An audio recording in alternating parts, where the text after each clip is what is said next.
All right, hello and welcome to the SoCalling 2. My name is Colin Honigman. I'm on loan from the Attack Action Podcast, and I am joined by Blake Meyer. How's it going, Blake? I'm doing great today. Excited to see the best of SoCal play today.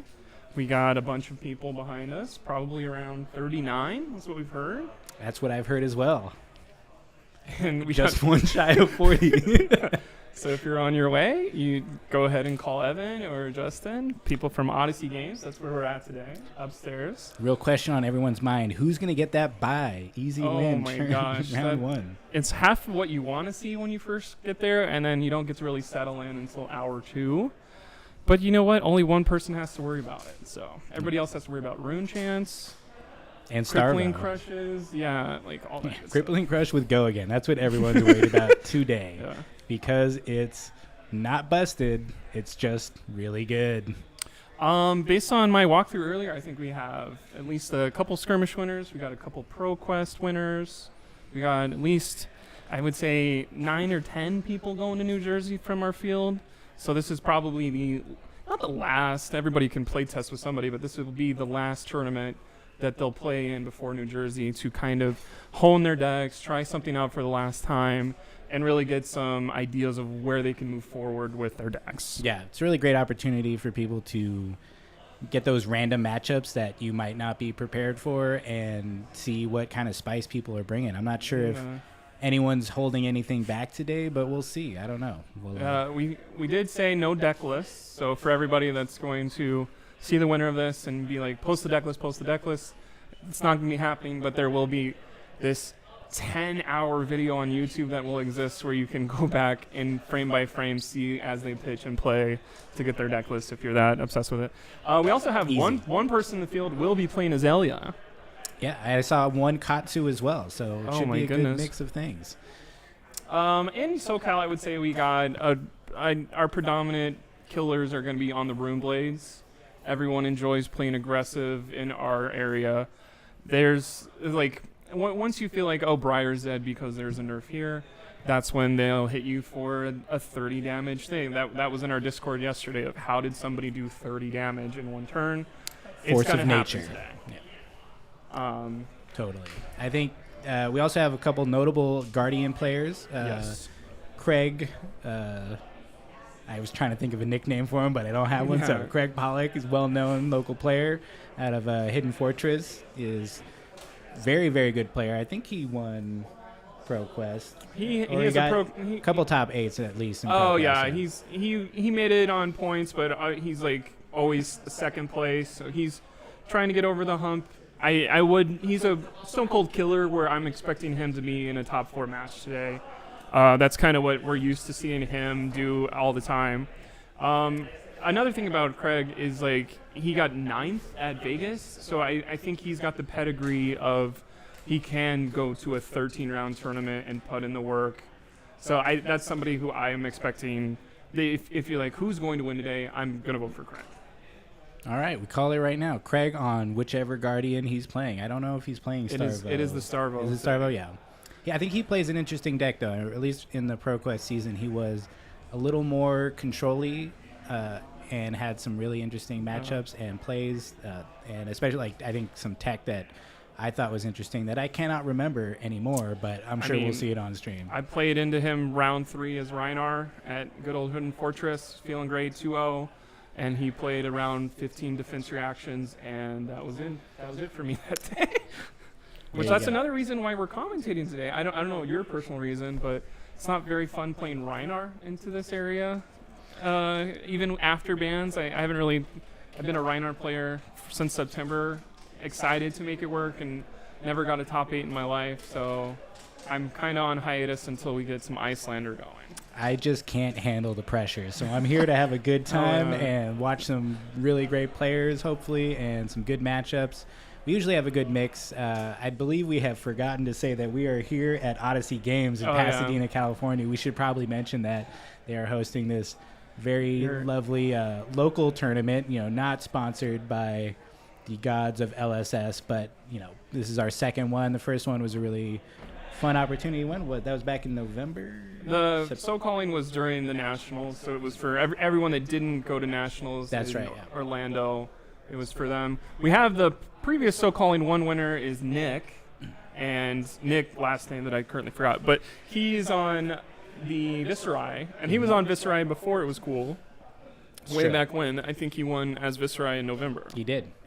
So I believe I looked over at his turn, and it was disgusting. It had about 12 cards on the chain, and it was OTK Skeletor. So it was a very powerful turn, and he got it going good. We're getting some direction from our technical director just to make sure our sound is good. We are 100% new to this. Yeah, we're having a blast though. But we're here to have fun. So, if something sounds wrong or looks wrong, leave a comment. Maybe we will look at it tomorrow. There is 7 rounds of play is what we're going for today. So 7 rounds means we're going to have at least 1 7-0. I think that means we're going to have 1 or 2 6-1s, and then pretty much everyone, if you lose a third time, I think it's time to go to Chipotle, because that's not going to work out for you when it gets to top 8. So 7 rounds of CC play will take us all the way until like 6 o'clock probably, and then we're going to break for dinner. I've heard some kind of rumor about that, and then go top 8, top 4, and top winner, top 2. What do they call that? That's the finals. And I think it's just a jam-packed day of, if you are doing laundry or you're watching a movie, go do that and come back, because we're going to be here all day. We will be here all day, and it's going to be a good day, I think. Generally, I feel we have a good mix of meta at these tournaments, especially at Odyssey. Not too many spiky players, but, we got a couple. But I'm sure they'll be here throwing their usual power plays at us. And, I'm just excited to see what people are doing, how they're shaping up. Because I know a lot of people here are going to New Jersey and are, probably stand a pretty good chance to do pretty well. I mean, I know it's the first of its kind, and I don't know I'm actually really curious what the international attendance will be at New Jersey, because I think that's where it gets really interesting, is the metas from across the world that are very, very different. I mean, even locally, there's a different meta, in the region. A Bolton player from San Diego surprised a bunch of people during a calling, but we don't know what a Bolton player from France looks like. I think there's one country in Europe that just had 4 Boltons in their top 8, and it's like, I think it was like Spain, maybe. Yeah, and you're just like, is that going to happen to me in New Jersey? I don't have to think about that, because I will not be going to New Jersey. I will be taking that one off. Yeah, we're resting up between that and perhaps some other events coming up in the We will near see you in future. Vegas for sure. Because that's within driving. You're not going to Vegas? I'm not going to Vegas. All right. I mean, there's a really small chance I decide I need to go at least to Friday's event, but oh yeah, I already planned a big release weekend trip to go up and see my buds from the Attack Action podcast in Northern California. I've heard of them. They shout out to Isaac and Taylor, my internet friends who have become real friends, and now I work for them, I guess. Hell yeah. So, yeah, I'm going up there. We're going to do a bunch of draft, and it just seems like too much work to go, even though the world premiere stuff is my birthday weekend, which seems like I should have done that. But, this was also it's kind of like my birthday trip. So nice. And speaking of the world release or whatever, that is what people are playing for today. To get people here and spending the entry fee for our tournament, we are going to be giving boxes of Uprising to winners, second placers. I shouldn't say this until I know it for sure, but I think most people in the top 8 will be getting some packs of Uprising. So, speaking of Uprising, how excited are you for Uprising? I'm so excited. It was a thing of okay, I love Flesh and Blood, but I play bad heroes on purpose, and I try to make bad heroes good, and specifically it's Rhinar, and playing Rhinar into Viserai for skirmish wasn't fun, so I switched over to Icelander as a whim with our technical guy, Justin, and we were playing Icelander for a solid 3 weeks and top 8'd every single skirmish I went to. I won a skirmish, so I was like, I like this Icelander girl. Congratulations. Too bad. Yeah, thank you. Too bad she's not in CC. And then some random Wednesday or Thursday, we got a drop of, here's the first Uprising card. It's an Icelander card. And I said, all right, this is the last month of being a normal Flesh and Blood player. I'm going to be a menace from now on. I mean, you were still a menace. As a brute player who had everything stacked against him, you still managed to do fairly well at a lot of our local events. So, Top 10, baby. That's nothing. That's nothing to be ashamed of. I often don't even get into the teens, so hence I'm sitting here having a good time. Right. Although sometimes I do well. It's a mixed match thing. But what's interesting about our local meta too, I don't know if it's meta at that point, we're local players. We have a lot of stores around here, so we have a lot of grinders, or some people call them sweaty. I don't really like that term. It's just people that love the game so much, they're going to go to 4 stores a week. They're going to enter 4 armories. And we have some people that have populated the top 50 of America's scoreboard for literal months now. That's kind of why we thought about when we were making this stream is like, you guys have seen these people at the top of your leaderboard, but you don't know who they are. We have personalities in this community, but we have not shared them with the world. Hopefully for the people that are watching, here's an introduction to people that you will see in New Jersey, that you will see over the next couple years of this brand new game that will be good for a while to come. Totally, yeah. I mean, the interesting thing with having so many stores is that you do have that opportunity to play a lot.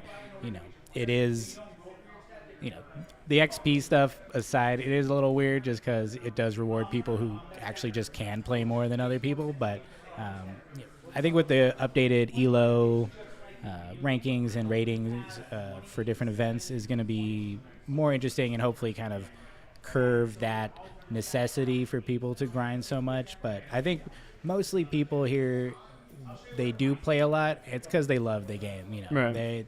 They're not here to ruin other people's times. Everyone's really friendly, and we have a really good time when we get together. So it's exciting to see everyone come out today and kind of put their testing to the match in a little more relaxed environment with people they know, and get that last bit of real world experience before going out to Jersey this week. In relaxed environment, everybody's doing casual level rules today. We do not have a level 7 judge or anything, so if there is a misplay on the stream or anything like that, that'll be something that basically if someone catches it, we will, hey, let's go back to that. I remember I was on stream. I guess I don't know if that made it to YouTube, but I was playing Rhinar into a prism, and the blessing doesn't work like I thought it did. So we've had that happen before already. So we're having fun today mostly, and prepping our top heavy people that kill us every week in armories. We're prepping them and sending them off to New Jersey today. I mean, and some of these people have been a little bit MIA, getting ready for these more major events. Notable people like one and only Steve Lee. I think they just said my name. I'm on stream. I'm on. But people like that who have done notably well at a lot of events, but sometimes just kind of disappear and then just show up for these events and then continue to do well no matter. I mean, there's some people in our community where it's like, I haven't seen you in 6 months or 6 weeks, 6 days, 6. But I haven't seen you. How have you been practicing? And they'll literally just have the newest tech, and you're like, what armories are you going to? And I don't even know if they're they've all been in Orange County, or there's some people from San Diego today that are obviously going to be somebody that none of us have seen. And it is interesting to see people where it's like, where have you learned this? And now we're making everybody better by doing that. And some people have been not hiding, but it is just a thing of some people only show up for majors, and I was playtesting with my friends for 2 hours on a Tuesday, and somehow I'm going to be one of the best Prism players you've seen in 5 days. And you're like, where have you been? That's another, I would like to ask you, how many Prism players do you think we have today? Because normally, I think the Prism players that normally populate, I think there's only maybe 1 or 2, but I don't know if you know more than I do. I mean, I'm generally a Prism player or Viscerai, so, that count went off for me.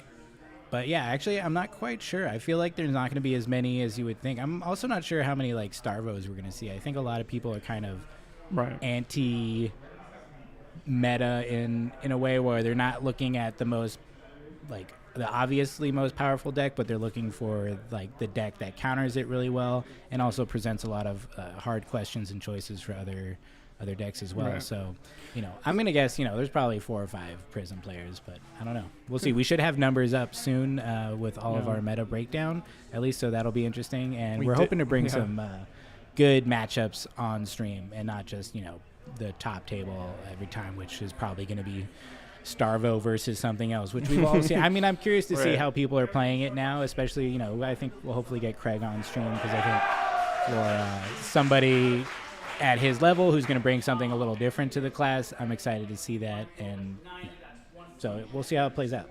I do think the prevalent thought process for our community over the last month was like, Starva's going to get banned in the last ban list. There's not a reason to practice this for a month.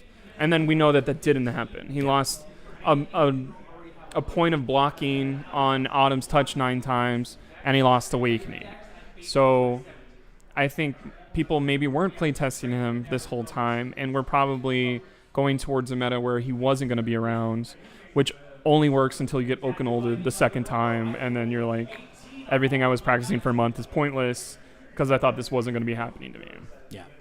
Yeah. I mean, I do think the Autumn Touch ban or suspension it hurts them a lot. I mean, essentially, you lose 9 health on blocks, but they weren't always blocking that much anyways, so it's kind of, I don't know. We'll see how it plays out. I think it definitely could mean the difference between winning and losing in certain matchups, and it makes them have probably some harder choices in the long run. Right. We're all about choices in Flesh and Blood. Like that's one thing I really enjoy is there isn't a right way to play most of your stuff, and I think the best Flesh and Blood players are the people that are playing a deck that suits them, playing the cards that suit them, and that's why I don't think you can just grab a deck list from the grand champion of a Battle Harden and win it the next week, because you have to know every line of play behind it. You have to be able to improv in those decisions for literally 55 minutes of hard work against your opponent. And everybody knows, everybody's lost a game by 1. Like, every decision you make matters. Yeah. And it's not even just that. I mean, the choices you make before the game even starts, the sideboarding is always probably one of the most important things you do first. I mean, well, it is the most important thing you do first, because you make the wrong choice, you side in a couple things because you're not quite sure about that matchup, and you lost yourself the game because you didn't have the tools you needed, or you didn't have the answers to the questions they posed to you, with their various hero powers. Checking in on the chat real quick though. Shout out to Alex Becker, I believe, from the Team Covenant Discord. We have 39 players here, so should be good. I think we're still at 39. Did we get a 40? Oh, we're up to 40 something. All right, here we go. Some stragglers. Hopefully we get this hopefully it's breakdown. Not 8 rounds now is what we should say. To start off, we're going to have Nick, who we mentioned earlier, the SoCalling 1 winner. Reigning champion. I don't know if he'll have his trophy next to him. We're going to start with him playing. I currently don't know his opponent, but I hope they're ready to block some rune chants.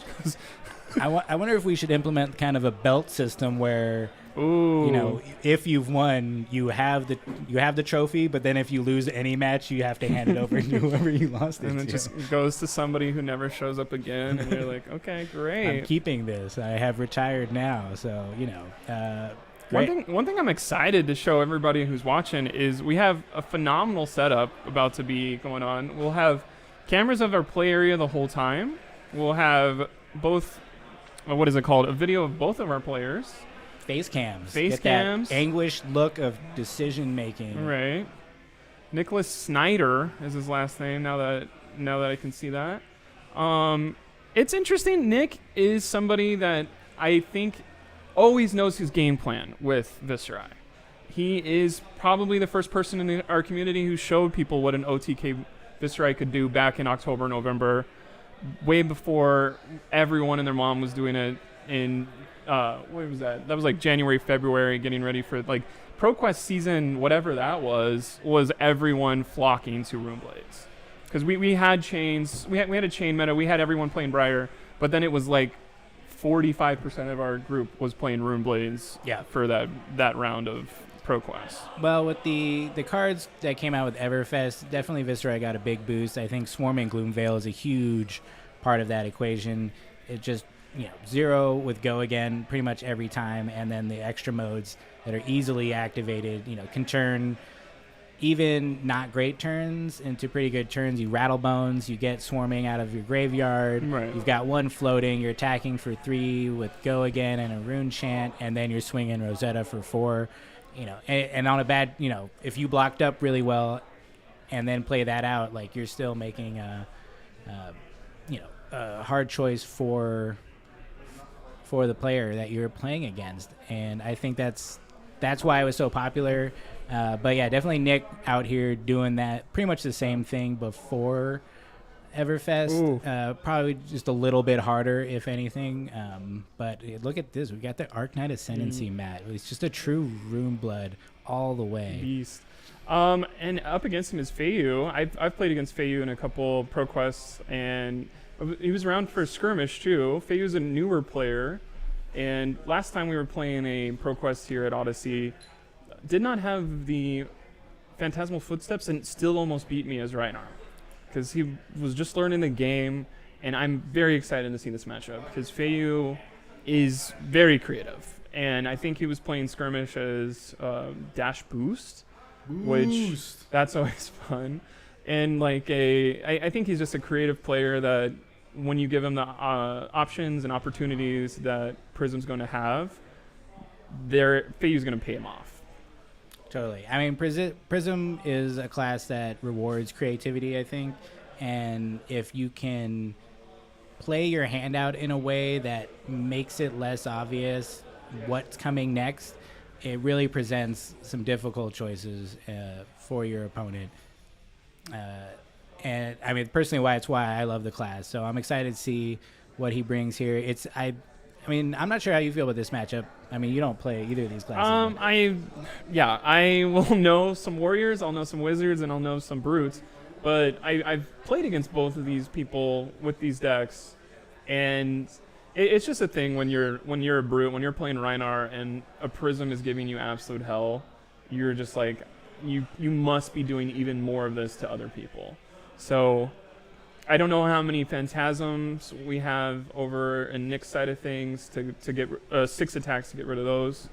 I think it may come down to a perfect, I have the Arknight Ascendancy, or no, what's the new one? The Runic Reclamation? Runic Reclamation, yeah. I think Runic Reclamation is going to be very important. That's the trophy from SoCalling 1. He's got it. He's our reigning champ. And honestly, it's hard to bet against Nick because obviously he has won this tournament before. So yeah. This is a great match to start off today. Yeah, it's definitely a tough matchup on both sides. It can swing either way, I think. And And what's Feiyu doing for his helmet there? Is that another Rune Blade? What is it? No, I think it's Skull Cap. Okay. I believe it's Skull Cap. Maybe we jump in here and see a little bit clearer. Yeah, it's Skull Cap. Skull Cap. Yeah, so I pretty standard setup, I believe. People switching to the tunic and rather than. We got a 7 versus a 6. Here we go. Let's see what Feiyu thinks about. So I think Viscera definitely has a lot of 6 power cards in their deck just to start with, but the addition of Runic Reclamation is really great because even on turns where it's not the best turn, but if you can swing it and force them to block or lose an aura, it's really great. If you can do that with Mauve Skies and then Rosetta and take out another aura potentially, it's super powerful. And then it just has a Phantasm Popper built in, so it's pretty versatile in this matchup. All right, first thing of the day for everyone here at SoCalling is a Merciful Retribution. You love to see it. And that's a great start for Feiyu. Yeah, it's always hard, I think, with Prism. You get that out, and maybe they leave it there. He's probably going to swing. It's interesting that Feiyu did that first, but I guess you don't want to have Homeboy over there making rune chants at all the whole time. Ideally, I think Prism turn 1 is trying to get 2 auras out, and if you get, I think having the tunic counter up is always good. If you can force them to pop your aura and kind of give up their first turn, it can definitely let you set up a good card in Arsenal and then have even better second turn. The hard thing is when new Viserai comes in with 9 copies of Mob Skies, they're probably going to have Go Again. Right. And especially with his Spellblade Assault, he gets a couple Rune Chants off the back end. So even if he just swings Rosetta and leaves Merciful, he's going to be presenting a pretty good amount of damage. Yeah, I don't know if all the people watching at home have played against, say, aggro Viserai that doesn't have the tools that got suspended, but it is 9 copies of Modern Skies that you'll probably see today. Because if they're not playing yellow, you're kind of like, why not? Because it is so powerful when you get a mob down and then an attack. And even with 1 blue, you can present... Literally, if they do not block this attack, it'll be upwards of 15 damage a turn. Yeah, I think kind of new spice lately that we saw a lot at our last armory here was Mob Skies into Shrill for 7 with Go Again into Rosetta for 4 to 7 potentially, or 4 to 8 I think, even if they make that extra rune chain. So Feiyu has the answer with the Soul Shield. That's a perfect card to block all 6 of that. Merciful is going to go into the Soul, and that'll be 39 over on Nick's side. Yeah, taking that one from Merciful, and Feiyu's Soul is building up, which is just great for him. Essentially, the one thing I learned about playing Prism is your Soul essentially and your Spectral Shields become just health in the long run, and you're turning your cards in hand into more barriers and health that also attack. So if you allow their Soul to get built up a lot, it can be very, very devastating later in the game. I think some players make a mistake of playing out their Soul too quickly, but it is a way both to sink resources and also present really interesting things where, okay, I don't have Go Again because Luminaris requires a yellow in the pitch zone, but then in the reaction step they create a shield pitching a yellow, giving it Go Again. So they kind of bait out a Phantasm Popper and then get Go Again and then attack and possibly play like another aura after that. So Nick is choosing to take this Herald straight to the face. Oh yeah. Which makes a Soul. What is it called? Spectral Shield. Spectral Shield. So Herald of Protection goes in your Soul and makes a Spectral Shield. And then he's throwing out a Haze Bending, I believe. A Haze Bending, I think. I'm going to forget what that card does. Haze Bending is the one where if you break it, you get a Soul. You get a Spectral Shield, that's right. If you pop a... But I think when he's taking that damage, he must have a pretty juicy hand coming up.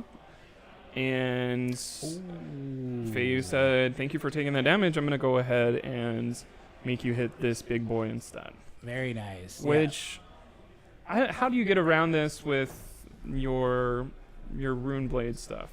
Really, I don't think you can really. I think your only hope is that you've gotten it out, gotten like a attack action out before. But like if they play it, you really can't. I think you just take it down and hopefully set up a better next hand. Because there's nothing interesting with Spellbound Creepers to get around this, or is that a way you can do that? No, because Spellbound Creepers requires the playing of the action, attack action, and if you are attacking. It doesn't resolve, cool. So it's not counted as played, so you can't do the instant of the non-attack action after that. So yeah, Nick's making some hard choices here. Really just trying to, I assume, decide if he wants to push through some Rune Chants maybe, or just swing the Rosetta, hold on to his Rune Chants, and then set up for a bigger turn. And I think he's thinking about everything we just thought about, asking our judge, Evan, how exactly this works, how do I get around this? Because this is the beginning of the snowball for Prism. Yeah. I mean, it's interesting, I think, to play it on the opponent's turn because it takes up all his cards, and he kind of is giving up his next turn as well. Feiyu is, and that can be kind of rough because you're kind of stalling out a turn, and maybe you just let Viserai Arsenal a really good card and draw into something like even more powerful. Right. And those 4 Rune Chants aren't going to pop on this. They will actually. Okay. They should. If he's playing an attack action. I don't play this. If he plays an attack action, the Rune Chants do pop because it happens on. Actually, that's interesting because it happens on play. Because do the 4 hit Feiyu? They should go through, yeah, because it does. They don't target the. They do arcane damage to the hero rather than the Spectra. Yeah, I'm actually, maybe I might be wrong. You might be able to spellbound creepers because on play, the rune chants do pop. The Fab 2.0 rules have come out, and I am not a judge. I'm a commentator. I've signed up for the judge test multiple times, and I just still haven't taken it. So I pride myself on understanding a lot about this game, but there are those interactions that are quite tricky, and we'll see what happens if he plays out this creepers to get another action point. We will. Okay, so it does look like the rune chants go through, even through the Arclight Sentinel, and it broke a Spectral Shield, but then a Spectral Shield gets remade from Haze Bending because he hit an aura that was Arclight Sentinel. Yeah. And back to playing the Arclight Sentinel on your opponent's turn, I feel like kind of the hip new thing is to save it for your own turn and just play it, because then you can still attack with Go Again and also present your opponent with no choices on their next turn for the most part. Unless okay, so it looks like he's going to spellbound creepers. So I guess it does make sense now. I've said it all out loud. He played the attack action. It did not resolve, but it does count as played because that's what also triggers the rune chance for popping. That makes sense to me. I don't know if that makes it less likely to be true, but it did feel like spellbound creepers are exactly what we need to do to get around this. Totally. A super powerful card. It definitely was one of the key components that brought Viscerai from pretty much a C tier deck to, top tier. Let's say S+. S+. I don't quite understand. The first living legend of Flesh Blitz, and Blood history. Right? Yeah. Nobody saw that coming. Everyone thought it was going to be Ira, and Ira has pretty much disappeared. But, that's Blitz. Will Ira return for our Vegas trip? I don't know. We'll see. I'm sure she will. She's very consistent, and that in itself can be very, very powerful in a longer tournament. But so it looks like you're arsenaling. So okay, we did not use the shoes. We did not use the spellbound creepers. So when we ask Nick what happened later, that'll be something we talk about. Yeah, after he wins this event. Unless there's 39 more health of something more interesting, and there's a very big chance of that too. All right, he is passing. He is arsenaled, and it's now Feiyu's turn. He's just going to swing in for one because he does not have any pitch cards because he used his whole turn on that Arclight Sentinel. Yeah. Which is kind of feels good and bad, but he draws another one in hand. Yeah, so he's got another one in hand. He's also looks like he's got a Ode to Wrath and maybe a Herald of Erudition in there. Yeah, he does. So he's got some choices coming up, and my guess is he's just going to take damage up. But here we go. We got Mordred Tide. See, this is exactly what I was talking about. I wonder if he drew into this, or if he's just that good and had it in hand, but played the Mauve Skies first just to bait out an ALS. But here we go, one more time. They keep coming, and they don't stop coming. On the Mordred Tide, that's got to feel bad. It's probably one of the most powerful cards in Viscerai. Just just waterfalls into more and more rune chants that just really put on a lot of pressure. It's a great card. It's been around since Arc, and somehow is just now being recognized as the powerhouse that it is. But yeah, if you get one of those in your history packs, welcome to $10, because that is basically what that'll be for the rest of its life. As long as rune blades are good. What is it? Mordred Tide. I like the Mordred Tides. It's saying water falling because of all the water. So that's kind of cool. Thank you. It's like I'm a professional. So once again, Nick is getting presented this tough decision. Looks like he might pop Vexing just to get some extra rune chance to build up for his next turn. Very interesting, because I don't know if you're running Vexing for. I guess you're doing that because this is the only time Mordred's going to give you the bonus. I mean, he's got two more, so I'm curious. And the Spectral Shield just keep getting made. He's really protecting this. Very strong for Feiyu right now. He hasn't used any of his soul yet, I don't believe, and he's just building up his auras. He's shutting down these big turns, wasting good cards from Nick, and then he gets to swing. And no yellow, Arsenal. So just here's two of my best cards and hit you for 1 each turn, but I'm getting rid of some of your big cards. Yeah, I didn't quite pay attention to what he pitched last turn. I'm curious if he kept the Ode or if he's got the Herald of Erudition down there or something. So we'll see what happens next on Feiyu's turn. But can Nick answer this onslaught of Arclight Sentinels? Or as a Prism player, what turns are you trying to pay off the Herald of Erudition? Because I that's something I'm always interested in. Are you just staring over at your opponent's blocks? Are you like... I don't think Prism really runs buffs anymore, but when are you trying to hit an Erudition? It's definitely changed. The old style play with the Tome of Divinity and the what was the helm? The light helm. I forget what it's called. Oh, Halo. Yeah, Halo. Yeah, Halo. You would basically pitch stack your tomes and Erudition so that you could just draw like 12 cards on a turn and just win the game pretty much, or at least steal enough tempo that you were going to win it inevitably. Does Feiyu have a pummel in hand? He does have a pummel. What the heck? Pummel has definitely come back, I think, in Prism decks. It works wonderfully. You got so many 2-cost cards, and if they don't pop it, like, you just come in. Especially, that makes me... it works with Herald Erudition because you got Dominate, which, it's just 5. So if you can get that up to 8 with the pummel, I used to run the red pummels because I thought that was even spicier. Oh, hell yeah. And people would always block thinking it was a yellow pummel, and you'd be like, cool, here's my red Here's pummel. one more, and now it is. And now the game's over. So now it seems, because you don't have Dreamweavers as well, and a lot of times, that's really when you want to pop them is for your Erudition. I have less confidence these days when you're supposed to play it, or if you just use it to kind of bait things out and the actual hit effect is less meaningful. Right. So Feiyu pitched blue, got rid of some Rune Chants. The 4th Rune Chant took away a Spectral Shield. Then he said, I'll go ahead and take this damage. So he lost his 2nd Spectral Shield and took 5, I believe, from this Oath of the Arc. No, that's not Arknight. Everything is Arknight in this Amplify thing. the Arknight, yeah. So it gets the cost reduction. It looks like a red, so it's coming in for 6 with Go. I think that's a red mob. That already too. hit. So it created Rune Chants in the back. So I don't know what Nick would be doing right now to think it through. It looks like he's got a Swarming in hand, so I'm curious if that would be sick if he could hit that and pay that off of... the dream hand is like Swarming and then Revel and then into Rosetta, and it's so...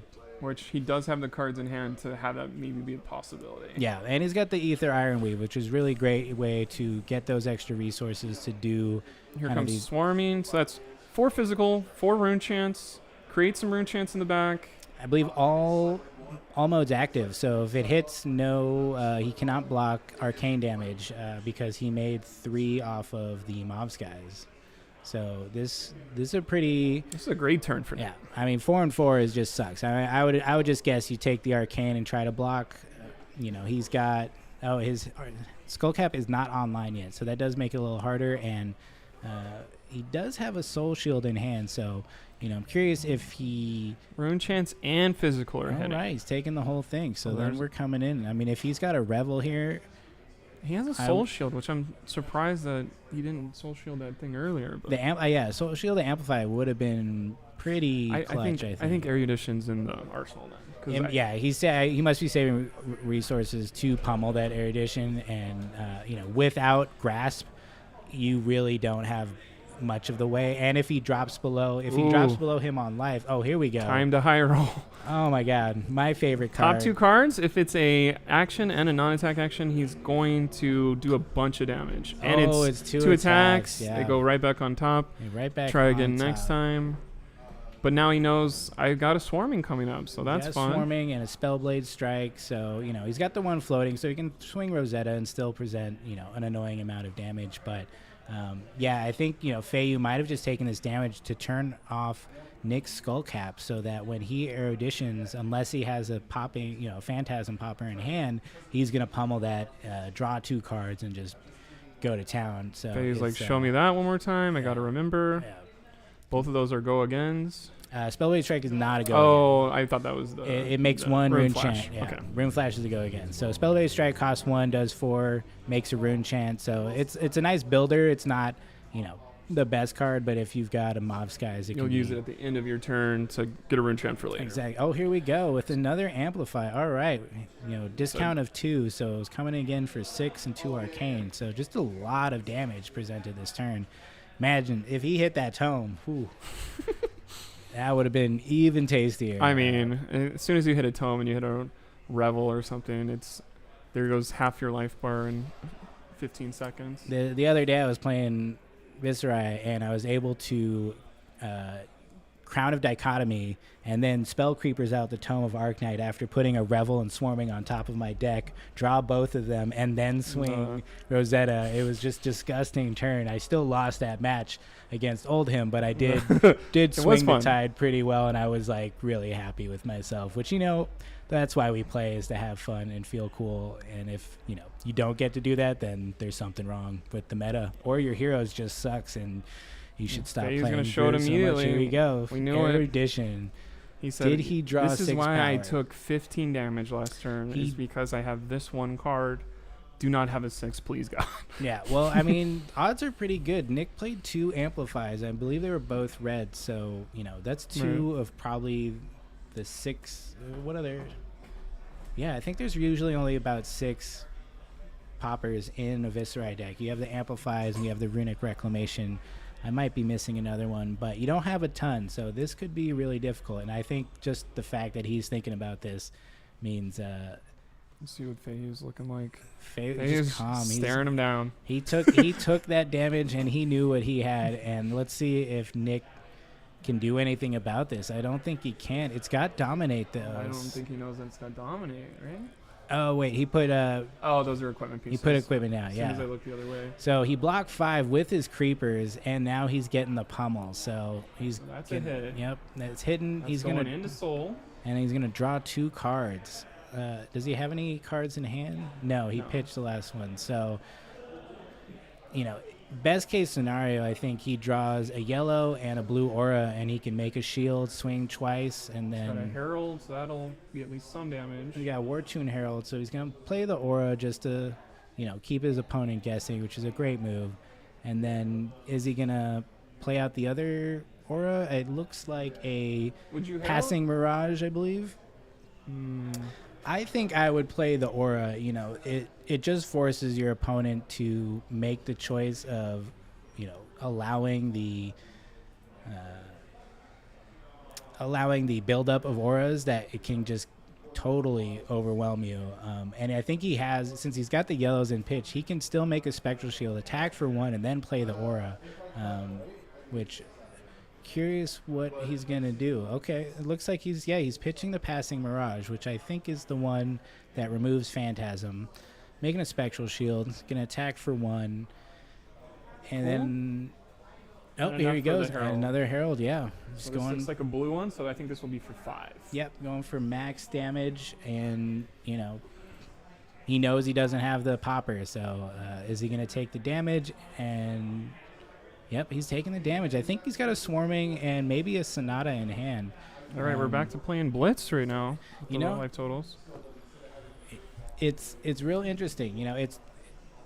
It's always hard, I think, to make the decision whether you take the damage and try to play out your hand. But I feel like you always end up in the position where you don't end up with an arsenal card, and you're just kind of playing at a disadvantage. And that's always really hard to That is a complete whiff on that. Misses on the Sonata. So all we're doing is turning on our hero power. So that's got to hurt. Shuffle up.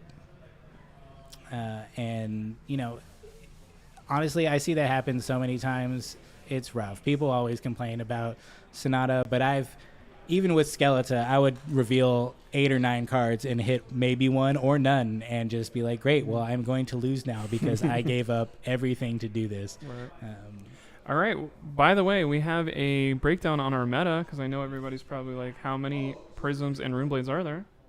So let's go to that by clicking Let's that. check it out. All right. Oh, 6 dash. Wow. 6 dash and 6 chain. Only 3 Starvo. See, this is the kind of stuff we were talking about. This is surprising. Like I know some of these people. I know exactly who the Reiners are. I know who's playing Dorinthia. Chain, I have not personally played. There is a pocket of people that love playing Chain in our group, and it's interesting to see them, they're not secretive, but they are probably stomping people in OC and just haven't made it to this. So that's another reason I'm excited. We'll probably be seeing at least 2 of those people make top 8 just because of how good that deck is and how good they are as players. Totally. Definitely a deck that rewards skill and repeated plays and knowing your matchups really well, because I think you have to be able to flex between your game plans. And most of that, I think, is kind of controlling the speed at which you get to your end game and not deck yourself out. So, that's really interesting. I'm surprised. Well, I'm kind of not surprised. People here have not been playing as much Starvo. I think they're tired of it. And, I'm curious. 6 Dash, though? I'm like, yeah, 6 Dash. Where are they from? Like, hey, all I know is that we're going to be yelling boost later today. So we're excited for that. I hope you all are excited, too. I'm going to make sure I get some water before that game because I'm going to be yelling. Oh, another pummel comes out on this Herald Protection. Poor Nick. Gonna go into Soul and Let's make look another at his face spectral and see shield. if it's pain. Yep. It's pain. I think anytime you get pummeled, it feels bad, right? And when you're getting pummeled by a hero that it's not even really part of their core game plan, it's got to feel like, what is happening to me? Why did I have this first round opponent? And much to what I was saying earlier about Feiyu, I think Feiyu is somebody who isn't looking at a meta list and saying, I need to play this exact way. I think he's, I like to play this style. I like to put my opponent into bad situations, and that's why I'm going to show up with probably 6 pummels and have my opponent prove it out of a position that's hard to play in. Yeah, it's interesting because pummel definitely went away after, I feel like, after Tyler Horspool's win at the Calling, and that kind of hard control Prism deck became a little more popular. But for me, I always loved it. Pummel, I was like on Prism and I was feeling bad about it because it had a crappy chain matchup because I wasn't playing hard control. But then Matt Rogers was like, "Oh yeah, you just run pummels and this," and what was it? It was also yellow plunder runs, yellow plunder runs and yellow pummels. Of course, the yellow plunder runs. And it was just like, wow, this is fun. And when it hits so good. You're just like, so many times I drew like 5+ cards on a turn and just felt really cool. And felt a little bit bad for my opponent, but it goes both ways. So it definitely, I think when the blue auras came out, we saw just the super aura build, which I believe they're probably still, Feiyu's probably running all the auras, all copies. You might side a couple out. Mordred into Swarming. Swarming is good because we're going to hit all 4 versions of that? No, so he just two made versions. 2, so it's going to be 4 with later. Go Again. So the third mode is not active, but that doesn't mean he can't do something spicy. One thing I love to do is play Swarming and then rattle bones it right back for another turn. Heck yeah. I think Nick right now, maybe he's not playing the long game. He's playing the game of, I need to get these spectral shields out of here. What's a way I could attack my opponent enough where they don't have blocks so I can save some health next turn? There goes the rune chance. That's great. Not rune chance. There goes the spectral shields to the rune chance. Yep. And he's like, okay, I'll take 4. What else is coming? Yeah, without that on hit, it kind of just a basic attack. It just enables Viserai to go a lot wider than he used to be able to. Can't quite see what's in Nick's hand, but I think Feiyu's kind of thinking right now of, all right, I have a life lead. I have a very strong card in hand. Yeah, he's got another erudition. And sure, go ahead and do 4 damage to me. My spectral shields will block the rest. And I just have an ungodly amount of soul. And still, Haze Bending is constantly feeding me 1 block every turn. Yeah, 1 block, 1 life, and a weapon. At this point, Nick's really got to, I think he's just got to take it down. Hopefully he can swing another attack and go for that, but he's left it up for a while, and I think it's paying dividends for Feiyu. When someone checks their graveyard in this game, what does that signal to the other players? Does that say, oh, I'm trying to interact with that, or, oh, I can't remember exactly what cards I've played, or, like, I don't know. I think it always telegraphs, like, I am setting up a turn coming, watch out. Totally, yeah. I mean, for Viserai, it definitely means, I think, you look at it before you do like a Sonata or something like that. That's gonna like reveal things off your deck to see what your ratios might be, or you're looking for like Rattlebones targets to see what you got there. But he read the runes on a Mordred Tide, Yeah, which so- is one of the most insane ways to make a rune chant for OTK. Oh yeah, here we go. So we're getting the bait and switch here. Oh, all right. Phantasm block, first one of the game. Yep. Immediately paid for. Feiyu does not hesitate. Yeah, Feiyu did this really well. He knew that there was a possibility of a Phantasm Popper, and I believe he's just going to throw down this Erudition right now. And Nick, I don't think has another one. I wish I would have saved that. You know, there's so many times when, I mean, even as a prison player, I've had this done to me where like, oh, cool, I'm going to pop. Like, you feel so good that you finally drew your popper, and then you like pop it, and they're like, cool, footsteps and Erudition, and you're just like, ah, there it goes. Like, I'm so dead because he's got no armor. I don't think he's running any defense reactions, so this is probably going to hit. It's going to put him under probably 7 life somehow, and 2 more cards in arsenal, full soul. Like, it's the beginning of the end. One thing too is like, Runic Reclamation is probably their best attack against Prism. So to have that just go in the trash can to block something and then it not really matter at all, it has to hurt as a Viscera guy. Yeah, the more I think about that card, the more I think you want to prioritize the playing of it because it threatens both the popping of an aura and it's taking full 5. Ooh, okay. That's kind of good luck.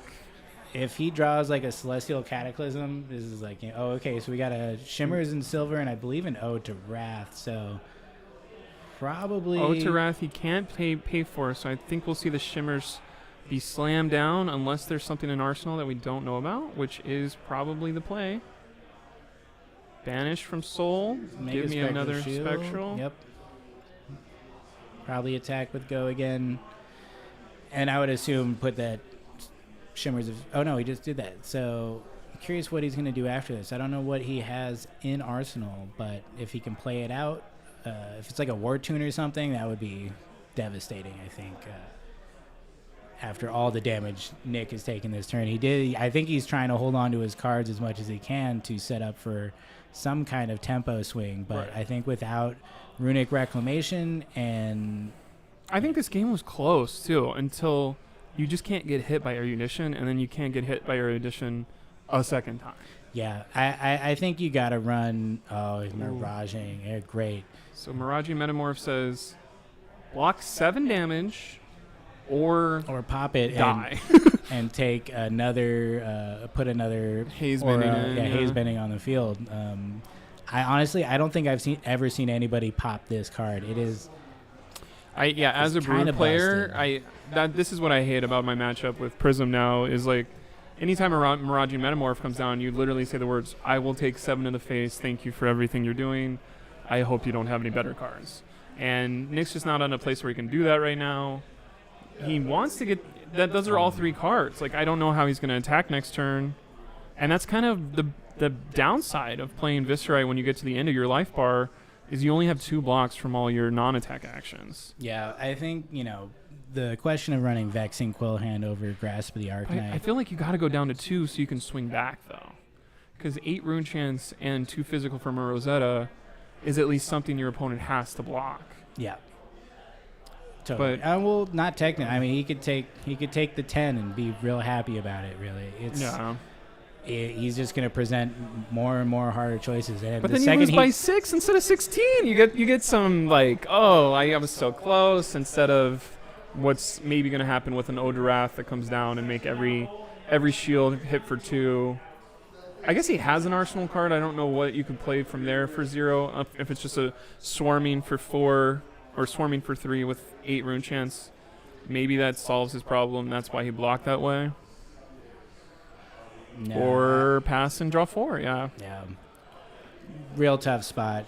Feeling the pressure. He doesn't have the armor to protect him anymore. And, losing cards to block that are really key to his game plan is really putting Nick in a difficult spot to try to close this game, or even get close to closing the gap in life right now.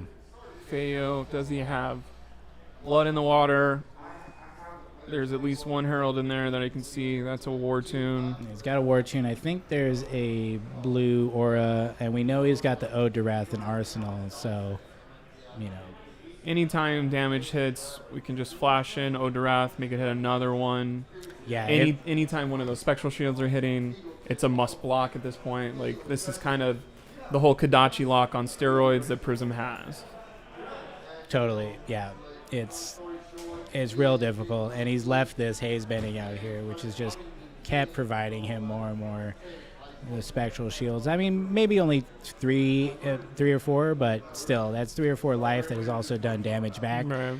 And there we go, making a shield. Just going to start off picking your cards out or making you go to 1. Cool.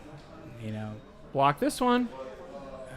My guess is he's going to try to instant out this Ode to Wrath after he does not block. And as soon as that does happen, then Nick knows the deal, and he's going to have to block the rest of the time. So I would almost, prove that you have the Ode of the Wrath. It's probably, okay, taking 1 damage. Oh, okay. Okay, we're going to just swing.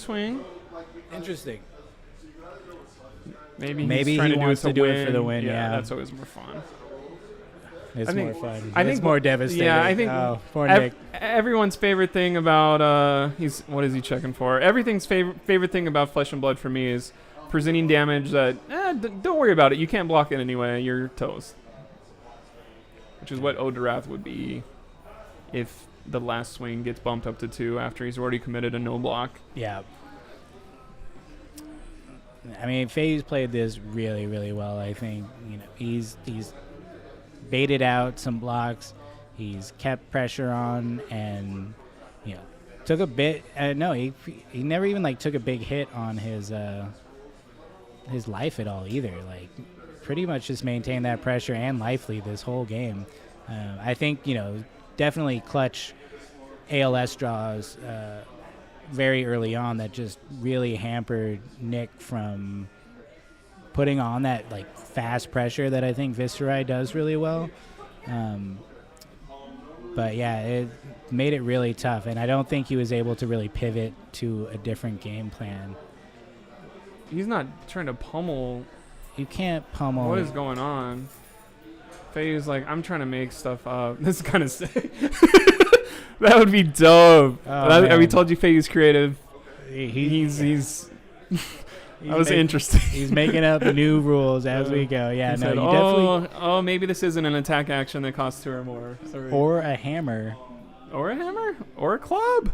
Club or hammer. No cudgels, though. Is a spectral shield not a hammer? Yeah. And here we go. Oh, it was a merciful. Okay, I thought it was an Ode to Wrath. So that makes way more sense now. But this is going to make... now I can't even attack you without killing myself. So that is basically checkmate. He's like, I got to read this card that I've seen played against me 500 times just to make sure. Yeah, I mean, he's going to have to pitch to Skullcap, and that is not a very effective way. Nick's looking at the clock. He said, okay, I've got 17 minutes to pretend to go to a draw maybe, or just go ahead and put the fist bump because a Prism has snowballed on me all day long. Yeah, really tough break. I don't think... There's a look of frustration. There's a look of acceptance. And a War Tune Herald. Yeah, I don't think there's any way for Nick to come back. Checked out. Still got a Sonata card there from 2 turns ago. Oh, no, right. It's a block. He's running the 9th blades. I was clicking the button the other way. I was curious that he's running 9th blade. I feel like a lot of people are not running it just because you're not tending to make as many rune chants. But yeah, this puts him in a really bad spot. If he... As soon as he breaks his shields, it's over. Yeah, I mean, if he's got a blue, he can at least pitch, attack, merciful, and then pitch that blue as well to block it with his Skullcap. But that's really just delaying the inevitable unless something absolutely terrible. I can't even imagine what could happen to Feiyu that would not lead him to win this game. Right. Unless he tries to pummel another Spectral Shield and gets. And Nick was in this like we were saying. He was playing it well. I think the first erudition getting pummeled is not something you can think is going to happen to you every time you sit across from a prism. And the second erudition, maybe you save your Phantasm blocker and make the prism prove it. You lose that way too, though. Like they arsenal it and just say, okay, whatever. Yeah, because they have so many targets for pummel that erudition is just one that pays off the most. But I think now he definitely has this Ode to Wrath in hand. So all he has to do. No. Well, if he it actually is kind of pointless at this point because he's not going to take. I mean, look damage. at that board of just. Yeah. Here's 5 damage. You can only block 4, and good game. Good game. Yeah. So definitely a rough round one for Nick. I think he played pretty well overall. I'm not sure. I think there's a couple plays he could have handled a little differently, but when you're presented with that kind of damage and hit effects, like it's tough. I think you run Grasp in this matchup just because of erudition. We gotta block some things. Yeah, and on top of that, Skull Cap, like that one turn, Feiyu took a bunch of damage, and he knew that he was turning off Skull Cap, and there was no way for Nick to cover it up because he had to put in his creepers and his Skull Cap for one, which I think was his first block with it. So really cuts off the 2 block that you normally get from there. I think Feiyu's showing him I have a lunging press in here too. Did he really? I think that there's a chuckle from both players. Just like, hey, don't worry. Even if you planned it, I can bump this by 1. I can also pitch this to do all kinds of stuff. Why is that card in your deck, Feiyu? Because Feiyu is doing different things. And I'm very excited to see Feiyu probably rise up in this bracket. He is a player that it's not surprising when it happens more and more. Like Feiyu's a top 8 skirmish player, and I don't think he's been playing much longer than the fall. And as somebody that had their fab birthday like 3 days ago. Happy birthday. Thank you so much. It is interesting to see players jump in this pool of card game, or what is this called? Competitive pool, and just outswim you after you've only been around for 3 months. How are you this good already? Has he been playing Prism the whole time? I think Feiyu is a Prism CC player. Yes. Yeah. I mean, the game definitely rewards people who specialize. I think it is sometimes the right call to switch depending on the meta. Prism, luckily, has had pretty good metas most of the time, except for when Briar was just crushing everybody. Right. But, it's a great class and definitely rewards, similar to Chain. Like, it rewards clever play and, like, knowing that your opponent will respond in certain ways, allowing you to really get around some of the, theoretical drawbacks of playing Prism, which end up never really being that much of a drawback. And as a player who's primary played heroes that have the 6 to block Phantasm, I kind of don't even know how oppressive Prism can get, because Bolton has the 6 blocks, Reiner has the 6 blocks. Whenever you're doing, yes, it sucks to play Guardian against them, but you're at constant mercy of Heralds when you're playing like a Katsu and when you're playing other go wide decks like that, where I feel like that's what's almost pushed out Katsu over the last little bit, because there is not a Katsu here today. Hey, we have one Katsu. Where is it at? Is it this purple bar that isn't labeled? Okay, that's the Katsu, right next to Oldham and Dash. I was told there was a Katsu Okay. by the player who's playing Katsu, unless he changed his mind after the fact. I don't know if we got some extra colors in there every once in a while. We're doing our best. How are there 6 Dash players? Did you ask them downstairs, Justin? What's going on with that? that? Is that a mistake? No. There's 6 Dash. There's 6 people sleeving up Dash and saying, "I'm gonna take it to everyone." They want to boost. They want to go fast. Like, it makes sense to me. I think it can be good. I don't know. You're talking to Chris Ioli, and what happened? He said post that one again, break down everyone doesn't Okay, so we have one of our killers in the field, Chris Iali, said, "Oh, I like this metagame. I'm probably going to do well." He's playing Briar. I think there's 2 Briar players that I'm aware of, and they're both probably in the top 50 of the country when it comes to like XP. I don't know how much you value XP as your person at home, but I don't want to play Briar if I'm here today. Let's dodge that until top 8 if you're me. I was curious. I brought this up because I was curious what Feiyu's kind of future looks like today, you know, as a Prism player. And it's such a mix of different classes that I really can't make a call right now if it is good meta or bad meta for Prism. I think it's kind of mixed. I think if he can dodge some of his worst matchups, then, you know, he's going to have a pretty good day. But, you know, I think Chain is still a problem for Prism. You know, you're just not quite as fast, especially with all those auras in there now. Like, it can be really difficult to try to get him down. And then, you know, I think still the game plan mostly is to Arsenal ALS and try to kill Chain on their turn with Blood Debt. But, you know, doesn't really work out that much. That. Yeah, and the Herald of Judgment is not going to be played today. Like, that was the way to kill him back in September. I did see one in Feiyu's deck, so really? I'm not sure. Maybe Feiyu's ready to do it all. I'm wondering who the other... Oh, yeah, there is us. I forgot that was an option. We are still here. I am excited to figure out who the second Prism is. I saw there's 2 Prism, yep. So Feiyu's one. I'm wondering if the other one is Andrew. We haven't talked about Andrew yet, but Andrew is one of the de facto players of our community that he has won a ProQuest. He has done well in everything he's played in. Like, he's a person who, if he's not making top 4, what ended up happening? Because he's somebody who's very comfortable making it further in. Like, oh, look, Andrew won another armory. What I'm trying to say is Steve Lee, Craig Pollock, Chris Iali, Andrew, and probably 1 or 2 others. We'll let you get there when you win the SoCalling. I'll mention you in these other fingers. Those are the people that when they sit down, they win armories at their individual spots in SoCal.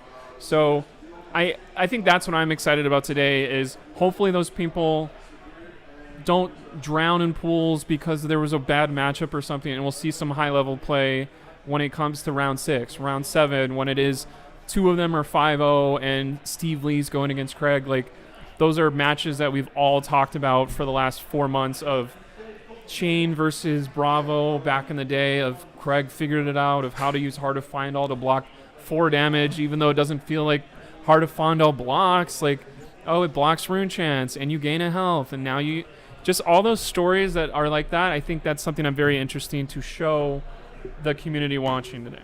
So here it is. What everyone's playing for really is the majestic SoCalling 2 trophy. Marvel. There's 6 rounds too, so you guys just gained an hour. Happy Valentine's Day. This is the trophy. It is bigger than it looks. It's just a perspective trick. Yeah. Somebody will be putting this on their mantle, and it's not going to be Colin or Blake because we're commentating. That's true. But maybe there's a SoCalling 2 Best Commentator Award that we don't know about, and in 3 hours it'll get presented to Colin, and then I can go home crying. So we will be fighting on stream for that award. So I think, what do we got? We've got 7 minutes to our next round, so I think we'll probably take a little bit of a break, cool. And we'll be back in a few minutes, prep for our second round, hopefully bring you another great matchup. So stick around, everybody, and we'll see you in a few minutes. So yeah, 5 minutes from now, go change your laundry, go check your fantasy football team, all that good stuff. But it's Saturday. We got to prep it, or else you'll do the thing that I always did. It's just like, oh, I forgot to sub this guy out. Oh, crap, it's actually May. Oh, no. All right, see you in a little bit. Bye.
And we're back. And we're back. We've got round 2 getting set up right now. I believe we're going to have a dash and chain matchup for y'all. So this should be pretty exciting. Let me slide this drink off the screen. Another thing that we were telling you guys, we were like, oh, there's killers here. One of them is Steve Lee, and Steve Lee will be the chain player. That's who I was alluding to earlier of how are these people so good? Where are they from? They're just completely dominating the SoCal area. But Wilson Tran is somebody who I love playing against. He's so strong and so good at like sequencing what dash does to do it to its best abilities. Like when I play dash, I boost something off a little weird and it doesn't work. When he does it, he's going to shoot a pistol at you 5 times for 10 damage because he's high octaned. He set it up perfectly. He boosted exactly what he needed, and now he's coming in. He was in like a top game for either Pro Quest or Road to Nets, right? So he made to top 4 in the Odyssey Pro Quest, and he was playing against another boogeyman that lives around here named Adam. And Adam was on Prism, and that feels like he was murdering people on Prism back when it was like, I don't know why Prism, it felt a little bit more oppressive then, but Adam was playing it extremely well, and they had a fantastic match in top 4 of, he was doing the boosting, the high octane turns to shoot a pistol at every single aura. It was amazing to watch. Didn't quite get there in the end because of some dominate attacks. We are going to flip over to them in a second. Let's go ahead and show Steve real quick. I can't do that. Just kidding. Yeah, we'll cut to them. They're just setting up right now. By the way, we also had raffles because this is a celebration of Flesh and Blood for our community. So we bequeathed. No, that's the wrong word too. Yes. And then, okay, what am I saying? So we got a cold foil Corsham to somebody. Yep. That was pretty nice. We gave away a cold foil Young Katsu. That went to Anthony. I know him. I don't know what the third thing was. Apparently, already forgot. We're going to be doing raffles all day. All day, including a special Attack Action podcast, extremely limited edition playmat, which is really great and beautiful. So, little special something from our team over there. Nice. And, always very generous here with the gifts at Odyssey Games, celebrating the game and the players who come out and maybe don't always win, but bring good energy and have fun, and that's what we're all about here. Speaking of that, if you're a local player and you didn't quite get here at 11, we will be doing side events where you can draft upstairs. I don't think they're doing any sealed. I think it's gonna be draft. So if you're like, oh crap, I had my kid's soccer game, but I can get there at 3, that's probably when people will start dropping out of our tournament if they take their 3rd loss, and then they'll be excited to draft. Monarch, I think, is what we were focusing on. I think we're almost ready to switch over to the stuff. What's cool is brand new Dragon Shield sleeves for the heroes. Have you bought any of those yet? I did. I got the old him, the Frost Daddy himself, just because I love the art design on the character. Don't play much old him, but I do love the art, so I got that so I could sleeve it up and then flip it over and show Prism and mess with some people. So that's my inevitable goal, at least until my custom Dragon Shields come in with a picture of my dog on it. Oh, I remember that now. I'll probably buy the Icelander ones just because. Oh yeah. I don't know. I haven't done an art sleeve yet, but that is the thing that would get me to do that. So we're gonna go to our area or this one. Yeah, I pre-ordered the Prism ones from Dragon Shield, which have not gotten to me yet. So I'm just like, why did I pre-order from the company that makes them? That's silly. But yeah, I really great addition to the offerings, for this. Just kind of highlighting how big this game is getting and growing, getting recognition from big companies like that. And I'm excited about the Dromai and Phi sleeves as well. They've already kind of announced those. It's cool that I don't know if it's cool. They are doing this kind of limited edition tunic sleeves and other things that they're giving away at events, which is cool, but is that something you're going to want to buy from another player that went that you didn't quite get to go, or is it like, oh, that's kind of cool, but it's not something I can send a PSA and keep with me for the next 15 years and be excited about? Exactly. I keep those wrapped up, because you don't want to use them, but is PSA provided our favorite one, or is there another one I should be shouting out or something? I think we have some PSA employees here, so we might be required to say that they are indeed the best. Okay. I actually have no clue when it comes to that side of collecting, but if and when I do get something graded, I probably will send it to them, and then Andrew can tell me if it's worth something or not. But yeah. So we have Steve and Wilson. Steve sitting in the winner chair that Feiyu won out of. So let's see if he's got the hot seat. Yeah, Wilson can battle past that. I think these two players play against each other relatively more. What am I trying to? Not relatively more, but they play each other quite frequently. They're going to be somebody that knows each other's tricks. They're going to know when to to zig instead of zag. And I think what's interesting is it's going to be very offensive from both of these players, because I don't really think Wilson plays it control, but obviously Dash's strength is, what part is it? This is a mid-range deck. Now I can just block out. Like I don't even know if Wilson wants to boost that much, or if it is all of my attacks block for 3, all of my non-attack actions block for 3. I'm going to make you prove it to me that you know what you're doing when you pitch stack. But this is not a player you want to make prove how good they are at pitch stacking, because Steve is the god of that. Yeah, I mean, all I can say is I hope he boosts, because I've been waiting to yell boost all day when it happens. So we got here at 6 a.m. and all we've been yell is boost. We've just been yelling boost. So we'll see how it goes. I do know. I think inevitably the high octane turn is something you're always looking to pop off with on Dash. It really does just allow you to do a lot of damage, and I'm not quite sure. I don't know if the Tome of Findel play is still part of that whole setup. I know it used to be kind of the hip thing to do is play that, draw a bunch of cards, gain a bunch of life, and then just keep pew, going, pew, pew, pew until.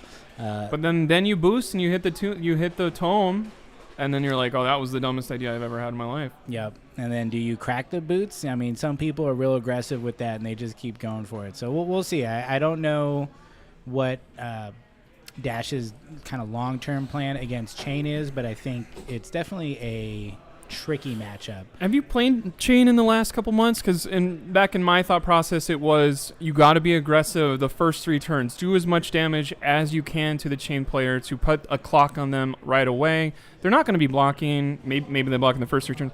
But then, did I get them low enough where their blood debt can do the rest? Yeah. I think you're right. Generally, that's kind of been my strategy. It hasn't always worked very well. No, I'm awful at playing against Chain. It's crazy that Chain, even post Seeds ban, just continues to adapt. And like I said before, it just really rewards players who spend the time to get good at the deck. It requires a lot, I think, a much higher skill level than it used to, but it's definitely an interesting deck. I honestly might prefer it now than you used to. Like, I think the kind of end game Chain decks that would set up the huge banish 5 seeds and other cards and just go for the huge rift bind. Those players, I thought those were interesting decks, and they've definitely rewarded skill. But I think now it's even cooler than it used to be, and I enjoy watching it more. And it seems like it's not the kind of auto loss it used to be for most matchups. So on his first turn, Wilson just said, all right, I'm going to shoot a gun. I'm going to load up my stuff. He's starting with the go again chamber. Of course, that's what you want to do for a long CC games to get as much value as possible. Then he pitched the rest of his cards and said, I'm going to do the trick where I can pitch through my gun the whole time. Anytime I don't want a card in my hand, I can just get it out of here. And then Steve said, cool, I'll block with 1 card. And he gave up Revel and Runeblood for a block for 2, which as a Blake that has no idea how this works, I'm like, well, that seems like one of your best cards, but maybe he doesn't want to banish that later. Yeah, it's interesting. I mean, he had this Minnowism in hand as well, it seems. Revealing the Shrill, getting that Belittle, getting those extra resources. I feel like maybe you just take that damage, or maybe he didn't have the reveal card for. Dang, he has a signed Soul Shackle. Has this guy played Chain professionally? Pretty much. I think I switched those names around. I believe I meant Belittle fetching Minnowism, but you know what I'm talking about, people. So coming in with the Shrill for 9 physical. Thank you, Steve, for that. Yeah. That's a big Shrill right there. And as a Dash player, you're kind of like, I thought it was going to be for 6. Like, I can give you two blocks, maybe 0 to 60 you, and shoot a pistol afterwards to try and get a block for 6, maybe attack for 5 type of deal of 11 damage swing. But blocking for 9 is not going to really leave Wilson with much options besides shooting a gun for twice, pitching the blue, resetting. I think an interesting thing that I wasn't quite sure was he's using the gauntlets that block if you pitch. Ironhide gauntlets. I'm yeah. wondering what turn he's planning that out of. When is it a command and conquer going to come from chain? What is strong enough where you're like, oh crap, I need to block for this? Maybe it's just to survive. Maybe it's another 2 block. Yeah, I mean, I think it probably is just another 2 block. He might. I don't know if he'd be running any defense reactions that cost anything. I mean, unmovable cost 3, so right. Definitely not in the chain. Yeah. So you're only going to hit it once out of 20 times that you need it, probably. Yeah, so it's kind of a weird choice, but it probably is just because it blocks 2 and allows him to block out some of those hit effects. Because chains does tend to come in on those breakpoints more often than not. So it might just give him the flexibility to either pitch a card that doesn't block, like an item or something that he doesn't want to play really in this matchup. And now Steve coming in for 2 and 2 with the Rosetta. What's great about Dash though is she's gonna have the extra. No, maybe not. There's no Virizion. That is the. I think he's got Skull Cap. Cap. So the second Rosetta Thorn may get through unless I have less health. Which when you're playing chain, you're gonna have less health. That is correct. Yeah. So it looks like Wilson passes. Wilson immediately passes. Let's see what Steve's looking at. He's saying, okay. Let's see. Banish. Top card banish. Lose a tome. Now that is a really interesting. I don't think choice. that's in many people's chain list. Maybe I don't know anything about chain these days, but I don't think people are playing Tome of Findall. You know, they're not. It's funny. I just threw this deck into my Viserai list because I was like, well, you can creepers this, and if you can creepers this and draw 2 cards and still maintain an action point from like an attack that already had go again, right. You're going to gain some life. You're going to have more, resources and maybe draw something that just takes your turn to like a nutty level. But yeah, definitely a spicy choice. I like that. I'm curious to see if Soul Shackling a second time. It's going to give Rosetta a go again, but it's not going to be 2 and 2. It's going to be just 2 and 1. Wilson says that's it. Are you sure? I'll take 3 all day. One thing, the most interesting thing that happened so far, Command and Conquer for 6 more. How much do you like this Arsenal card? One thing that I saw earlier that I'm very interested in was Wilson pitching the Signal Jammer to just filter it out of his hand. And it almost feels like Signal Jammer is a card I would prioritize against Chain, where you're like, nope, we're going to go ahead and give me 2 turns without your non-attack actions piling up on me. But maybe that's the strategy at the end of I'm going to pitch my best card, so after I block for 10 turns, it's back in my hand again, and the Blood Debt is already stacked up. Signal Jammer is the one that you can't play more than one. One non-attack for each player. I'm curious if 2 Chain turns, I believe, is playing as many non-attack actions. I mean, they definitely are playing some, but maybe not as like 2 in a turn as often as they might have used to, or maybe like late game that's more of a fear of like double howl, something like boost! that. So that's our first boost of the day. We got a high octane. Sorry for that, Colin. I had to take that option. Thank you for bringing it to my attention. Yeah. I almost missed it, so here we go. It's funny because I think we're maybe on a little bit of a delay from downstairs, so they're going to be like, why are they boosting a little bit after us? This is a high octane turn, though, so it's very powerful for Wilson to get as much damage as we can here. Put that chain lower. Say, you got to pitch deck a little better, bud, because you have less health than you thought. Yeah, so coming in, it looks like he's pitching a lot of cards, though, so maybe not the most powerful high-octane turn. He had the Fate for Seeing in hand, and he boosted a Magnetic Shockwave, or can't really see that card.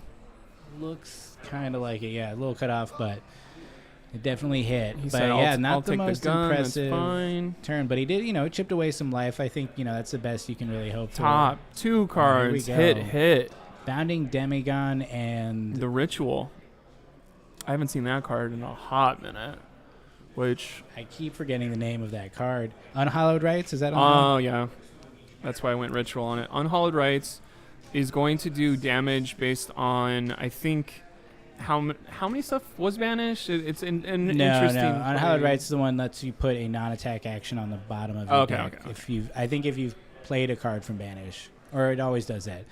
It's been too long since I've played Chain. And that's a sealed card in my opinion. So Steve knows 700 things more about this deck than I do. It's definitely good just because it allows you to, gain some of those really important non-attack actions and get them on the bottom of your deck, Right. which is, I can stack my deck again. You can stack his deck. Although, with the belittles and minnowisms, you're shuffling a lot. So probably a little less pitch stacking for the first part of the game, and maybe kind of later in the game he's going to set that up a bit more as he plays out these cards. A Chain player is using the belittle minnowism column to grab another blue, right? It's kind of more of a pitch thing than a add the bonus. I think so. I mean, I would assume they're running the blues and maybe the reds because it gives you the choice. If you have the resources, you can get the buff, and if you need the resources, you can get the resources. So we know he showed the Vexing Malice. I think it might have been a red, a great card just because it has that 2 arcane damage that's hard to... I mean, 3 physical, 2 arcane on one card for 1 pitch. Yeah. Which, and he'll give it go again because you cannot block that whole thing with one specific card. It is impossible to do that. Yeah, it's a pretty good card. That isn't a white border. It is interesting. Will we see a white border card? Do people have them yet? I know some of the Kingslayer crew were cracking boxes yesterday. So somebody was joking about doing a white pummel. Does that discard a second card from your hand because it's so tilting? So far, no white cards, but... Yeah, we'll call them out when we see them, but let's see. So we block with a T-Bone. T-Bone, close to our heart over the Attack Action podcast, our first spoiler card ever. So that was really fun. But here he comes with Shadow Puppetry. He played this from the Banish Zone. Played from Banish, so it gets +1 from itself and then +1 from Shadow Puppetry. It has Go Again and the hit effect of banishing. So this turns on Rosetta, just for everybody paying attention at home. So... whether he's going to play Unhallowed Rites from the Banished Zone, he can do all of it because he's going to Soul Shackle a third time to do 3 attacks. And we see a block with the Teklo Foundry Heart for all of it. So he doesn't want the hit effect of banishing a card off the top. Yeah, good call there. I mean, you just don't want to feed. Even if Chain doesn't play it this turn, feeding their Banish to set up like those crazy turns is really... not what you want to do. And the more they can, because they might see that it's a card they don't want to banish, and that's also just good information for them as well. So it's hard to do, but I think blocking that Shadow Puppetry is the way to go. So he used the blue to do his Skull Cap to block the Rosetta 2 on that. I think that's what happened there. And did he take the Arcane? He took... and then he's coming in with the Vexing. Yeah, he said 3 and 2. He just took a bunch of damage. Yeah, that was pretty tough. And he blocked with 3 cards and 2 equipment, or 2 cards and 2 equipment. So that's... not fun. Not great. And, I think one of the things that the newer Chain decks are doing that's really interesting is, just letting that Banish sit. And I know they used to do this, but, I think more often than not, they're letting it sit to really set up the best turns they can rather than, just kind of playing out all their cards every turn because they know I could take this damage and, in the end game, I'm just going to present so much that either I'm going to take all your cards and then continue to present crazy amounts of damage or not. So, too bad. He's banished that Mob Skies and the Rebel. He's got another Unhallowed Rites. Pretty rough there. He said, I'll take both pistols to the face. I don't really care about blocking. This is my game to attack you. We'll see what I can do. Unhallowed Rites twice is not a good play, right? That's not going to be what we see at all. No, my guess is he's waiting to play Howl from Beyond and then the Unhallowed Rites. It just synergizes well because he can get that Howl from Beyond right back into his deck and then present a good amount of damage and swing the sword or another attack. So, it's probably not the most... Ooh, Art of War turn. There we go. Probably the best card that ever existed for Chain. He's going to banish a card into his graveyard. which will let him accept his Abandon Command and Conquer. He's going to draw 2 cards, so nothing he can play, but maybe he's got some spice. Oh, here we go. Do it again. Now he's banishing the Rift Bind. I'm going to kill cards. you. So it looks like he gave go again with the first one and getting +1 with the second. Just real nice stream. I think he still has Steve here. 3 cards in hand. He's got a pitch ready to go. Yeah, 3 and in banish. 3 attacks that he can. Oh my God! There we go. So okay, he banishes. He gets Soul Reaping for free. It's got go again from Art of War. It's coming in. If Prism had a soul, it'd be going after it too. Here we go. Unmovables. All right. Wilson said, "I can block 1 big thing," and there it is. And that's pretty good. Because that's going to block 6 from Arsenal, right? That's the break point. Is it a blue? It looks like. Because it feels blue to me, but I don't know why they would. Makes Can't maybe tell. sense Might to be, play blue and dash. I think it might be a red, actually. He might have it in for the Starvo matchup as well or something. Okay. But, yeah, so covering that all up, I mean, Soul Reaping definitely just kind of a busted card that is free. Hell from Beyond closes the chain. Yep. But he gets +1 the whole turn with everything. Yep, so then he's Soul going to get Shackle number +3. 4. And Riftbind. Okay, so he's got another +1 from that. I'm just going to let Steve calculate the damage because he's been doing it all the time. 6 is gross. 6 with go again as he's Soul Shackled, so we'll see if he's got 2 floating, so we'll see if he plays. Oh, whoops, it's actually 8. Sorry, yeah, I was looking for another dice. Playing against Steve on this deck has to be daunting because I'm a player that when I look across the table, I get beat by some layer of, ooh, this guy's scary, and this deck is scary. Yeah. And Steve knows how to play it. Steve is a nice guy, though. He's not that scary. But that's almost more infuriating sometimes. He's playing the Unhallowed Rites, getting that Howl from Beyond right back into his deck so it can do even more damage later on. And Wilson said, don't worry, I'm going to make sure you lose your blood debt because that's what I want to see is more damage on your side because I just took 8. Yeah. Blocking with a high velocity, or not high velocity. What was it? High octane? High octane. That hurts. So that does hurt. Yeah, he's definitely not in a great position with Chain, with the life lead, and hitting Shackle 4. We're getting into dangerous territory. 3 hits out of 4 is pretty freaking good. That is, I mean, it's all attack actions, so he's going to need the non-attacks in hand to play those boundings and get go again enough. But, like I said, he's going to be comfortable taking damage on his blood debt and just playing out a good turn now and setting up a better turn later. So we'll see. And I don't know if Wilson, what is Wilson's plan to win this right now? Is it, I'm going to block. I'm going to do my best to... I don't think he's at a point where he can just I'll take 6 and swing back with 12. That's just not going to happen with Dash at this point.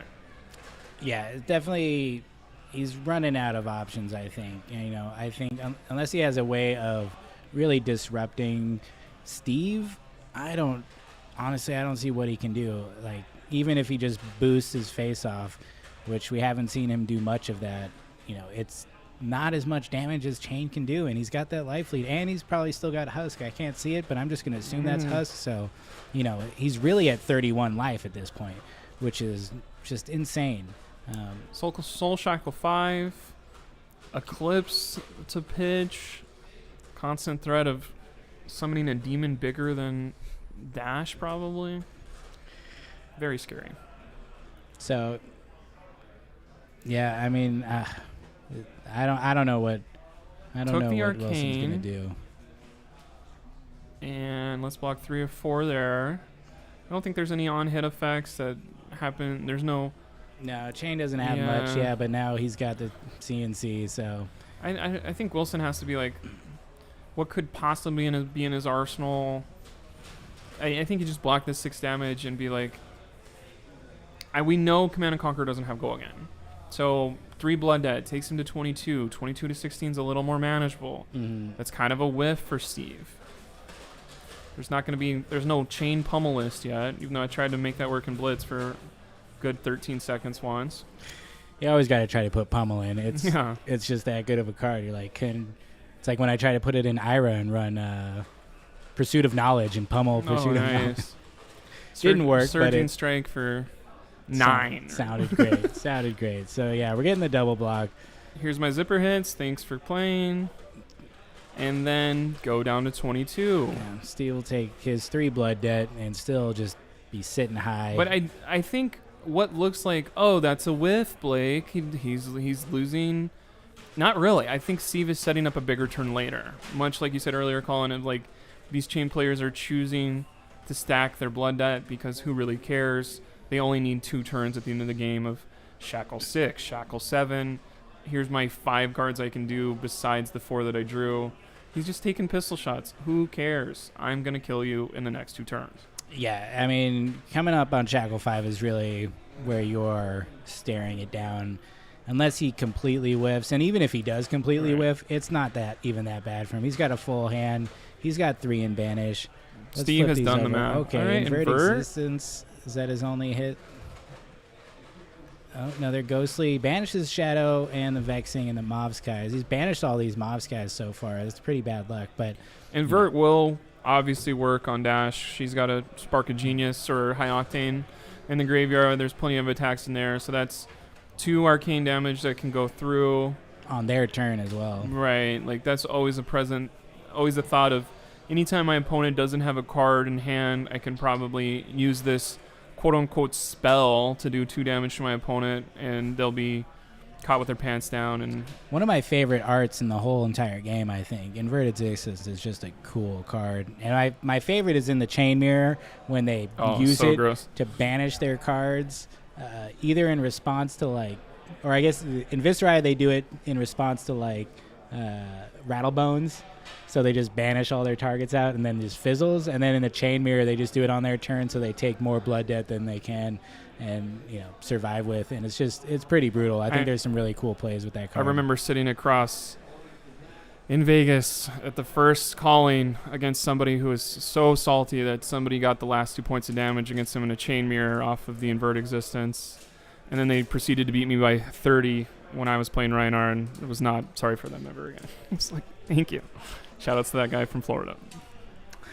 Florida guy.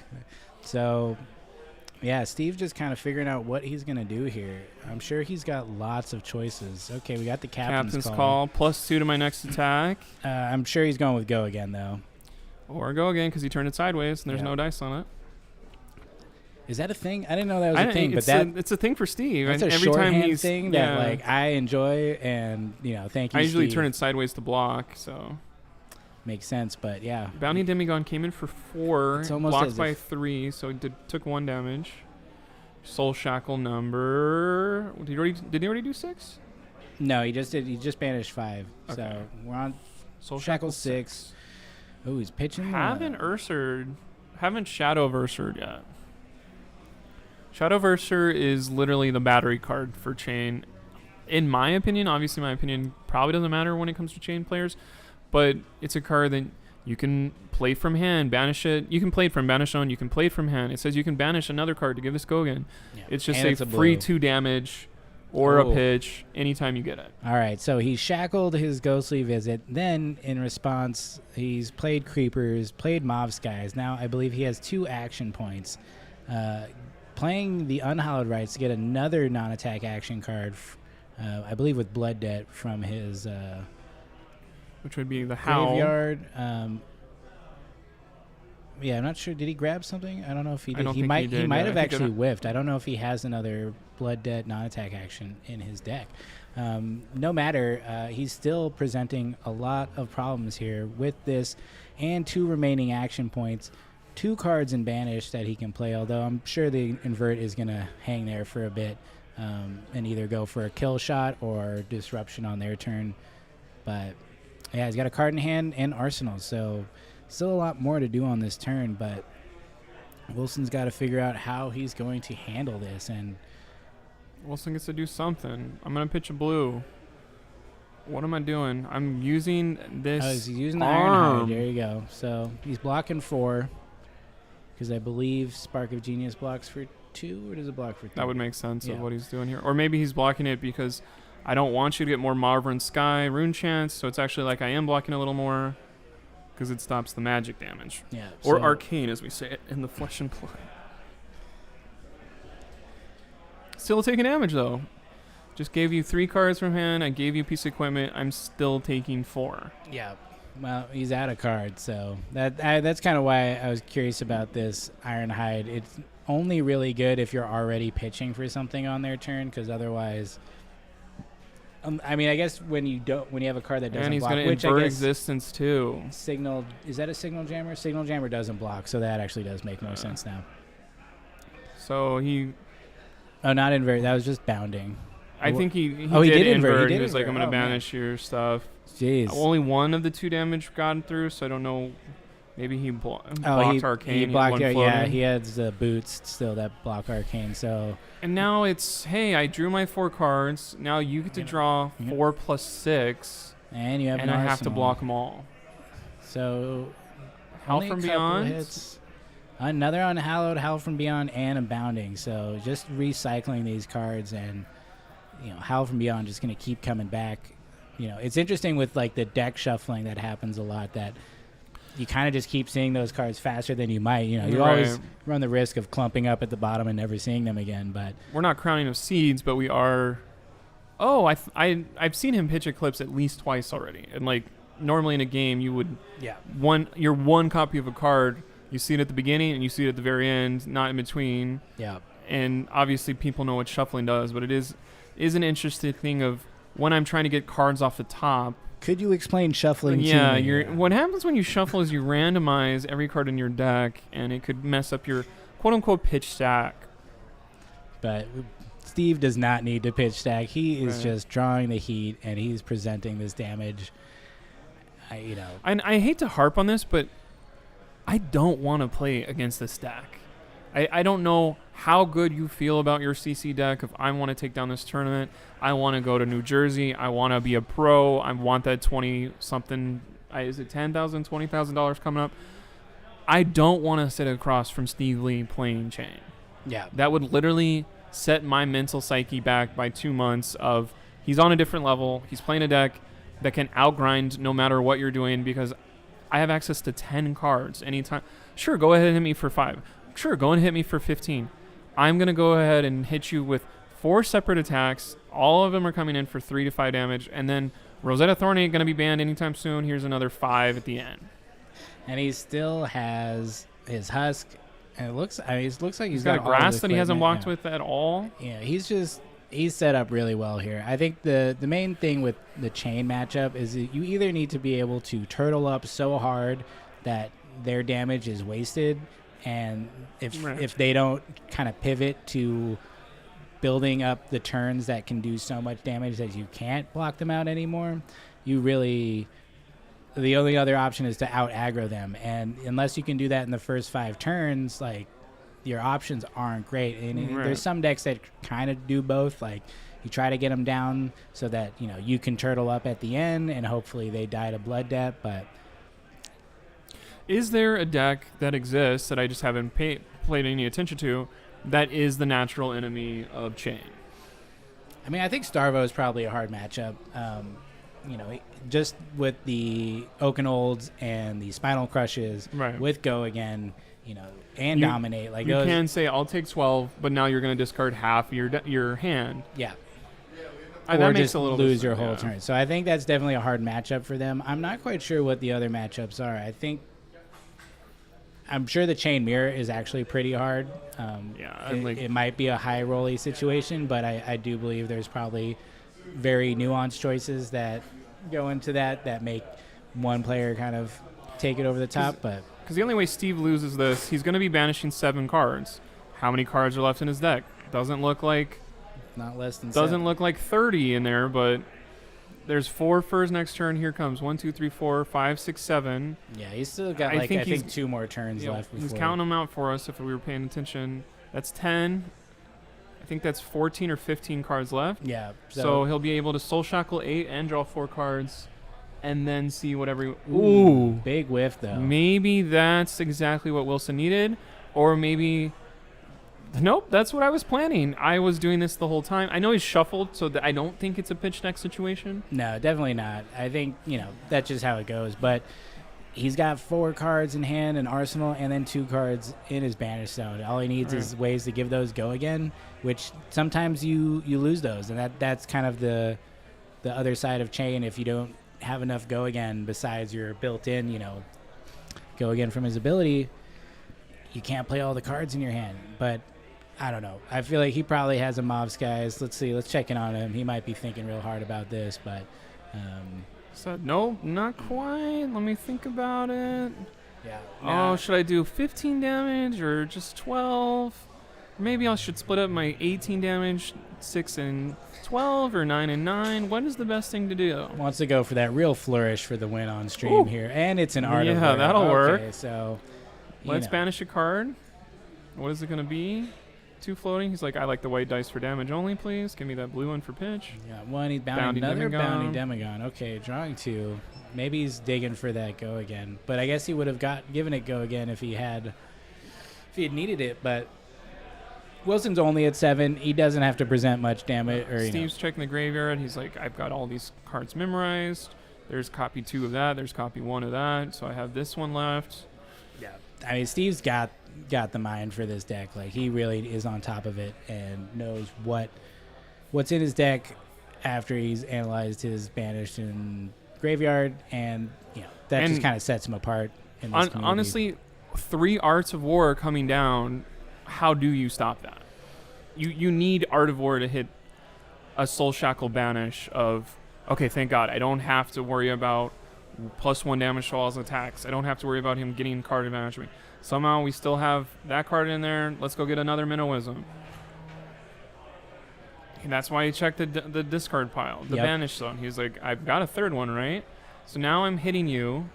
It's for 4 because I got a bunch of card advantage and I'm blocking. Yeah. And I'm going to go grab a card to pay for all the rest of my stuff. That, or he needed that non-attack action to turn on these boundings. However, if we're paying attention, what was the number I said? He had around 12 cards or 15 cards, so he just drew 2 more. Yeah. So I think Steve is in the position of, I'm going to win this turn or the next one or I die. Yeah. So I think Steve is planning this of, let me shuffle my deck. Maybe when you shuffle your deck, you get to look at it a little bit. That's a Pokemon thing. I don't know. That's not really a Flesh and Blood thing. But all right, here you go. He's setting everything up. Here's another card, another go again. Creepers are still around somehow. Yeah, doing the creepers, getting the extra action point because he had go again from Belittle. Now getting another point from Shadow Puppetry that gives his next attack go again. So he's going to be able to play out all of these bounty demigons, I think, and then swing with Rosetta and probably play another card from hand. I don't think there's a way Wilson gets out of this. There's going to be 4 attacks that are all doing more than 3. Now, this one's There's coming absolutely in for 6. no way Wilson can block all this. Yeah, he's going to block 6 here. We definitely got the 4 coming in from Rosetta. Still has 2 action points. And he can shackle. Oh my goodness. This is heartbreaking. I wanted to yell boost way more than I got to in this matchup. It's funny because Soul Shackle isn't as fun to yell, but it's happened 8 times more. Soul Shackle. Seeing this deck, why are you not playing this deck if you're playing a Runeblade? Why are you not playing Chain? You have to play Chain. It seems so oppressive, or we're going to see bigger combos from other Runeblades later. I don't know. It's hard. It can definitely be a little tilting because you can banish all of your Art of Wars, and you still have to figure out how to get to your end game and present these monster turns. And it does have options, but I think it can be really hard, and you're at the mercy of those banishes sometimes. So I think the best players set themselves apart by being able to handle that better than the other players. I think Viserai had the ability to turtle up, do the OTK thing when they needed to in those bad matchups, but there you go. Ambulance in the background to let you know this coming is to pick over. up Wilson. Unfortunately, he was just destroyed on this stream, but murdered on live television. It's a tough matchup. I think you go boost or you go home, really. I don't know if you can really turtle this one out effectively. Just there's not enough. No. There's not enough blocking. Even Steve's with checking around equipment. to see if anybody saw the massacre, if he's got to tell everybody later. Yeah. They can watch the stream. Wilson, I want to sing his praises. He's very good. And that's kind of where I'm going with this mindset of why are you not playing chain? If you can basically neutralize a player like Wilson of, guess what? We're playing solitaire, and I'm the only one who cares about my cards. You are just, how many 3 blocks do you have? Oh, you run items. You're going to run out of, you don't have enough health to block my stuff. Yeah, I mean, my only guess is that you either just really like Dash or you think your other matchups are good enough and Chain's not around so much that you need to worry about the matchup. Because if we do metagame one more time, all right, 6 Chain. We do have 6 Chain and 6 Dash, so, That is a thing of, that is the most likely thing that could happen this time. So, let me click this one. Okay, and it's a thing where are these Chain players from? They all work together. That's what I've been hearing from Dashes on the floor. They want to prey on other decks. They do not want to be playing Chain. Yeah. That was a note from our technical director guy. Unfortunately, it seems like they will be running into some Chains. Yes. If they are successful in preying these other decks and the Chain players are anywhere as good as Steve, they will have to go into this matchup, which, maybe they get in the top 8 and they hope that Chain loses to Starvo. You can always gem your way through this and get to the end game or, get to the finals. But, it's a tough one. I wouldn't be playing Dash. And if I was, I'd be boosting. Yeah. I think one thing, too, is we did SoCalling one when there was the actual Nationals. But the week before, that's kind of where the Briar showed up out of nowhere. And it wasn't out of nowhere for people that had been practicing for a whole bunch, but it was kind of out of nowhere for a lot of people that maybe weren't playing Briar. And so is this saying maybe there's a Chain deck that's going to be 30% of Pro Tour next week that people don't know about, that the people that do know about, have they been playtesting it? Are they, I did not want to go to Orlando and play against Briar. I skipped that trip because my Rhinar is not going to beat the Brynars of the world or whatever. So is that going to happen again? I don't know. I think, I think with the bans and suspensions, we're going to see a pretty open field of a lot of people bringing either what they're very comfortable with or at least something that is aggressive enough that forces their opponents to make those decisions. And at a big enough event, you can find your way through it with a little bit of luck, dodging your hard matchups and just getting at least to day 2 and going from there. But I agree. I think especially in the Briar meta, it was really difficult for a lot of people, and that's why we saw so many Briars, unless you are just a gifted ranger like Isaac Jessen from the Attack Action podcast. Yes, top 8ing with his just awesome Ice Lexi deck, really countering that meta, which hadn't really been done up until that point, and especially on a class that underrated and probably a little harder to play. So, but right now we haven't seen anybody present that kind of meta challenge. I think Prism has been more of a, leg of it, praise on Guardians mostly, but Starvo is just really tough. And then we had Viserai, who also got knocked down a bit. So, with these things, I think people are trying to figure out where they can fit in, and if they bring something people are not expecting and perhaps didn't prepare for, that can really catch people off guard if they sideboard incorrectly and they don't quite know what your game plan will be. And we have someone in the chat saying, oh, I think you're supposed to race Chain as the Dash player. And it is a thing of I don't think that was how Wilson's deck was built. Because I don't think in an aggro Dash list you're going to play Signal Jammer. I don't think in an aggro Dash list you're going to be playing the Unmovables. So I think probably was more excited to grind out some matches. And I think when you have a Chain player across the street from you, across the table, you are kind of I'm not grinding this person out.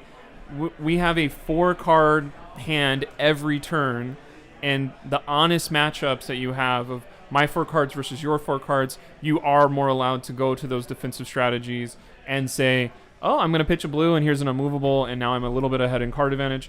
But, you can't do that against Shane when he's got 4+5, 4+6, 4+7 for game. Totally. Unless you can disrupt Chain, I think you're at a really big disadvantage. So either you're getting cards out of their hands through hit effects, or you're presenting as much damage. But even when you go aggressive, I think their first couple turns, they're very happy to block up, arsenal a pretty good card, or pitch, pitch good cards for later in the game that they can banish off. Just build up those soul shackles so that even if they haven't done a lot of damage by shackle 4, like, that's when they're going to start popping off and really coming at you with just so much damage you can't do it. And unless you have something like Blizzard where, can stop them in their tracks, Spinal Crush, removing their go again, you're not hampering their game plan. And Dash just doesn't have, my throttle goes back into the bottom of my deck. My other card, Combustible Current, gives my it's all stuff that adds to your deck. It doesn't take away from your opponent. Yeah, it was this gives it Dominate if it hits. You're like, great, I wasn't going to block it anyways. Or I can just block with Husk straight up for 6. And you're not putting Pummel in your deck as Dash, because as soon as you boost over your Pummel, you just killed yourself instead. So yeah, I mean, it's crazy. Chain literally starts at like 48 health or 49 health with all his blocks. He does lose some to Blood Debt over the game, but I don't know if it evens out in the best of games. Like he probably still essentially starts at a higher life than you, and then just has this card advantage. So it's what's kind of sick is it's just, where do you beat Chain? It's not turn 1 and it's not turn 15, and so on hit effects, you talk about them all the time when you're a class that doesn't have on hit effects. Like being a Reinhardt player, I have on miss effects. I have other stuff. Like, you do need the prevent, the go again. You do need the pummels to take a card from your hand. All that kind of stuff matters. Yeah, Capolo in chat agreeing with you here. If you're not putting pummels in Dash, you are doing Dash wrong. Capolo. That's a pretty, it's a fair point. I think, he's got the targets with the 2-cost cards. And that's the only thing he can really present that has that discard effect that can mess up their hand.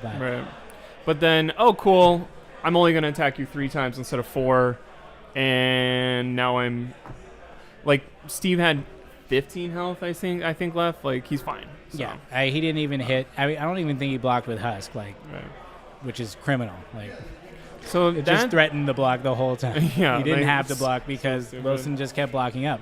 And I think that's where old Chain and new Chain have kind of split, is that it's not a guarantee that he can't do much in his first couple turns. Like, with the right cards, he can present just as much damage turn 1 as he does like mid and late game sometimes. Right. Well, that's all we have for round 2. Yeah, we're going to go ahead and do the waiting for next round screen. Go get a beverage. Go get another beverage. Go check in with the players. Yeah, see how they're call feeling. your mom. Tell her you can't make tomorrow. You're practicing for Pro Tour. And we'll see you in like 5 minutes. Yep.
right, we're back. This is round 3. Over the break, the person that you just watched play Chain. Oh, never mind. We'll just go straight into this. This is Chris Iali and John Ho. This is a former matchup of our top 8 at Odyssey ProQuest. I think John Ho is one of our... I don't know if because I don't really play against him ever. I just saw him at ProQuest Odyssey and now here again. He's in the region. He's so good at playing Viserai. He is a strong competitor that whenever he is there... I guess we need a new timer, Justin. Because we're at 0 zeros, but I don't think they're going to go the full 50, but... Probably not. Viserai. Turn 1. Chris Iali, though, was also playing Viserai at ProQuest for Odyssey, and he has since switched to Briar. We were asking about him that earlier, because Chris Iali is definitely a killer from the Riverside area. He practices with those dudes from Top Deck Keep. They wear those shirts. He is somebody who took down a skirmish. He's a top 8 competitor at ProQuest without trying. I don't know. He's going to New Jersey for sure. I wish I knew a little bit more about this, but it's kind of invasive to ask all these people all the time. So he's definitely a player who shows up to these big events and does well. So you know, someone we always look out for. Once again, I have a Blake thing of, oh, look, I played against Iali. I was so excited. He's beaten me twice in like right before a top 8 where I thought I was going to squeak in there, and then he does 25 damage to you Arcane, and now you're dead. So his first turn pretty well. Got the full block from John, so coming back again.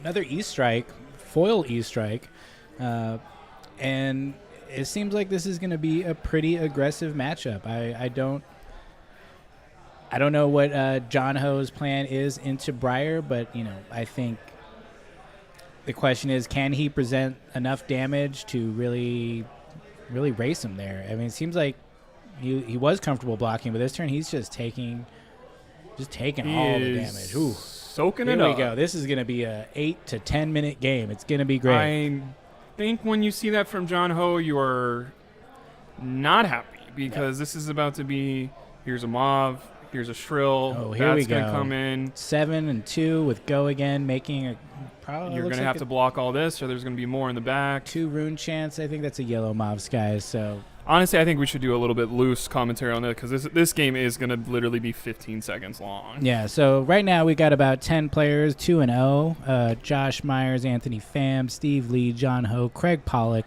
Paul Solinsky, Christopher Iali, Ryan LeGroux, Thomas Briggs, and Ryan Aldridge. A lot of familiar names. I mean, yeah, that's all who you should expect. Maybe there's one or two people that you're like, oh, heck yeah, some of those people I know are making the next step in their game. That's always fun to see, too. Chris said, sure, I'll take 9. That's easy. Take it to face and go for the next. Oh, here we go. And Revel. that was, maybe he knew this was coming instead. I don't know how it already says 8 Rune Chance, but it's probably because of Revel and Runeblade. So this is 2, 2, and 8. And he says, yeah. I'll take it all. Yep. Wow. I'll take all the Arcane, go down to 21. The thing that really stuck out to me in that turn was how fast John Ho knew exactly how many Rune Chants he was about to have and just plopped it down, played it out, and was ready to go. Like, I always have to stop and be like, okay, it's 4 for Revel, but I get +1 from Viserai. Oh, I forgot my Mauve Skies hit effect. Gorganian into Channel Mount Heroic. And this is exactly why he did not block. Yeah, so he's pitched the Earth card, so it's going to stay Command and Conquer for 9. Eat with it. Go again. Straight down the throat. Yeah, eat it. This is just... This is... Because there's 2 and 2 coming afterwards unless he flips over the Arsenal and it's another attack action that's just going to get buffed again. Yeah, or if it's a 0 cost with Go again, this is going to be disgusting. Oh my God. It's already disgusting. Of course it's a 0 cost with Go again from Arsenal. So that's going to block 9. Press? No, okay. Yeah, it's a Go again. This is 7 with Go again. And then he's going to 2 and And he will have full advantage. Even the word tempo we say in the biz, he's going to have that. 2, 2, and 2. Not 2, 2, and 2, but just at 2 least and 2. 2 and 2. Yeah. And he said, yeah, you did 9 to me. I'm going to do 15 to you. Wow. And he gets to go again on his next turn. Wow. Apply more pressure. Channel Mount Heroic is not dead. 4 cards. We might have to ask some other players to move over to be on Yeah. stream because we're going to Who run out of wants stuff to be on talk. stream? Saw Revel and Runeblade over on John Ho's side, though, so there is a chance. There's a chance. Let's see if This is a gross sequence of turns from both players. I agree with you completely, Patrick. As once again, as a lowly brute player that is excited when I do 9 damage here Force it of is. Nature. Force of We gotta Nature get out of with the way Channel of this. Mount Let's just let Heroic. this simmer Oh, here. and he's going to Sonata. Jeez, it's like they set these decks up on purpose. Okay. Two, Oh, he's okay. got the scar for his scar. And the Rabble Rousin. He revealed 2 Arcane. 4. He said, sure, I'll take it. Hopefully you don't have a meet and greet. Oh, he pitched a Candle Hold for the Sonata. Yeah, so that is exactly what he wants to see. Although Scar for Scar doesn't have Go Again, he can get the Go Again from his embodiment of Lightning. Then he's gonna Rabble and then probably swing the sword yet again. Like, And Chris is like, oh, should I go to Chipotle? Should I go to Panda Express? Because I'm gonna have so much time in between this round and next round because Hunan Chicken right we're next playing door. We're playing literally the Very most good. insane 2 decks. Drawn into the Dark Dimension. I love What that. is going set. on? That's great. It gets the reduction and it draws a card with so He many. says, I have Revel and Runeblade on top. Is there a way I can draw into that? Oh, John's oh got yeah. to Well, he's prevent got that. Force of Nature. He's gonna hit. Oh my God, This John, is block coming in- this. Yeah, he's gonna block with everything. Oh my God, To John. keep that Rebel from coming into hand, because I think if he doesn't, he almost just loses the game. Yeah, it's okay. I'm Does gonna he even Scar have for a Scar. He has the shoes though. he has The shoes come in. He's gonna draw. Does he have Tunic up? Oh, I guess he doesn't even You- need Tunic up you because he's have- you gonna draw draw? the card. Can he play it down? Does he have Aether Ironweave back there? No. Does he have a He's- tunic to swing? He's got Tunic. I don't know if it's it might be charged. I think it's been. He's gonna put that for it. Here's 4 more Arcane. And 2 and Yep, 2. Tunic is charged. Dead. 4, 2, and 2. 8. Go down to 1. Goodbye. No, okay, something happened. He said, I'll block with Aether Ironweave. Yep. Well, he broke the chain, so he could. Okay, reblock Aether with all of his Ironweave equipment if and he my wanted equipment over here. Yep, blocking all that. to. Jeez. That's Channel Mount Heroic in a nutshell of Yeah, doesn't even need to be out there that long. why does that work on non-Earth cards, you guys? Why does that not? Patrick, how gross was that turn? Hopefully you're still in the chat. It just keeps happening. You could just keep saying that. Every turn has been Yeah. pretty gross. And Chris Ioli, when he's on a level of this, of like, my deck's working, I'm having a blast, John Ho has not lost a game like this probably in his life. Because John is a grind player who gets you down to your last health and takes you out. And Just this another is Force of Nature. crazy. Yeah. No fuse? It doesn't really He matter. he fused He it. fused it. Cool. And he's got the swarming. Take it. Draw a card. No, he said, I'll take the Arcane. Cool. He doesn't even want to look at his cards. Block the Runic Reclamation. Yeah, Just prior things. traditionally, Runic really good into the Briar Oh. matchup. Oh, another swarming. Here's Because another you can- one. You can pop that Mount Heroic sometimes, or at least present them with enough damage that Alright. they have to block with 2 or 3 cards that can really slow them down. 2 and but- 2. You got it. You got the block. Okay. We can block it with our Skull Cap because we have less life somehow. Probably that massive turn back to back. 2 massive turns that did about. Yeah, we didn't even 30 look at these damage. people's faces. I didn't want I- to. I didn't want to put John's- them on blast. This is tough. I feel bad. Like, I honestly feel bad. Here's how much you want to block. I have blues. You're toast. Now he's got exude confidence. Is that a Garganian Tone's not going to block at all. no? It will draw him an extra card though. Yeah, if he can Wait, survive. Was that the last game? No, this Garganian Tone was played on Chris's side. Yeah. Said, yep, I'm going to go ahead and beat you by 20. Jeez. All right. Well, that's probably He's just wearing a mask, but he is smiling for sure. that's just really You hate to see that. I don't feel good about it. yeah. I feel bad we put this on stream now, but you know, that just can happen. You know, the deck pops off. Yeah. They both had really good draws, I think, early on, and probably could have presented similar amounts of damage. Cool. But we're gonna probably try and get Chris up here to talk about that. I'll let Colin talk to him because he knows way more about Runeblade stuff. You just always have the pitch to play Swarming Gloomville because it costs 0.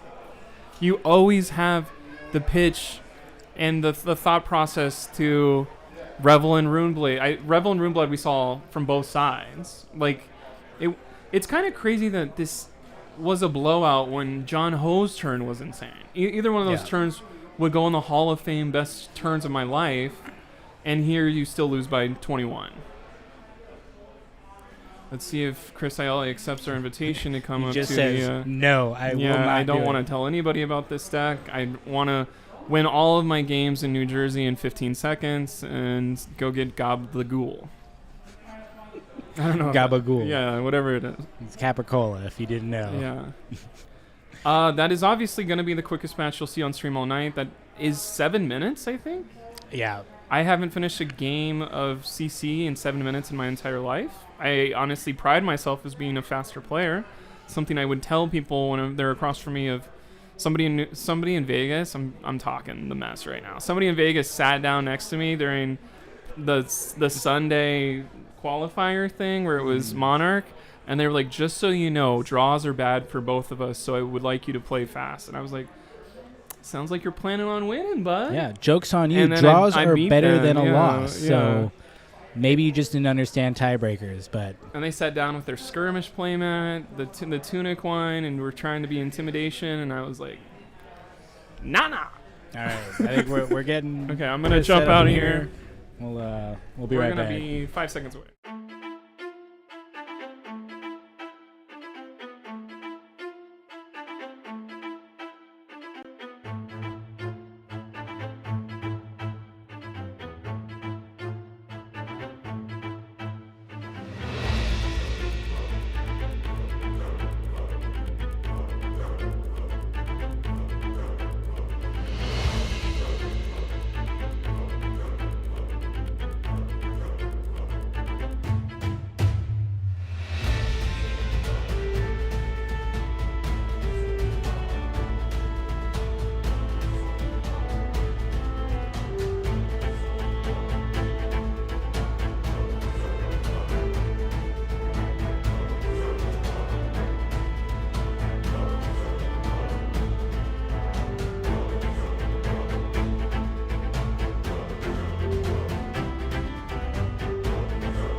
All right, we are joined by Chris Ayala, who just brutally destroyed John Ho on stream. So I just wanted to ask, how could you? The deck helped me out a lot. Channel's pretty good. Channel is pretty good. So is that basically your main strategy, is getting the channel out, hopefully getting a Force of Nature and just presenting ungodly amounts of damage? Yeah, the deck's basically on the offensive front the whole time. Playing a bunch of cheap 0 for 4s. It's hard to block efficiently without defense reactions. And yeah, once you get the channel out, it's even harder. It's still hard even if you do have the defense reactions. Totally, yeah. I mean, if you even do more than one attack, it's so much damage. And then if you can keep it out for 2 turns like you did, it presents a bit of a problem. I'm curious what, if any, if you're comfortable sharing, what matchups you might be worried about with this deck. I've been struggling in the chain so far. I think the Carrion Husk really swings the matchup a lot. Like, they just have so much more health than we do now since Skeleton got banned. But I think it's still close, and it depends how early I draw my channel. Like, if we get a repeat of the last game where I have the channel on turn 2 or 3, whatever it was, then I can definitely put enough pressure on them before they get enough shackles. But yeah, chain's very strong right now, I think. Yeah. How's the Starvo matchup? It's a race. It really depends on how much of the disruptive crush effects that they have, like Oakenolds. If they train Oakenolds or Spinal Crushes, then yeah, it's going to be tough. But I found that if it just comes down to like a normal race where they're beating me down with Breakgrounds and Evergreens, then I can outrace that. Nice. So how long have you been on this Briar deck? I know you play a lot of Viscerai too, right? Yeah, I've always been on the Runeblades. I played the Lightning Briar at Nationals, and the deck was very good then. And I'm just like trying to figure out which Rune Blade I want to play for New Jersey next week. So Nice. Is Viscerai still on the table for you? not really. No, no.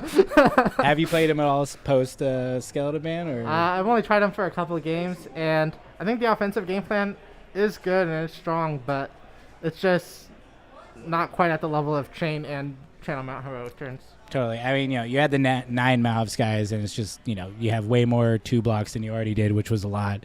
I think that makes it a little hard, and then, dealing with the other aggressive decks, I think is really hard. I think it is still pretty good, but yeah, I don't know if he's going to be much of a problem at the Pro Tour. You are going to the Pro Tour, right? Yeah, I'll be there. Nice. Yeah, I think he'll still show up. I think his presence will be smaller than Chains and Briars as far as like the Rune Blades go, but I think he's still a decent deck. He probably has his better match. Like he might be better in the Chain than Briar is, but yeah, I'm not. So how is PT testing going? Still kind of undecided. Like Yeah. this is definitely one of the front runners I'm thinking of bringing, but I mean Chain is just so good. Starvo is still a thing. I think it's pretty unknown. Yeah, like I feel like I want to bring a Rune Blade, but I might just default to Guardian. Okay. Starvo. Starvo or Oldhim, just Or like Oldhim, yeah. I really want to have a good Chain matchup. Yeah, Oldhim seems like he's actually in a better spot than he was a couple weeks ago, so that I think that might be a good call. With your testing, I know you guys over at Top Deck Keep are present a pretty strong team. What is like your testing schedule like? You guys practicing every single day, or what? Yeah, I mean I've gotten players from like all over SoCal, Vegas, Arizona. We've been testing on Discord basically every night, hosting meetings, talking about the different heroes.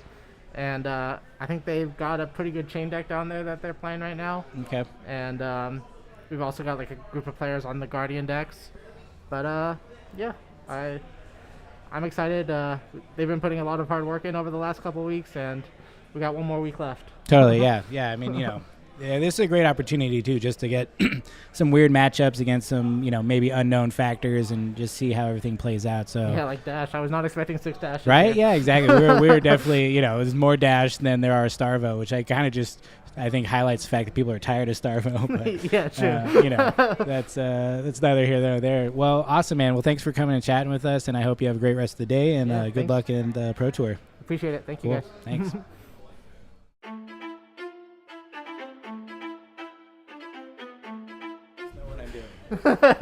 Yeah, you guys are doing well.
And we are back. What round are we? Round This 4. is round 4. Round 4. We have an exciting matchup. Well, we'll see if it's exciting. It's Bravo versus Bravo, star of the show. Old Bravo, Old the Bravo showstopper. versus New Bravo. But in lore, New Bravo is older than Old Bravo because he grew up and got elements. I did not know that's how that works. I think that's how it works. It makes sense. One of the people is Craig Pollock, who we mentioned earlier. If you were paying attention bright and early, this is who I chose to be my winner of this tournament. So we'll get to see that in action. The other guy I'm not as familiar with. Thomas Briggs. I believe he's the founder of the Los Angeles Flesh and Blood Facebook page. Shout out to that. Great guy, Thomas. Shows up for lots of events and always plays Bravo. So, we've got 2 Bravo mains going at it. We'll see how it goes. Let's check them out. Cool. Let's watch them sideboard. Craig's on the right, Thomas on the left. Craig a fan favorite around here. Definitely, he shows up to a lot of events. He does well. And he's a nice guy. So Thomas wearing a shirt to distract his opponents. He's got chips on his shirt, so he's got a chip on his shoulder coming in with the Starvo mat, despite the fact that he is playing Bravo Showstopper. But that's fine.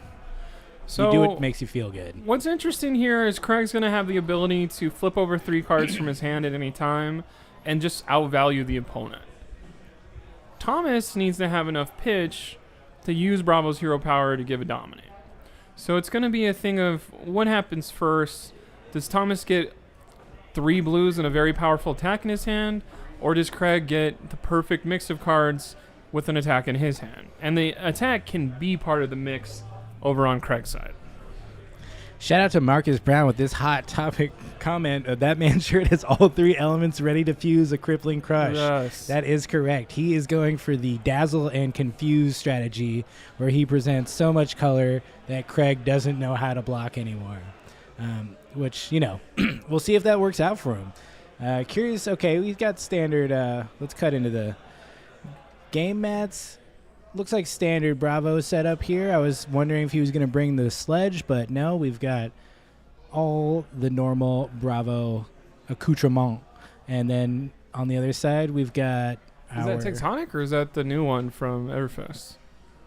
I think that's Tectonic. Okay. I don't know why he would be playing the Earth Lord Bounty. Making sure there wasn't any draw Craig cards. And we're rocking going! Ironhide boots. Oh, ooh, hell yeah. imposing There's visage, something right? we've never seen before. Imposing Visage. I don't even know what it does. There's an interesting cost on it. It's something like an X+3, and it's like go fetch for a card that's an aura from your deck. You have to pitch double the amount. So I'm hoping the last card in his hand is a blue. What's interesting about Stamp Authority is whenever you play that, it's going to go ahead and make all of the hit effects not happen on any of Craig's attacks for at least 1 turn. So this is kind of a very strong beginning play of, okay, I got this card. If this is a blue pummel, I actually think you go straight into, it gets to be played. You don't have to pay for it. So the Stamp Authority will be chilling next turn. He's going to swing for 6. Craig says, okay, sounds good to me. And I'm going to block with my shield. I'm going to block with Heaven's Claws. Break ground even. Probably to block all 6 of that because it's the opening turn. I don't have a health bar nearby. I will probably get that up on stream soon and the countdown clock, but time is ticking, and this could be a kind of grindy matchup. I'm not super familiar with this, and I'm excited to see what Thomas brings here. I think just that first turn is really interesting. Yeah. He also had that +1 intellect, which so at first I thought he drew too many cards, but no, it's Stamp Authority has that +1. Forgot about that. Pretty good, good play there, I think. Very fun bluff from Craig too to read the Stamp Authority like he didn't play it for months. It's important to read the cards because sometimes you forget, and someone plays them, and you're like, "Oh no, I'm dying," and then later on you're like, "Oh wait, everything they did was wrong." It's interesting because anybody that's played Guardian before loves watching Craig play. So we already have somebody. I think somebody on a buy is sneaking in and wants to see what's going on because they play Oldham. See you, Michael, checking everything out. All right, so we've got the flash, get the extra action point, which that works. I guess that works on the hammer. I don't play flash, so I don't know how that works. I think he's probably just getting it out of his hand here. You think so? Okay. Because that only works on actions? I think it only does work on action cards. Yeah. So he's like, can't screw this. Just cycling his hand, hoping to draw something better. Coming in with the hammer, resetting, and let's see what Thomas gets with this 6 card. No, he only 5. He didn't have an arsenal, so I think he took that damage because there wasn't an ice card. Yeah, he didn't block, so he's definitely took that. We're at 36 on this side. I'm going to go ahead and create a life counter in front of me. Just in case. Coming in with Rouse the Ancients, revealing 2 cranial crushes. So I believe that's 7 go again. Yeah. So definitely bringing a little aggression here with this Bravo deck. So we'll see how that holds up. I imagine most of the game plan is to, if that is the game plan, swing twice with a attack action. Okay, and there we go. We got some health going. Thank you for that. It's probably Evan. And then the hammer. So I think how Craig's going to play this is he has a lot of defense reactions. And that's kind of looking like a red staunch. So cool. Here's a blue. I'm going to pitch the staunch. I'm going to play the staunch. I'm going to have a blue left over to Crown of Seeds. So I'm blocking all 7 of that mess. Okay, cool. You're going to throw a hammer at me.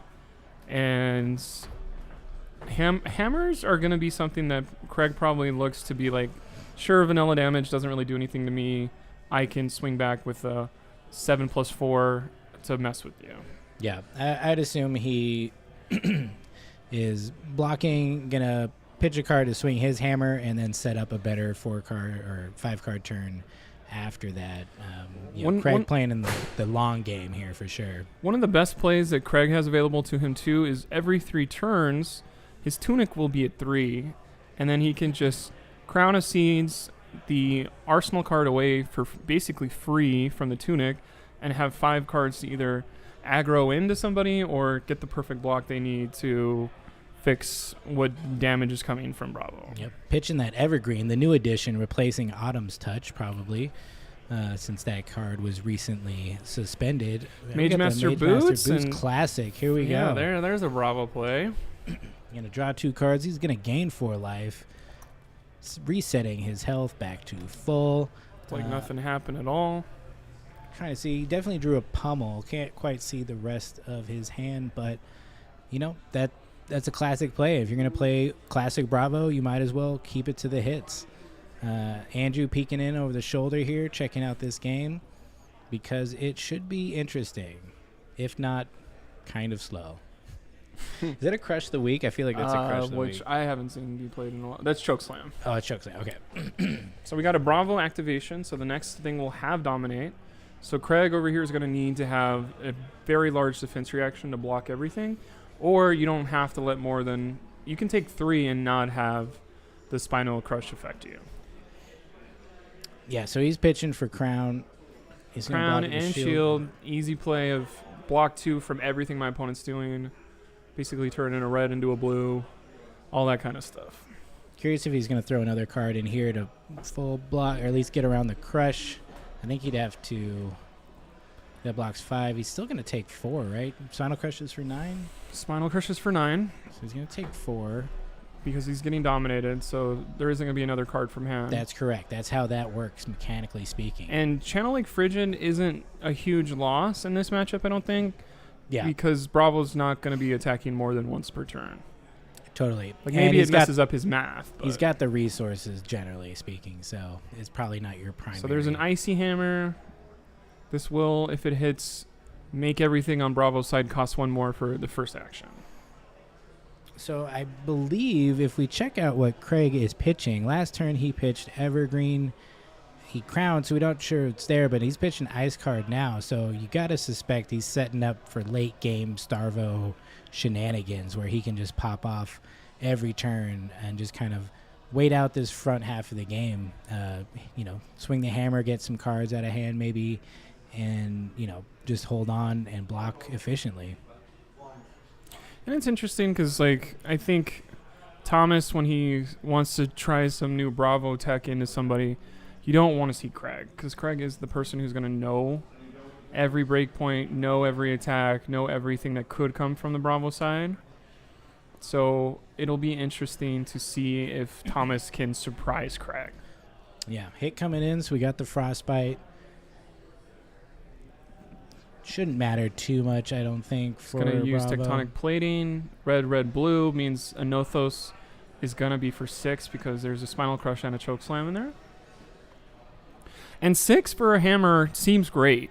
Seems great. Is that a crippling crush on the bottom there, too? Yes. So Yeah. it's crippling, spinal, blue. And to be fair, that Frostbite is ruining Bravo's ability to, like, I guess he already has an Arsenal card. Maybe one of those 2 reds would be a better Arsenal card, so maybe that Frostbite is bullying Thomas into pitching these cards for later.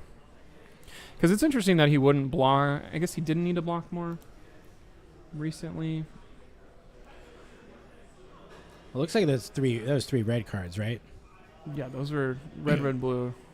Was it a blue or was it red? It looked almost like 3 red cards, so maybe he needed all 3. 'Cause it was red, red to get around Frostbite, make the seismic that's search for right, next yeah, turn, yeah, and then yeah. blue to swing the hammer. I gotcha. So we got an activation from Craig. We're going to show a pulse, and then the ice card to follow. So as the next attack, we'll get +2, dominate, and go again, which is Easy. Just deal with it. probably one of the best things you can do. That's a break ground. Yeah. So 9 dominate is going to take the first 4th of Thomas's life bar away from him.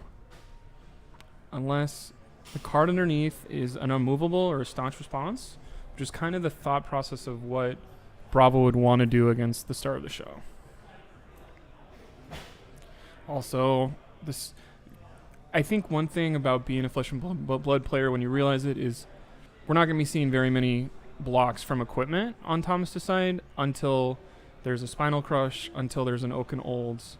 So most of the times for these vanilla damage, I think it'll be 1 block from hand and then just take the rest. Yeah, probably Oakenold and Crippling Crush, even more so than Spinal Crush, because I don't know how much the Swing Twice game plan is part of his deck, or if, the Rouse is kind of the main thing. I think the other kind of culprit in that setup is Zealous Belting. Right. You get the go again with the power 5 card. and some more afterwards. But, I haven't seen one of those yet, so Rouse might just be the only one that gets him to 2 attacks. I think he's got a Terra Sunder in hand. Yeah, I saw that. He was thinking about blocking with it, but definitely a card you want to prioritize of, I would love to do 7 damage with the Nothos with Dominate and take 2 cards from my opponent. Frost Hammer coming in for 4 and a good old Frosty token. Always presenting the difficult choice. I think this is one of the hardest parts in some of these matchups, even Oldhim too, where it just makes you rethink your mental math every time, and that for some reason adding 1 to everything is harder than you think. I don't know why, but it definitely is not as easy as you would think it would be. But that's pretty much the game plan here, is chip in that damage with the Dominate Starvo ability and then hit this hammer and just ride that wave all the way to the top. It's interesting seeing Imposing Visage. I don't know if that's a play you're looking for the whole game, or if that is like, no, I hit the nuts, I drew it on my first turn, and I'm going to block the rest of the time. You see a block with Terra Sunder, so that option's gone for Thomas, but he still takes the Frostbite. It's definitely interesting tech, I think, to get the Stamp Authority out and remove the hit effects. I think it could be really disruptive to Starvo's general... And second Terra Sunder in hand means, okay, we can do this later. Yeah, this general ability to hit those Oakenolds or Crippling Crushes for insane amounts of damage and that hit effect. It's usually the hit effect that is the worst part, even though the damage is not fun to take. So, it's interesting call, but it is kind of an expensive thing, so it does seem like a turn 1, or if they have an off turn, which they often do as Starvo, you might be able to get it out in between big activations. So what Craig's doing every time he pitches a blue on defense is he's going to get a -1 from the Crown of Seeds if he has an Arsenal card, and then also block 1 with the shield. So anytime an Anothos is coming in for 6, great. Back down to 4. That, I think it's imperative that Thomas figures out how to make a Nothos 6, because a Nothos for 4 is probably the least, like, it's almost not even worth it. Yeah. Because it's going to be blocked. Still gets a 2-card block from Craig, which is kind of interesting. Well, he's got the evergreen, so it blocks for 2. You know, Craig, I believe, is going to take this nice and slow. He's not in a rush. He's going to try to set up his deck. He knows that second time through this deck, he is at a huge advantage compared There's to Arsenal Pass. Thomas. So that has to feel kind of good for Thomas. Of like, okay, I can breathe a little bit. And do I have... That's a Showtime. That's a Disable. Yeah. He's reading the text. He's like, what does this do again? Get rid of my opponent's arsenal. That's never really going to work out against Starvo, though, because he'll have instant speed to get rid of it Crown, himself. yeah. It's really crazy how much Crown has changed. The blocking structure of half of these cards. Like, Yeah. sure, hit me with Disable, hit me with Command and Conquer. Yeah, especially at Command and Conquer. I think that's when it's crazy how just deflated Crown makes that card. You're like, okay, cool, I'll just get rid of it, get another card to block with, and move on with my life. And it's just really, it's really powerful. It's a sweet card. It definitely is kind of broken in this deck. I think in Oldhim, it is useful, but they're going to do it, and they're going to be still on that, control-y fatigue style play, whereas Starvo's going to do that and then just smash you with crazy damage on the next turn. I don't think this is a very strong play from Thomas right now. I think this is just kind of what he has. And I'm interested in what this Arsenal card is, because if it is, I'm going to assume it's an unmovable that'll block 8, and he needs those against the bigger turn. But it's kind of clogging him to apply offensive pressure whenever it comes through. And right now, like, you pitched a Pummel, you pitched a Showtime, and you pitched a Staunch Response.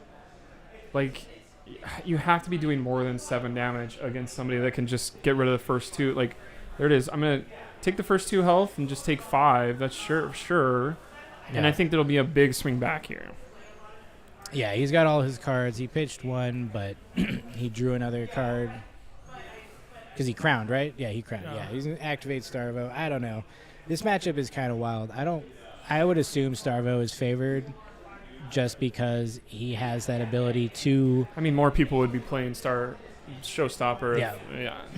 They're not playing Showstopper. I think if you tech Showstopper enough to really swing this in your favor, you're probably losing out on a lot of other matchups. Okay, this block is very interesting to me because we have a Crush Confidence coming from Craig, which if it does 4 or more damage to Thomas, it will turn off his hero power for 1 turn. And he's like, sure, I'm going to block all this. This doesn't feel like it's why would you use your defensive options on Crush Confidence when you have those bigger take 2 cards from your hand attacks coming? Yeah, I'm not quite sure. That unless you really plan on using... Because if he has 2 blues and a Spinal Crush in hand, then putting that together with Seismic Surge would be the exact math he needs to turn it on. But once again, there's the Frostbite, so... Taking the 4. Frostbite and Seismic Surge would probably cancel each other out, technically. Yeah. I think I see a Spinal Crush. The extra cost and then add the reduction after it. Yeah, I mean, I think this is going to be kind of just back and forth until Craig hits that second cycle of his deck, which, using Crown just really speeds up your ability to do so. So he's coming in with that Spinal Crush again. It's not dominated, so he's hoping to get cards out of their hand.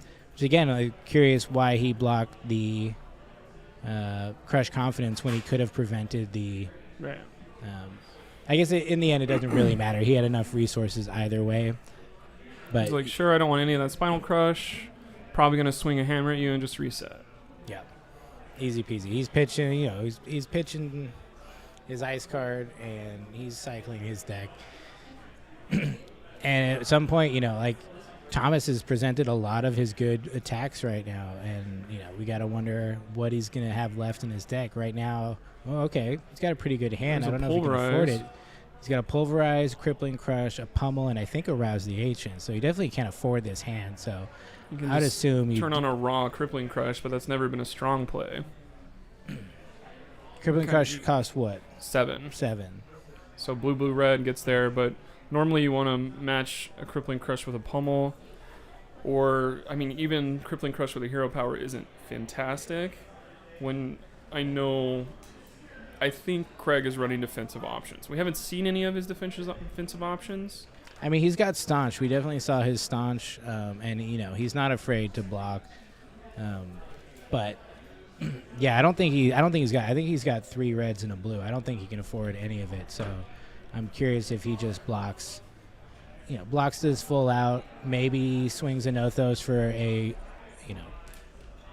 disappointing 4, Right. and then Arsenal, Pulverize, or Crippling Crush. I mean, maybe he tries to heave that Pulverize at the end of his turn instead, getting I think because he gets like 3 Seismic Surge? 3 Seismic Surge. So essentially, As soon as you heave and then hit 4 reds, though, you're like, this is the worst thing I've ever done in my life. yeah, because it costs 10, so it's a huge cost. We don't have Awakening anymore. Bravo Showstopper can't even run it, so it doesn't matter to him. But this is definitely... We're going to block with Polarize. I think he blocked with Pulverize and his other Tectonic Plating block. And then, okay, so he's going Immediately for it. Cripple Oh, it's a blue Crush. pummel. Okay, so... So he here's can 11, afford it. Craig. Do you have enough to block this? Of course Craig does. This is just going to be probably 3 vanilla damage is what one of your best cards will end up being. Yeah. I think it's mostly deciding what cards you do block with, unless he's got a card, a handful of 2 blocks, and that could Right. be pretty difficult for him. 2/2/2, yeah, that's 6. So that would be toast. Take 5. It's not outside the realm of possibility to full block it and just, chalk it up to you got rid of 1 Crippling Crush and he's not going to come, there's only 2 left in the deck. So that might be, hard to say. I think, I assume he's going to block as much of it as he possibly can. It's interesting because I think if you ask both players, like, who is in control of this currently, and there's a life lead for Thomas, but definitely feels like Craig is biding time. Just putting my hands through my hair, putting my cards like this, and now it's time to, okay, let's think about this one, and then all he's going to do is he's going to block 8 of this, he's going to take 3, and then Thomas has to do this again, and then Thomas has to do this again, and there's just not enough gas to be doing. Oh, there you go. Defense reaction is even better. Timber. All right, so definitely he's fusing it, so that's going to bump the turn Timber into 6 or 8, I believe. Because if it's a red, I think it's a lot.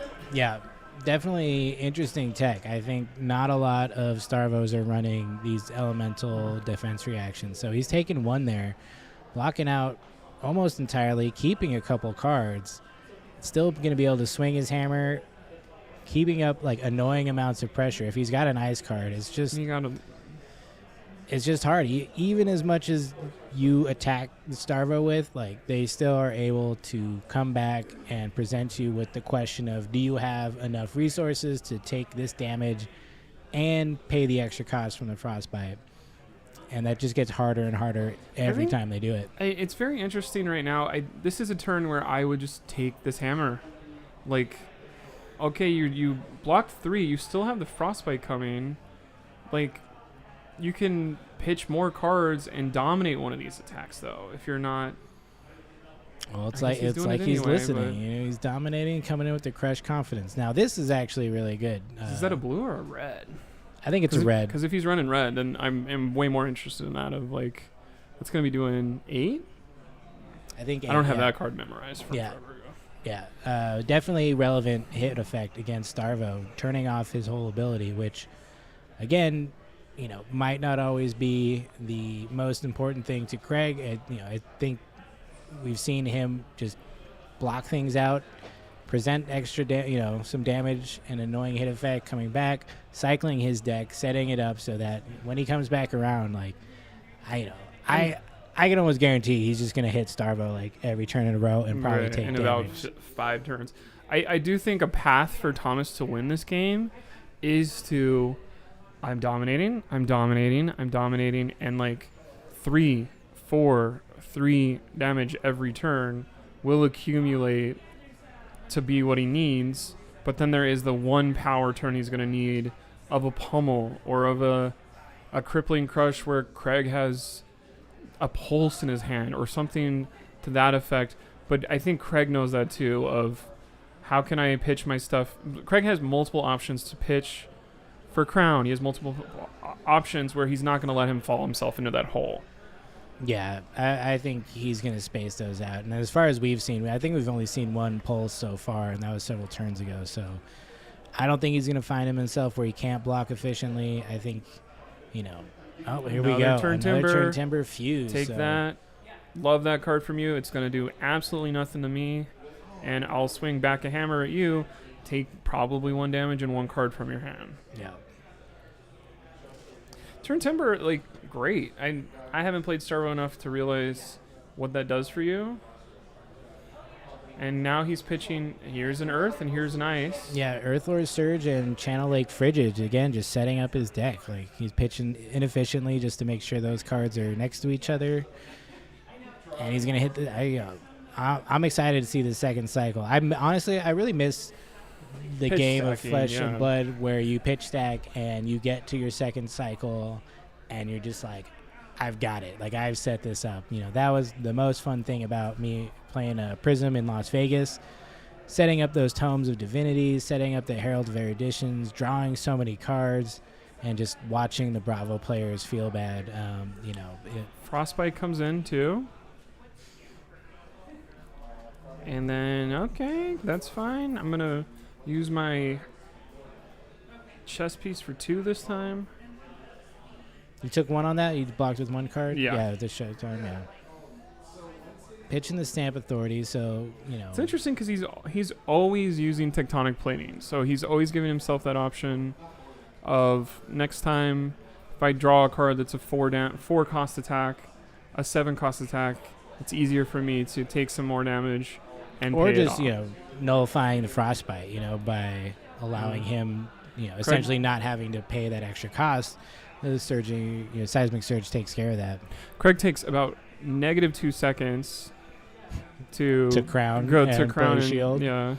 It's just efficient, and he's got the resources. He's going to play that. I mean, that's why Staunch Response is also such a great card because you can, either pitch for crown or the shield and play Staunch Response and getting a little switch on his blocks, but he's going to block that up.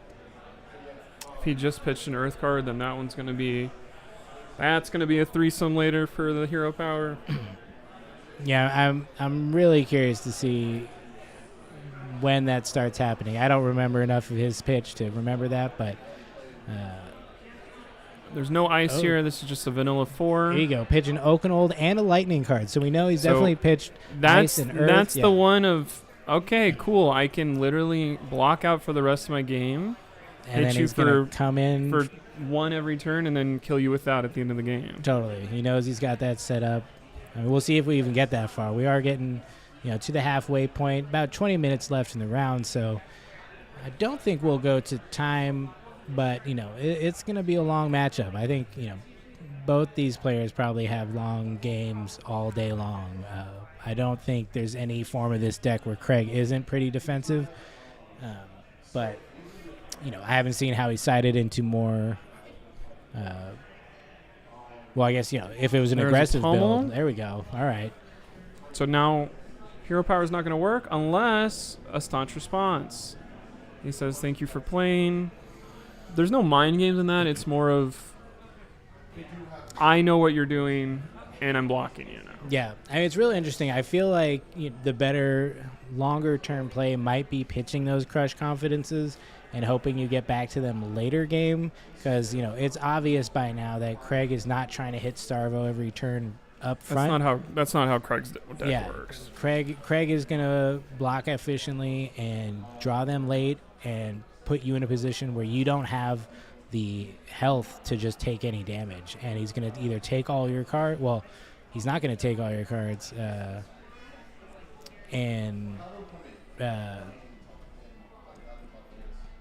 Yeah, so I think it definitely could be more impactful later, I think, against the Starvos who are a little more aggressive. He said, I'll take 4. And, This has to be the swing for Thomas. This has to be what he's been setting up for turns. I think he's got a pummel, so he might be able to dominate and pummel here, which would be, And if Craig has the defense reaction in Arsenal, then it's going to be like, I mean, that'll be a back-breaking thing. I did 2 pummels in a row, 2 blocks would just be like, great, what am I even doing over here? Yeah, and if not, he still has the Ironhide boots. Grander of a lie pitch. That's pretty interesting. Nice. Love to see it. Save that for later.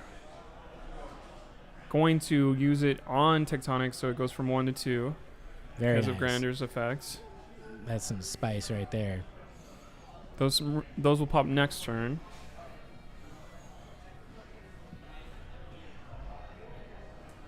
It's interesting that there wasn't the one time that's been in his hand is when he took a hammer for 4. So as Grander comes back around, I wonder if that'll be the turn where Craig can push the damage. Yeah, he did just pitch that Oakenol a turn or 2 ago, so that definitely could have an Disable. effect. None floating, winky face, but I got 2 cards in hand. What does Disable do again? Disabled says if I hit you with 4 more damage, we're going to put that card in your arsenal on the bottom of your deck. Oh.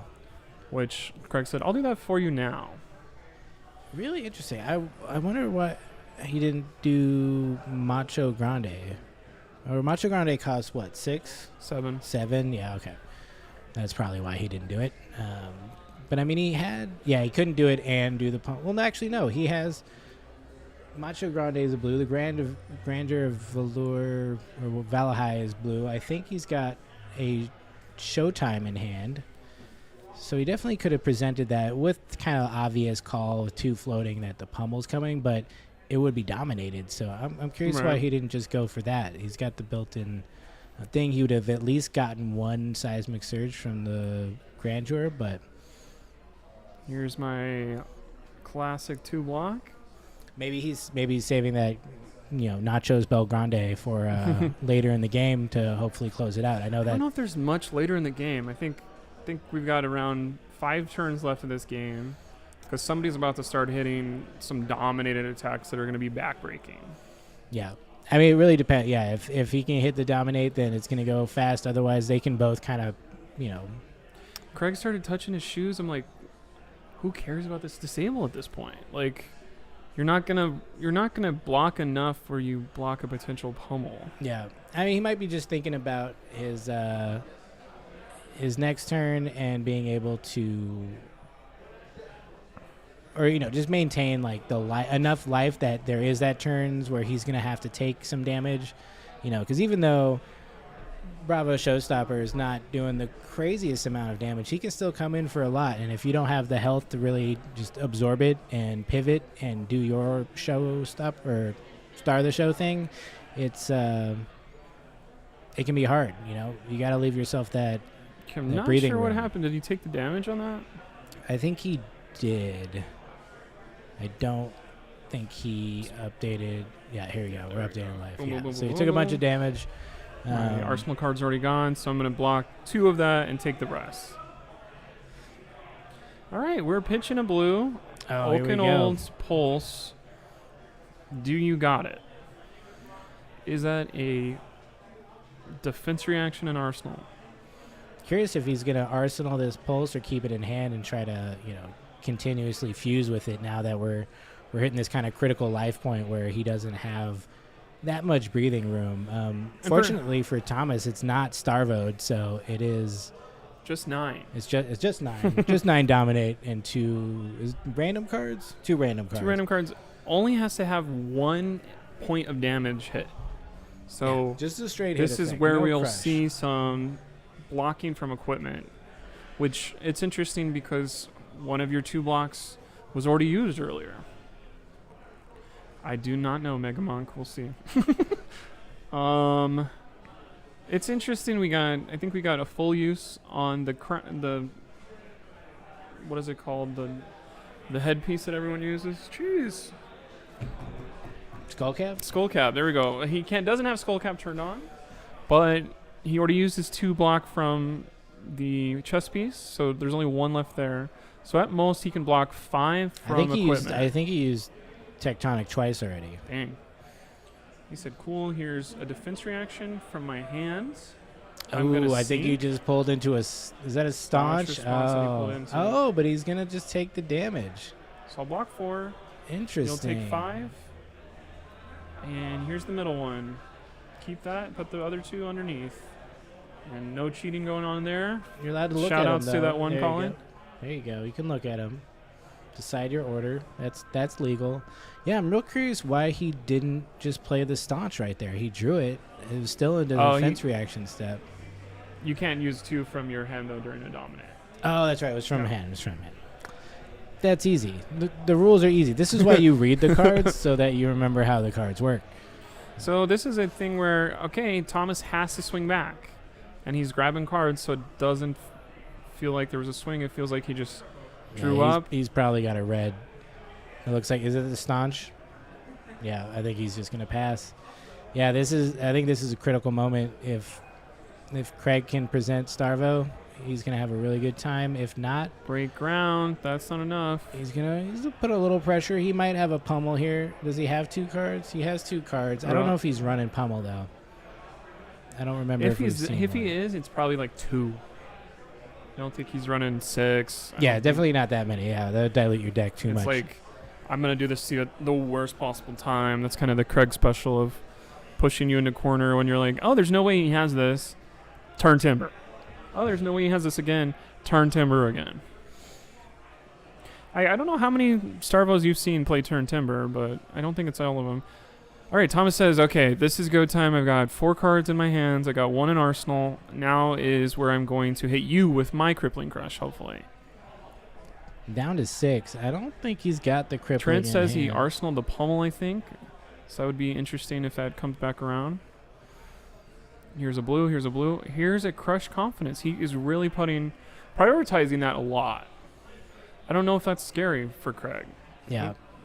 Well, I think maybe Trent's saying that Thomas has a pummel because he's floating too. So that right. That's what I'm thinking. That could be definitely really good for him right now, and at the very least, prevent Starvo from crushing him on his next turn because he's only at 6. But he also has the staunch response in hand, I think. So if he can get that in arsenal, he's definitely gonna kind of hold out for a couple more turns, which is pretty good considering the pace of this game so far. Even though Thomas had the life lead, it still felt like Craig was kind of controlling the pace. And some people may say, like, why he has 2 floating, why didn't he use the hero power? It's because hey, I have a pummel. Hey, I have a pummel. Please overblock, and then I'll save my pummel for next time anyway. Mm-hmm. There's the pummel. Yeah, here we go. Does it get through? Does he have a staunch because Craig's going to block with 2 cards. Here it comes. He's pitching a blue to... Oh, we know the pulse is there. Oh, that's right. Forgot about the pulse. Just an extra 6 block. We got 12 minutes left. Well, actually 13. It is, I mean, the upside of that is that he took the pulse out of the equation. He's not going to get it back, so at least the easy fuse is gone for now. Right. But it seems like Craig just blocks up and draws 4 and passes. Which I would be very interested to see how many cards. I don't think there's any chance of them fatiguing each other. I don't think maybe there's a chance of running out of red threats in Thomas's deck. Yeah, he's played a lot out, so I don't think we've seen him. Like, you're not going to get it through with blue disables. Other than... And that's maybe a blue disable right there. Like a blue disable, yeah. Other than the times where he's had to pitch the red cards to pay for his turn, I think... Gonna block 2. He hasn't been setting up for the late game overall, it seems. Shoes are coming in. There you go. So this is where that kind of shines, because you pay 3, you're going to block, 4? And keep more of your hand than you would otherwise. He's not too concerned. I'm going to assume this is going to be a Starvo. He's touching the Starvo. He flips it over to the cool side. What do we have here? We got an ice. Does he flip it over to the cool side? He does do that. God bless him. Now here's an evergreen. So this evergreen, if it's a 5, it'll go to 7. If it's a 7, it'll go to 9. Dominate is very scary for Thomas because he's got about 2 more blocks of equipment and 2 more blocks of a defense reaction from Arsenal. So if this starts to snowball on him, we're going to incrementally go down until death. Yeah, it's definitely presenting him with fewer and fewer choices. He does have, I think, his skull cap full block and his crater fist. So there's at least 4 block. Yeah, he hasn't used skull cap yet. So that's Yeah. 4 there. It's just doesn't feel good to use this on vanilla damage. And normally back in when your life is at 37, sure, I'll take 7. When you're at 6, that is no longer an option. Yeah, he's got the pummel in hand, so at least 1-2 blocks, so he might not be able to block efficiently. I don't know if he's got any defense reactions. I think he put that staunch response in Arsenal. I think the staunch response got Okanoled out of there. There was a 67% chance that it's gone. Oh, I'm pretty sure I saw it after that Cool. turn. Yeah. So he could, but again, he might be saving that for when it really matters, and maybe you just, block this up, try to maintain as much life as you can, and then swing the hammer and hope that you can really shut down a turn. Right. When Craig thinks he's got when he thinks he's got lethal, but if we can do, enough blocking to get around that, I don't know. We'll see. I think that's kind of a dead card that he's blocking with because he wasn't going to use that in his way to beat Craig later. Said, I'll go down to 2. Ooh. So if Craig has a reckless swing, it's over. That doesn't exist in Bravo, though. It would be the just ultimate Maybe play he can if play just- Sigil of Suffering. I don't know how many essences Bravo has. He's got them all. Oh, that he he needs. said, actually, my turn's not over. I used my hero power to remember. Here's another 4. And this is Craig not giving anything away here. going to make Thomas's next turn absolutely All right. Okay. Well played. Sure. He's got the sink below. Probably Sure. feeling okay about that. What is it? He has 1 seismic surge popping. That looks like a Yeah, cranial cranial. crush. Yep. That's going to be too expensive to play this turn. I'm hoping he has a good attack from Arsenal or this could be over. I'm pretty sure it's that staunch response in Arsenal. Is that a pummel in his hand too? Pitch of blue. Seismic surge. I think he's a swinging nose. Okay, it's A Nothos for buckling 6. blow. Does he have a So- pummel? What you could do is this is a 10 damage pummel, but Craig survives. Yeah. No hit effect with the pummel and the hammer, but still 10 damage when you're at 11 is a lot. But Craig knows. He's not going to I'm play. going to stick to my game plan. I'm anything going to block loose. 2 using my very powerful equipment. Yeah, at least he blocks 2. We'll see if he goes for a card from hand as well. I think what's interesting about Craig too is like this isn't something he has to think about. It is ingrained into okay, you presented this, I'm gonna do this now. Thanks for okay, what did I get? And great. And just Okay, so he's going to block the 2, but then he's going to take 4.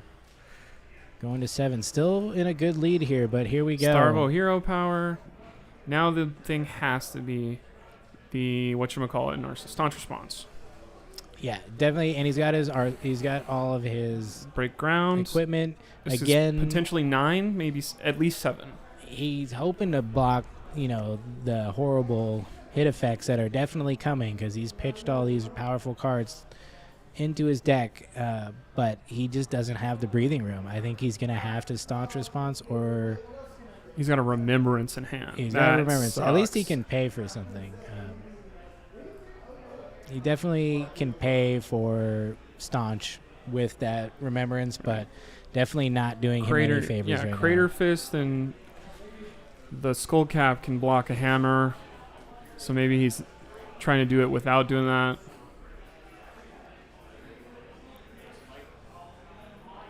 Yeah, break ground. I don't think there's anything special about this. It's just I outgrinded you, and I got to go through my deck 15 times quicker than you did because I play Crown of Seeds. Yeah. Crown of Seeds is a better Ram Shield, basically. So there's 2 block from the Skull Cap.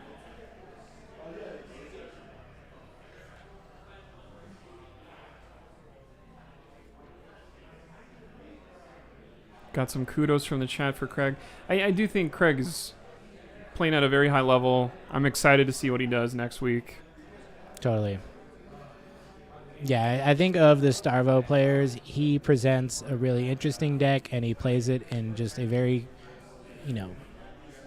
Okay, so all of that controlling was manner that is hard for people to deal with. right. Staunch response blocks all that. So great. Now here's an Ice Hammer. Here's Lethal once again. He's got the Seismic Surge, so he does have a discount, but he doesn't have an Arsenal, so it's unlikely he'll be able to play much of anything on his next turn. I'm guessing he blocks Arsenals of cards, hopes for a whiff, but... And I think from Thomas's hand, no matter what he puts in his arsenal, he's not going to be able to block another hero power from Craig. Yeah, totally. I don't think he has any... And if this defense turns reactions into in a, the I'm going to hand. swing a Nothos at you for 3, Craig's like, great. I'll go down to 4, and here we go. I think comes in for 4, right? On its own. Nothos for 4. I'd assume he at least does that. I mean, you can Arsenal and hope and pray, but, I think lesser of two evils is swinging, so at least he has to think about it, but he doesn't care. At this point, he can block with Crater's Fist. Thomas isn't out of it. We have 5 minutes. He has block from equipment. That's true. He still has 4 block from equipment, so, I mean, that's a lot. He could draw into another sink or something like that, so... All right, I'm going to block all of it. 1 + 1 + 2 is still 4. That is correct. Coming back. Here's an Ice Hammer. All right, Craig just doing Is this the one time he has a pummel? Has he been training him the whole time? I don't have pummels. Does he have 2 cards in hand? I think he only has 1. I believe he would have 2, because I think he just blocked with 1 card. Oh, He pitched crowned, with yeah. 1 card. He's got 2 in there. He's riffling something. Everybody's watching. People love these Everyone guys. hearing over. I think the guy in the top deck, Keep, is a Guardian player as well. I played against him. He was playing Volved at a skirmish. Very interesting player. Yeah, definitely a tough spot. I think Craig is favored at this point, but you never know. Sometimes, your pitch is off just by a little bit. He might not hit Starvo, give your, Thomas enough breathing room to dominate something crazy. Like, if he can get a Pulverize off somehow, Right. which honestly don't see it happening. That's but, pipe dream almost. What's interesting about Craig, too, is this is Craig's 57th game of playing something like this close to the wire. Like, there's not a single person who has more thought processes of playing in games like this, because he's done this all over the West Coast of, I went to Vegas and played this guy doing this, and he remembers all these options, and you're just like, I don't remember how to pitch my deck correctly. Like, how are you doing this? I can't remember the game I just played, let alone the game I played several months ago. But So that was very weak from Craig, though, of now Thomas has a get off me turn of a Spinal Crush for 9. Craig says, okay, I'll think about this for -2 seconds. Staunch response. Take some damage. Not really, though. And what do I have? It feels like he's got it in hand. There you go. Boom, boom, boom, boom. yeah, Boom, boom, boom, boom. I think that's it. Craig's just had an This is answer. a 9 damage Evergreen, probably. There Good you game, go. good Got game, the good fist game. bump. All right. Well played. That's definitely a tough matchup. 2 minutes to spare. I'm curious how a more aggressive Starvo finds this matchup. I know Craig seems to be kind of singular in his approach. There might be some more Starvo players that are going more towards a defensive control style, but I don't think that many people are playing turn timbers. Like, No. That's definitely a choice, and it paid off for him. He was able to just block up, pitch all his cards, and just get him down to a point where And he I just think wins the game. I think what's interesting, too, is if you guys have been with us all day long, you see the thought process of there's fantastic games that are over in 7 minutes. And this is not one of the matchups that's over in 7 minutes. Not saying one is harder to play or one is more skilled to do, but every single decision both of these players made over the last 50 minutes culminated in, I barely got over you. And it's interesting to see when one person is consistently the one who wins those, you're like, oh, you know what you're doing.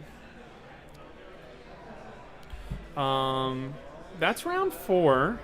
We got 2 more rounds, so Craig will go to 4-0. Yeah, I don't curious to see think what our the other day's 4-0s over for are. Thomas, though, because what I was trying to tell everybody earlier is everybody that has 2 losses only is going to be in top 8. Yeah. Going to get some Uprising packs headed their way in the next month. Yeah, it should be good. I assume we're going to have a couple chain players. What else was in the... So when we looked at the top 6, there was at least 2 chains. Yeah, there's going to be at least 2 chains. There was 3 in the top 10. I think there was 4 in the top 10. 4 in the top. Jesus. And we had the Dash. We had Starvo. I think... Is it only one? No, 2 Starvos. And the... What was the other one? Briar. I'm sure I Ollie just murdered someone in 10 seconds over there. So. Well, we'll get a report on that soon, whether or not they are still breathing or not, and if they caught him red-handed. I think we're kind of doing well on time, too. We started at 11. We're in round 4. It's 3:09. That's kind of what you expect. Yeah, it's been good with some raffles in between. Great job, Evan. Shout-outs to Evan Bridges, who's the employee that works with us over here at SoCalling, running all the stuff. He ran all the raffles. Pillar of the community, very excited about the game, gets our good armories Still going. plays Lexi, though. Kind of weird. Sometimes. He plays Viscerai, too, so. But he's a good player and always very supportive of the game here at Odyssey Games in Pasadena, California. Because we're at 4-0, I think there's going to be 3 people that are 4-0, if I remember correctly. So 2 of those will end up being probably the people you see next, unless one of them's Craig's. We'll probably give Craig a break, unless everyone's like, no, only show Craig for the rest of your life. We want Craig is what they say. We want Craig. So 3 people will be 4-0. 2 of them will play. The other one will get quote-unquote pared down. And maybe that's an inside track for that person to set themselves up as a top seed. Yeah. I'd be curious to see if we get I don't think we will. Because the 3 4-0s are in top 8 without trying. So Craig will be in championship rounds. At this point, it's for seed and, choice of going first or second, which... It's not blitz, but still getting to choose priority of if you go first or not without a dice roll is kind of insurmountable in some matchups. I would love a Brood equipment that says it's a headpiece that says you always go first. I'd play that no matter how expensive it is. Write that one down, people. Yeah, Write that down, LSS. Put it down. You could make it block for 0, and I'd still do it. And it breaks whenever you do anything. Yeah. Well, break this after your first turn. Yeah, you break this before the game starts. You're not allowed to use Forge for War with this one. We're going to go ahead and take a quick break. Yeah, we'll be back in a few. Round 5, and then we'll see you guys later. All right.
studio. And we are back, coming in for round 5, I believe. We got a nice matchup coming up. I think some 3-1s. So, you know, people who are in contention for top 8, but are also in contention to just bubble out. Get out of there. Yeah, I was about to say a dirty word on national television. Yeah, we got some 3-1s. This is not on TV. It's pretty fun to see people in the mindset of I need to win and get in. Yeah. That's always a fun thing to like. Are you ready for that pressure? Yeah, so we got Josh Myers here over on Chain, and then James Curry on Briar. So we've got a Room Blade matchup. Battle for the ages. One cool fact about Josh Myers, he ended up winning the Cold Foil Corsham earlier. So no matter what happens, he's already plus a couple $100. He is a winner in our hearts and in real life. James Curry is chowing down on some iced coffee, so he's ready. He has got the energy he needs. That's going to block a couple rune chants. To power his elemental Chain whatever. doesn't play rune chants, Blake. What are you doing? All right, so what's interesting is we saw this matchup 2 rounds ago, And the Briar player, Chris Alley. No, we didn't. We saw Viscera. Oh, it was Viscerai. Yeah, I'm lying. so just very slightly different, So- but you know. It is an interesting thing of like, okay, Viscerai got bullied, got legitimately bullied. Does Chain take that pressure from Briar and say, cool, I don't care about that. I can do my own thing. Yeah, I don't know. It should be interesting. I mean, as we were talking about before, Chain has the ability to pop off real early on, but you know, if Briar sees that Mount Heroic, it could be pretty tough. I mean, he does have Husk. I mean, the Husk is always there to just absorb a bunch of damage. So, you know, Steve Lee's on table 2. Let me see if Craig's on the other side of that. Okay, no. I was about to say, Steve Lee and Craig playing? Okay, here, but we're focusing on the player. It's funny. I see James Curry name all around Facebook and all around our community. So, haven't Shout met him out to before, James Curry. but shout out to him. Playing well, too, so he's a well-rounded person. All right, we got the fist bump. We are ready to draw Cool. up. Not quite sure who's going first. Wasn't paying attention, but let's see what happens. Life counter's slightly off the thing, but we can mostly see Your it. health will be at the bottom this time. 40-40. Chain has not done anything yet. Nothing surprising in equipment. I'm going to assume we got That's a soul shackle creepers there. down there. Josh's Briar deck is insane, says chat. So, somebody with some matchup knowledge of what's going on. Shout out to Trent But Smith. Josh isn't playing Briar, so maybe not. We got a Pursuit of Knowledge coming down over there for a pitch. Oh, nice. I love An that. Earth Amulet.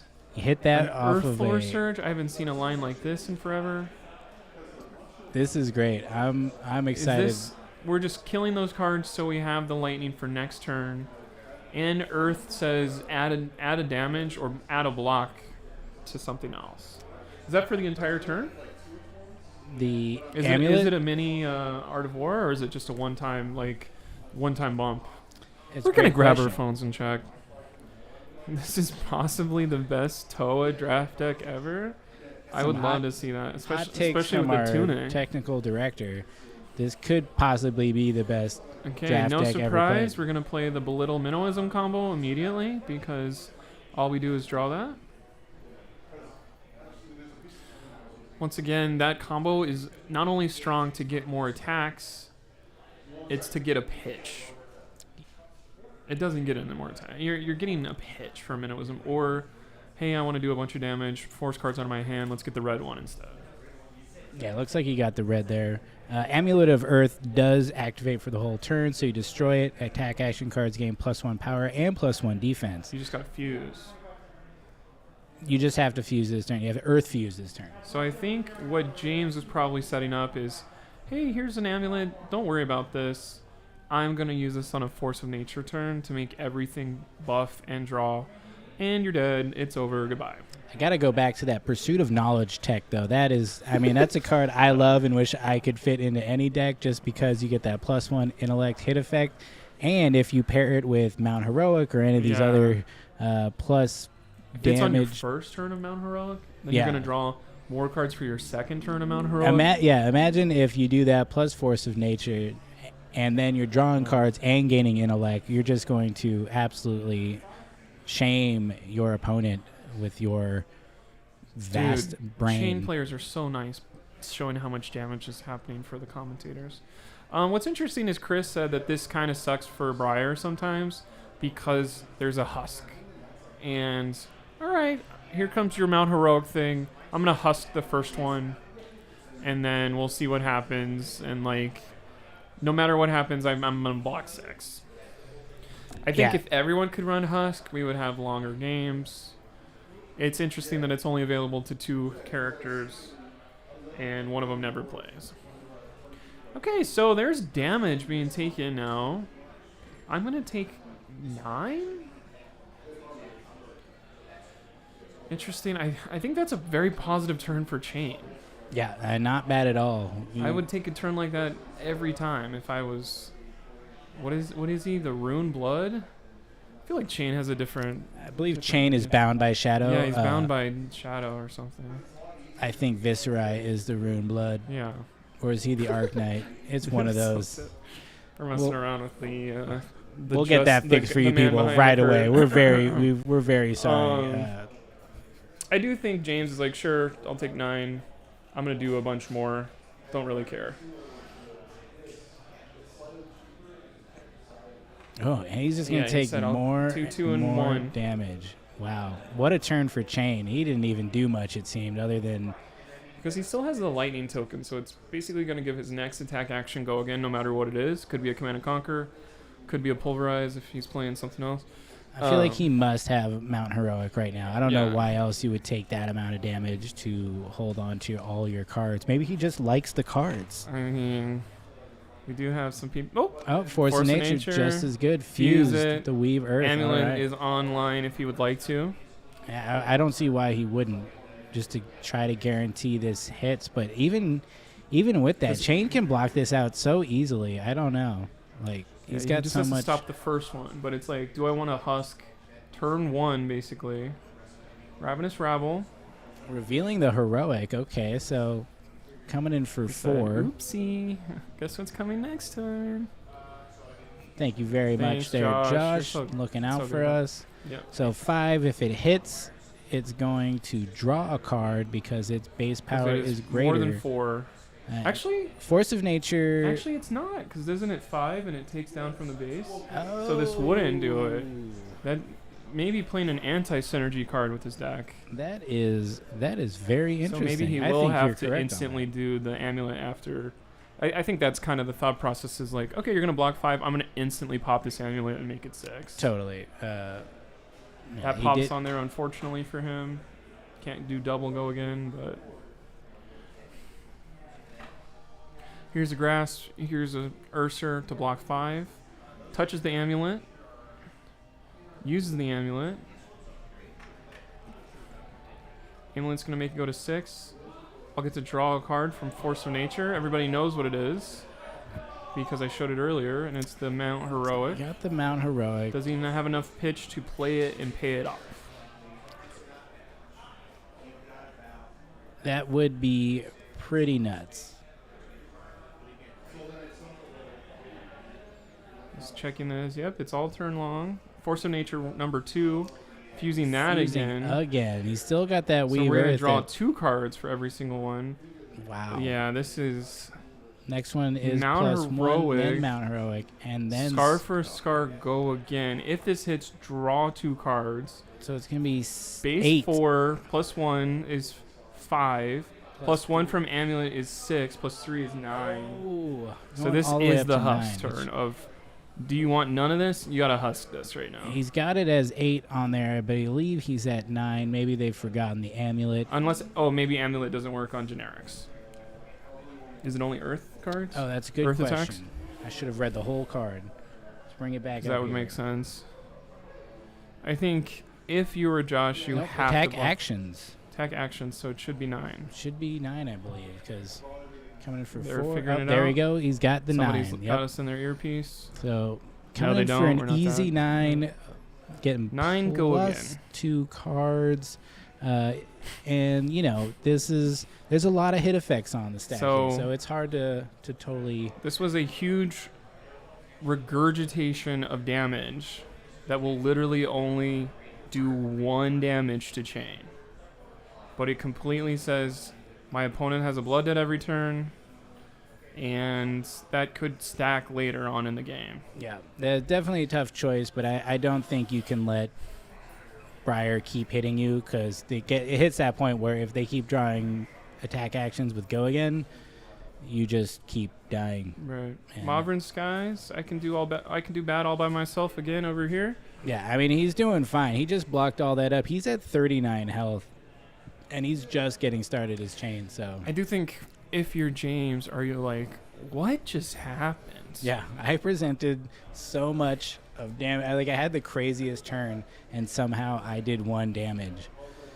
That's just Chain stuff. Briar getting a taste of her own medicine, and, Briar stuff bouncing back from Chain stuff. And that's that Runeblade life we all love to live and live around because it's fun, isn't it? I mean, all I do is like drawing combos and The second Lumina Ascension that gets in my hand, I'm just smiling and saying, "All right, here we go." We don't talk about that deck around here. No, that's not gonna. I don't think that's gonna make top 8 today. There's a couple Boltons that are doing something, but will they get there? Who knows? Here's a block. 4's coming in. I'll block. I think he blocked 4. The Embodiment of Earth Yeah. effect there. I think Cool. Weave Earth is for 3 block. I can't remember. Weave Earth is 2, so It's 2 goes we'll to go 3 up to plus 4. 3. Yeah, I gotcha. Mutated Mass. Nice. I like that spice. I think that's actually a pretty good card, especially if you can banish it at late game and then play out a bunch, pitch a bunch of cards, play it out for 5 or 6 for 1. Take Rosetta to the it's pretty face. nuts. But yeah, I mean, he's just absorbing this damage and One get blood that die? 1 blood from that There's husk. the- That You got a 38 turn clock, bud. Hopefully you knock him out before then. he's still got Mount Heroic up, so he's gonna present a lot of damage. It looks like Tome of the Arknight This again. is called. I'm gonna go for it. He's going for That's it. a We got the non-attack. attack That's an action. attack. Those are Both both- in his hands. Nope, that was a break ground, so that was 2 attack Oh, actions. I So thought that was a. that was a I whiff. thought that was a Tome of That's what Harvest. we Who call in knows? the industry a whiff. With So again, Scar for Scar. Scar for 7 Scar is with online. Gogan. Because Expecting Josh to just go down to 31, say cool. But he does get an Embodiment of Earth token, which maybe you would not want your opponent to have. I mean, if I'm Josh, I'm really thinking, I can block any of this and really be fine. There is no hit effect, so, it might be prudent to take some damage to see if he comes out with something with a hit effect, like a snatch or something. But He's thinking about it. he's thinking about it. I think it's a hard one. He has the He's doing math with time. his thumb a little bit. He's weighing the options, riffling through. He's got that Art of War in hand, yeah, so just take the damage, but there you go. either he goes for it or he's going to, potentially block a more Okay, here comes a 2 and a 2. important block. No, he's just coming with Rosetta, so that's all he's got to show. And still got a pretty good health lead. He doesn't have an Arsenal card, Cool. and he's only on Shackle too. So Let's see. interested to see what he can do with this Art of War turn. We're going to get 2 banishes off the top. Both are whiffs. Whiff. So just his cards in hand. He does have the Art of War, so I'm sure that's coming out. Well, maybe not. Maybe he arsenals that and saves it up for an even better turn. He's got the breathing room to do it. When you're a chain player, are you trying to stack Art of Wars, or is that kind of greedy? I think it's kind of greedy. I think it just happens sometimes, so you do it when it does happen. But, I think Art of War is better when you can play it from Arsenal just because you've got more resources to play with. And if you're banishing a card, it depends what cards you have to banish. If you can play that card from banish, it's even better. If not, you're essentially just losing a card to, replace the 2 cards you just played, Right. and you're still down a card from your pitch too. So it's kind of a weird thing. I would assume he's going to set it up on his next turn, but we'll see what happens. This seems here. like an awful pitch card, but he's setting up his deck for the end game.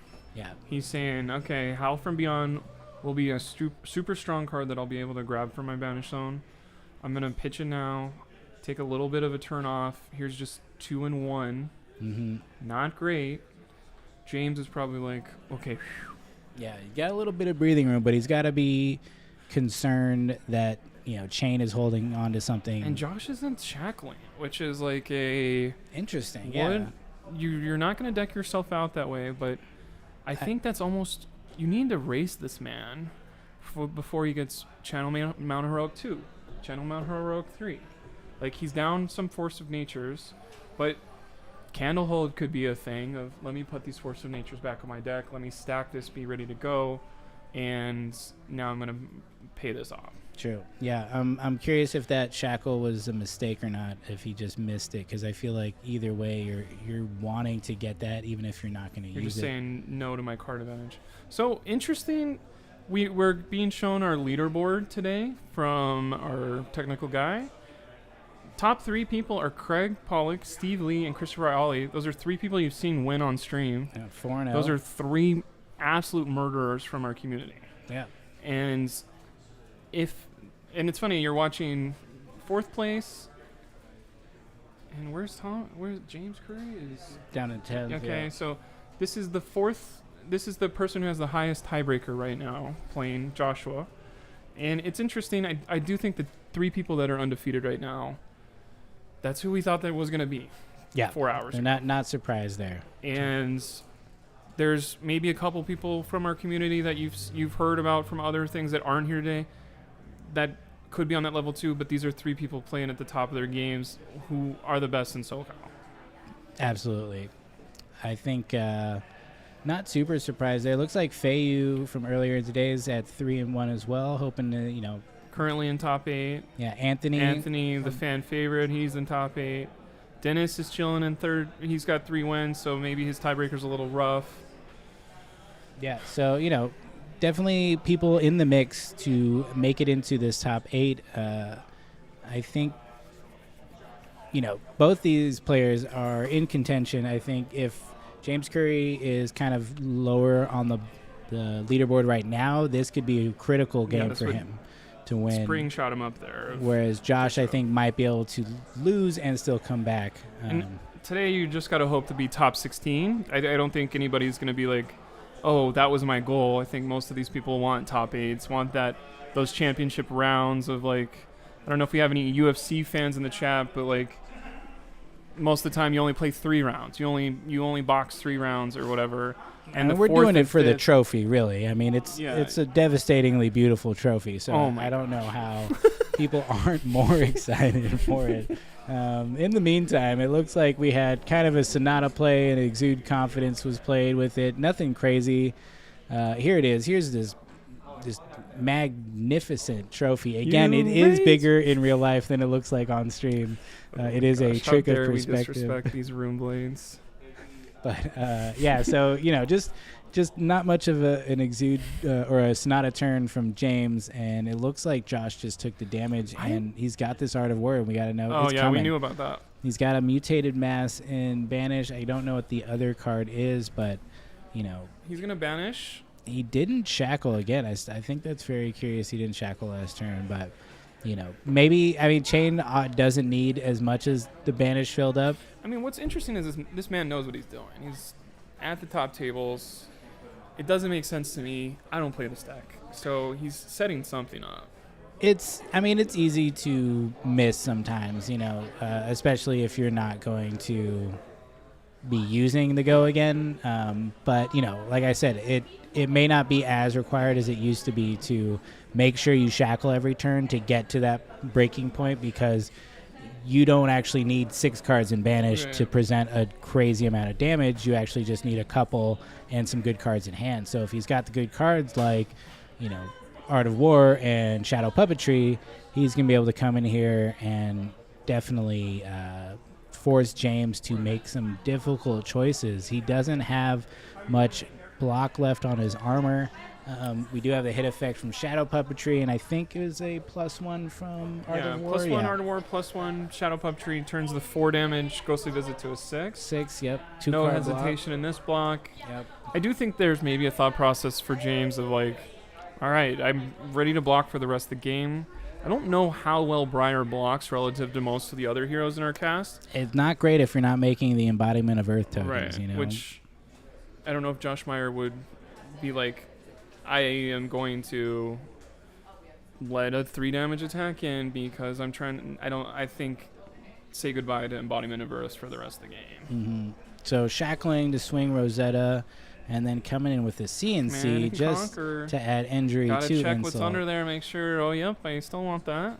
It's just easy, 11, 17 damage turn with some hit effects, pitching a couple cards. He has that Runic Reclamation in there, which is great tech against Channel Mount Heroic, but doesn't need it right now. So, I'll get rid of that. It's a great card. I played in Viserai against Briar, and the look on their face when you play that card and they actually have to block is pretty great.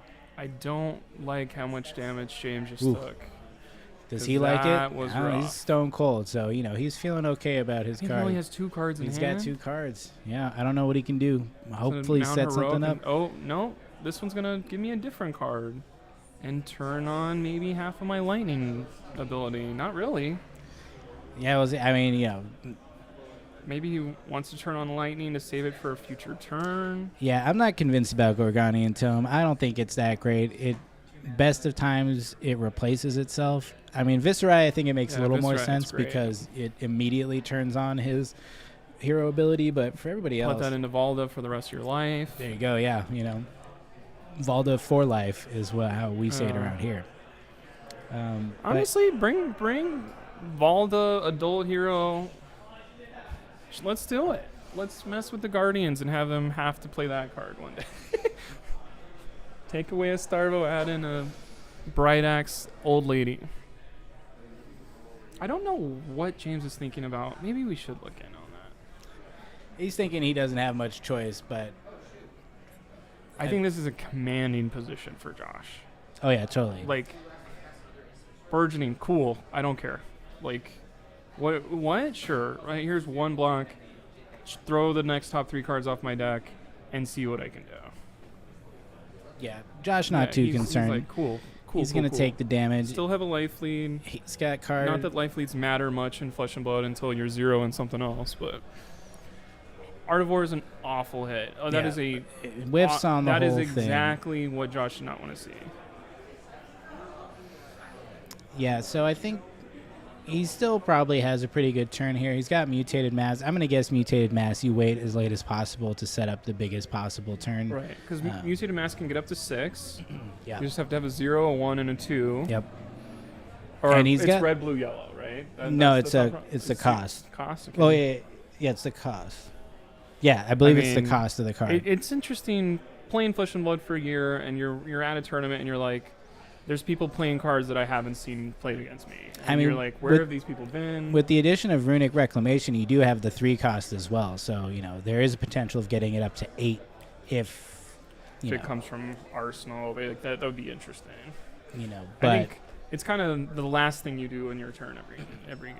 Or last attack you place down. Yeah, I think it's just a threat that has a potential and is very cheap. So, This will give it go again, I'm assuming, from Captain's Call. Oh, I think you gave it the +2. +2. So this... Did he shackle already and I missed that? I believe he shackled. Okay. Yeah, he's at 4 now. I think he banished 3. Gotta pay attention. It's interesting seeing the dice on the Embodiment of Earth, because Embodiment of Earth only goes up to 1 these days. Yeah, definitely, a solid kind of choice by LSS to reduce that. It has brought Briar back down.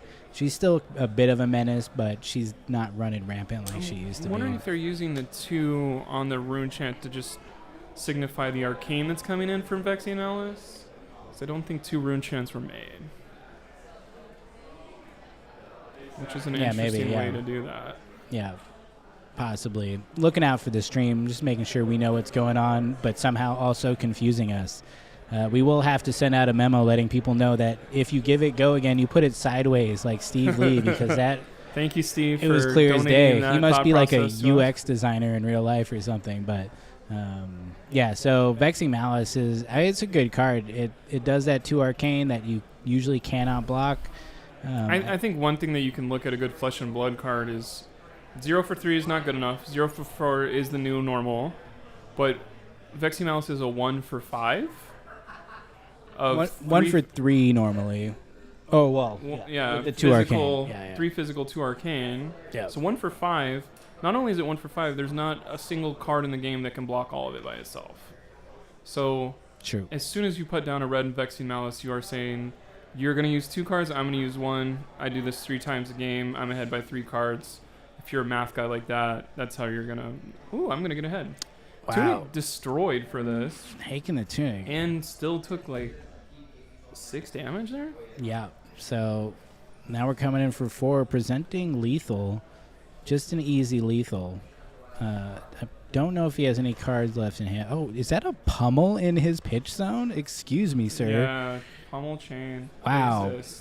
Good for Josh. In your face, Blake. In your face. He did it just to spite you. We'll get him up here so you can talk to him about this pummel chain deck. He doesn't know me from a fence post, so that's going to be interesting. I mean, that doesn't matter. We have microphones, so we look professional. Cool.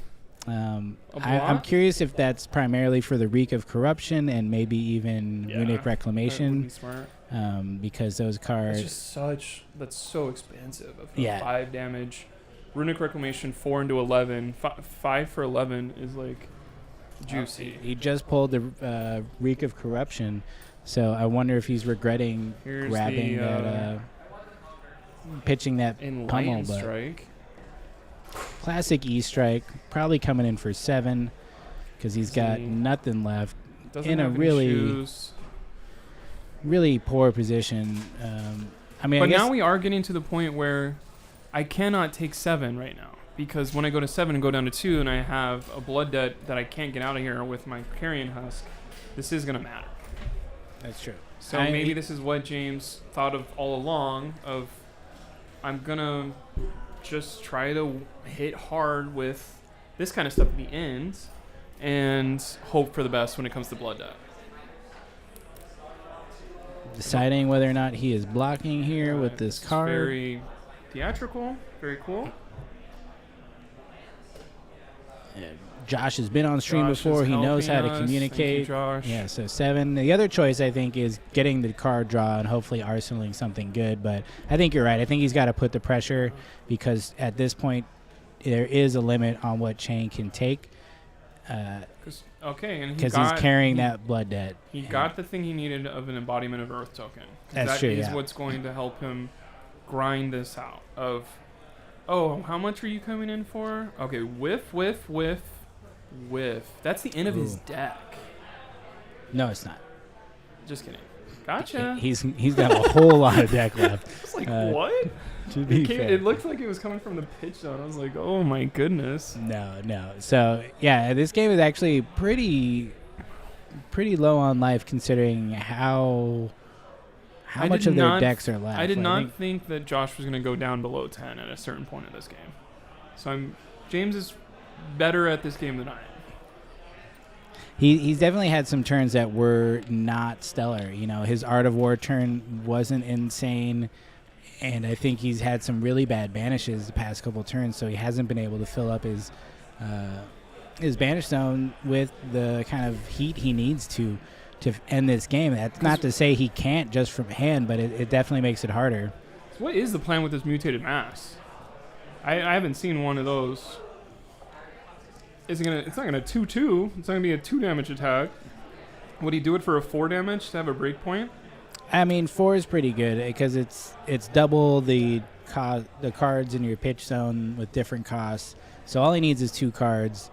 It's a 0 cost attack.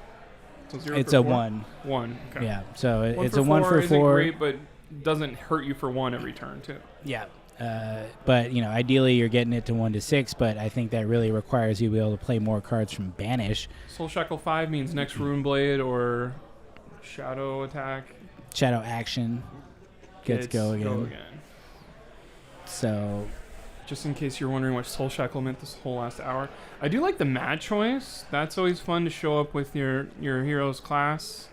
Say, hey, here's this big demon.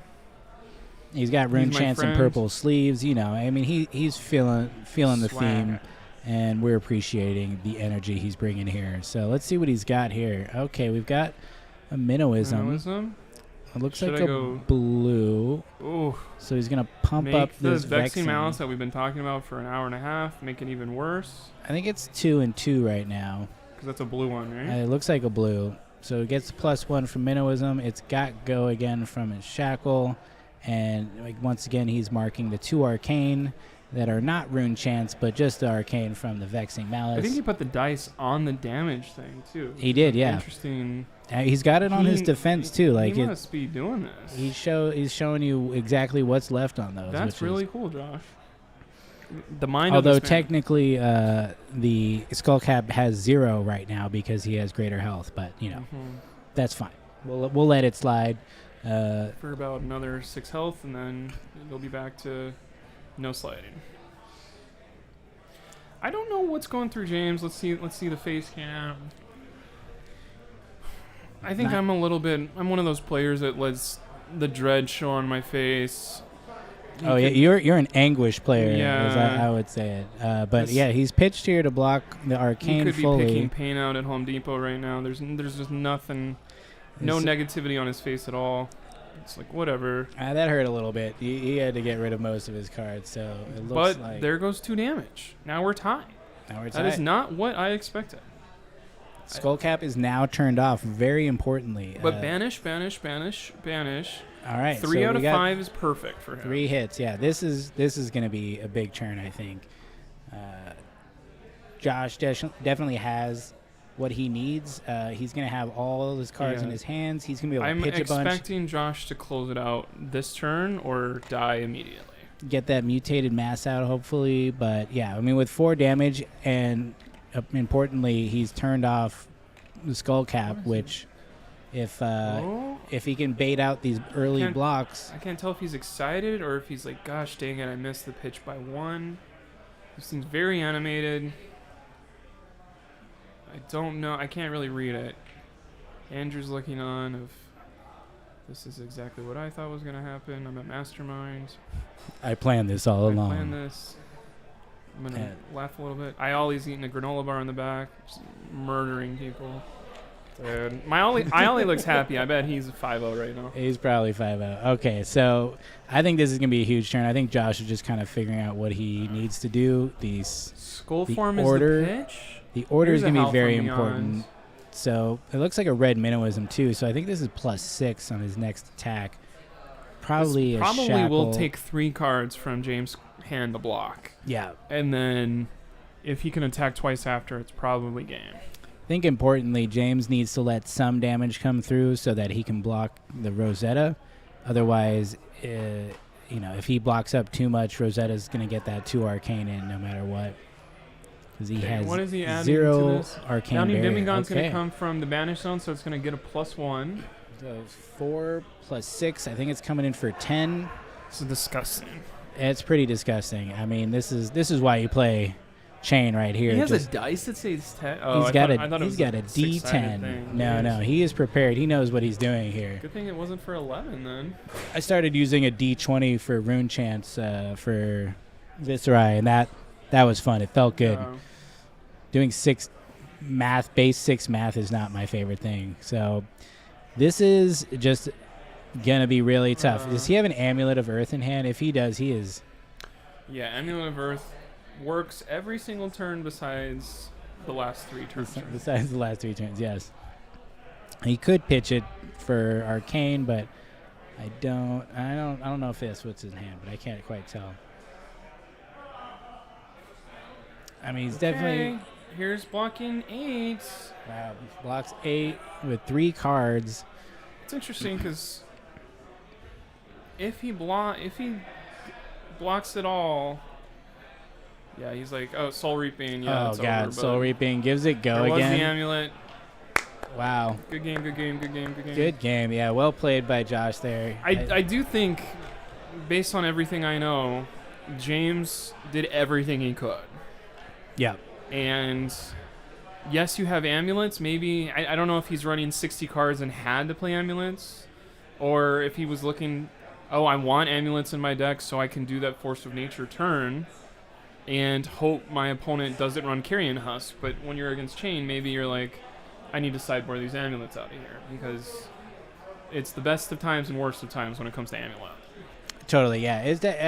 That's a tricky call. I mean, it seems like it's one of those cards that has a high ceiling and very low floor. So if it catches you at the wrong time, it is going to hurt.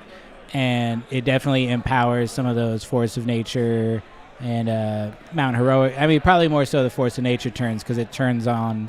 It's almost like another mini Mount Heroic, because waiting for both Mount Heroic and Force of Nature, I think, can be tough. And, it can be punishing if you have to arsenal and block and wait for these cards to come together. But if you have something like Amulet that you can have ready to turn on, especially he got it out early, that was pretty great. But again, it not going to help you late game for sure. No.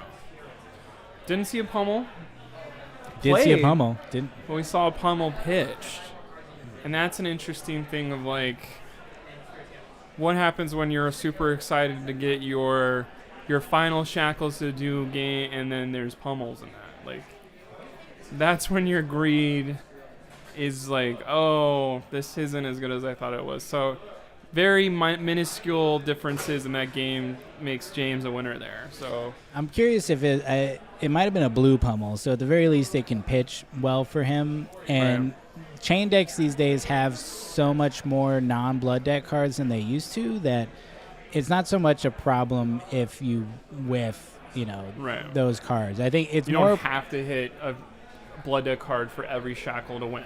Yeah, it's like in this game, I think he only played one Art of War, so I think, it's less of like, oh, I banished my good non-blood deck card, so I lost the game, and it's more that, like, you have enough tools in this kit to present interesting and challenging choices for your opponent, while also, building up to that late game, play.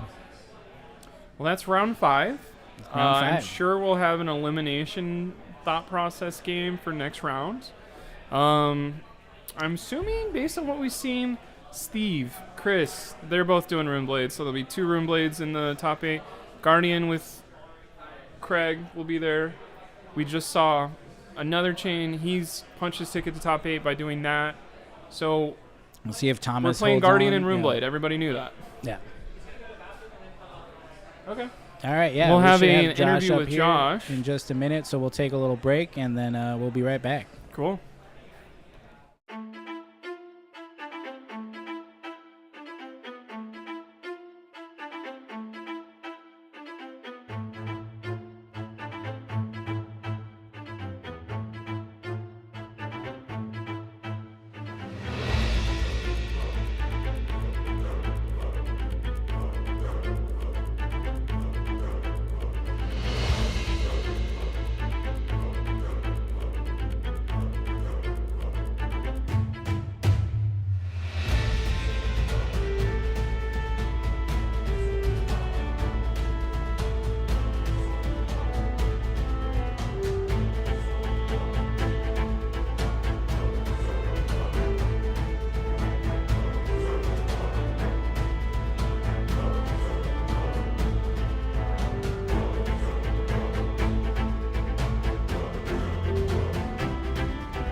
Masters. All right, we're here with Josh, who just won round 5. How did it feel? It feels good. I lost my last round because I threw, so I was kind of nervous because I was like, I just didn't want to throw again, especially on stream. Oh, yeah? So you saw me kind of like overthink some things. My last name's Meyer, too. I forgot to tell you that. Perfect. Myers. Yeah, yours Myers. Yeah. By the way, Mutated Mass was in there. Yeah. I don't know about Mutated Mass, so let me know what's going on with So that. Mutated Mass, A, is just a blue card, which is great, and then it's also a blue card with Blood Debt. Cool. So Mutated Mass gets, like, I think it's it's like, whatever's in your pitch, it's +2 × 2 or whatever. Right. So it's really there just because I don't have to make a condition to turn it on. I can just send them, and it's a blue card. There isn't anything too special with that. The only thing I would say is special on, All good? is special on my chain is I'm playing discard chain. Okay. And that's the main premise to beat So Starvos. Reek, Pummel, Reek pummels. and that's double. I have 2 pummels Cool. and 3 Reeks in red, and then that's all I need. So Reek starts at 4? Or? Reek starts at 4, and it turns on immediately on the shackle, so you get Cool. go again. And the funny part is that the shackle's kind of a mind game because they expect you to like have a next thing after that. But when you're committing into a pummel turn, it's all that one go. Right. So sometimes I'll like try and block out the Reek efficiently, and then I just come in with pummel, and I get the whole turn.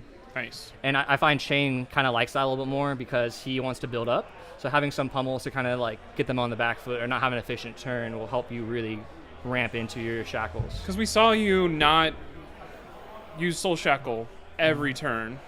There's a thought process of, do you have like a sentence in your head of like, okay, I don't have the cards where I need the Soul Shackle? Yeah. Like, what is that sentence that unlocks that kind of thought process? You play a lot of chain and you drown in Blood Debt. Cool. So that's it's just like you don't always have to shackle. You want to be efficient with it. You get your hits. You saw I was like getting like I think the second shackle I got like a hit, and then the third shackle I got 2 hits and got exactly the howl. Right. It's it's there to make the game go faster, but doesn't mean you should press the button every time. Cool. Right. Because one thing that I was super surprised about was he came back and got you down to 4. Was that like, no, not really. No. I was in charge the whole I was time. in charge. Okay, I cool. was in trading. I play. So I actually main mostly Briar for the previous season before, and I've Cool. pivoted to Chain because of the Starvo meta. So I know a lot about Briar, and I know how she trades, and I know she doesn't like taking cards out of her hand. The force of nature thing, you said, oh, here's my husk. Who really cares? Yeah, you're gonna get Husk. That's fine. Really funny is like you want to kind of prevent Husk from being that early, but sometimes you just have to like look at the value of it, and you just got to do it. I was playing earlier in the rounds. You didn't see it on stream, but I played against a Reinhardt, and his first turn was Blood Rush Bellow, intimidated my whole hand, then swung for 18. Cool. And then I was like, all right, I'm just gonna. So 16. So I'm gonna block with Husk in this, and soaked 8. I didn't think I was gonna win that game, but because I got Husk turn 1. But you were playing Reinhardt, you're like, oh, I win. Yeah, Yeah, okay. like, it was really close. It was super close. I'm just a Reinhardt diehard where I haven't beat a chain in 16 years. So. It was a real good start for him, but then everything went right for me when it was like I didn't banish my Art of Wars, and I had to pummels. Like I pummeled a lot of people. Oh, damn. Even at 2 pummels, it's perfectly efficient.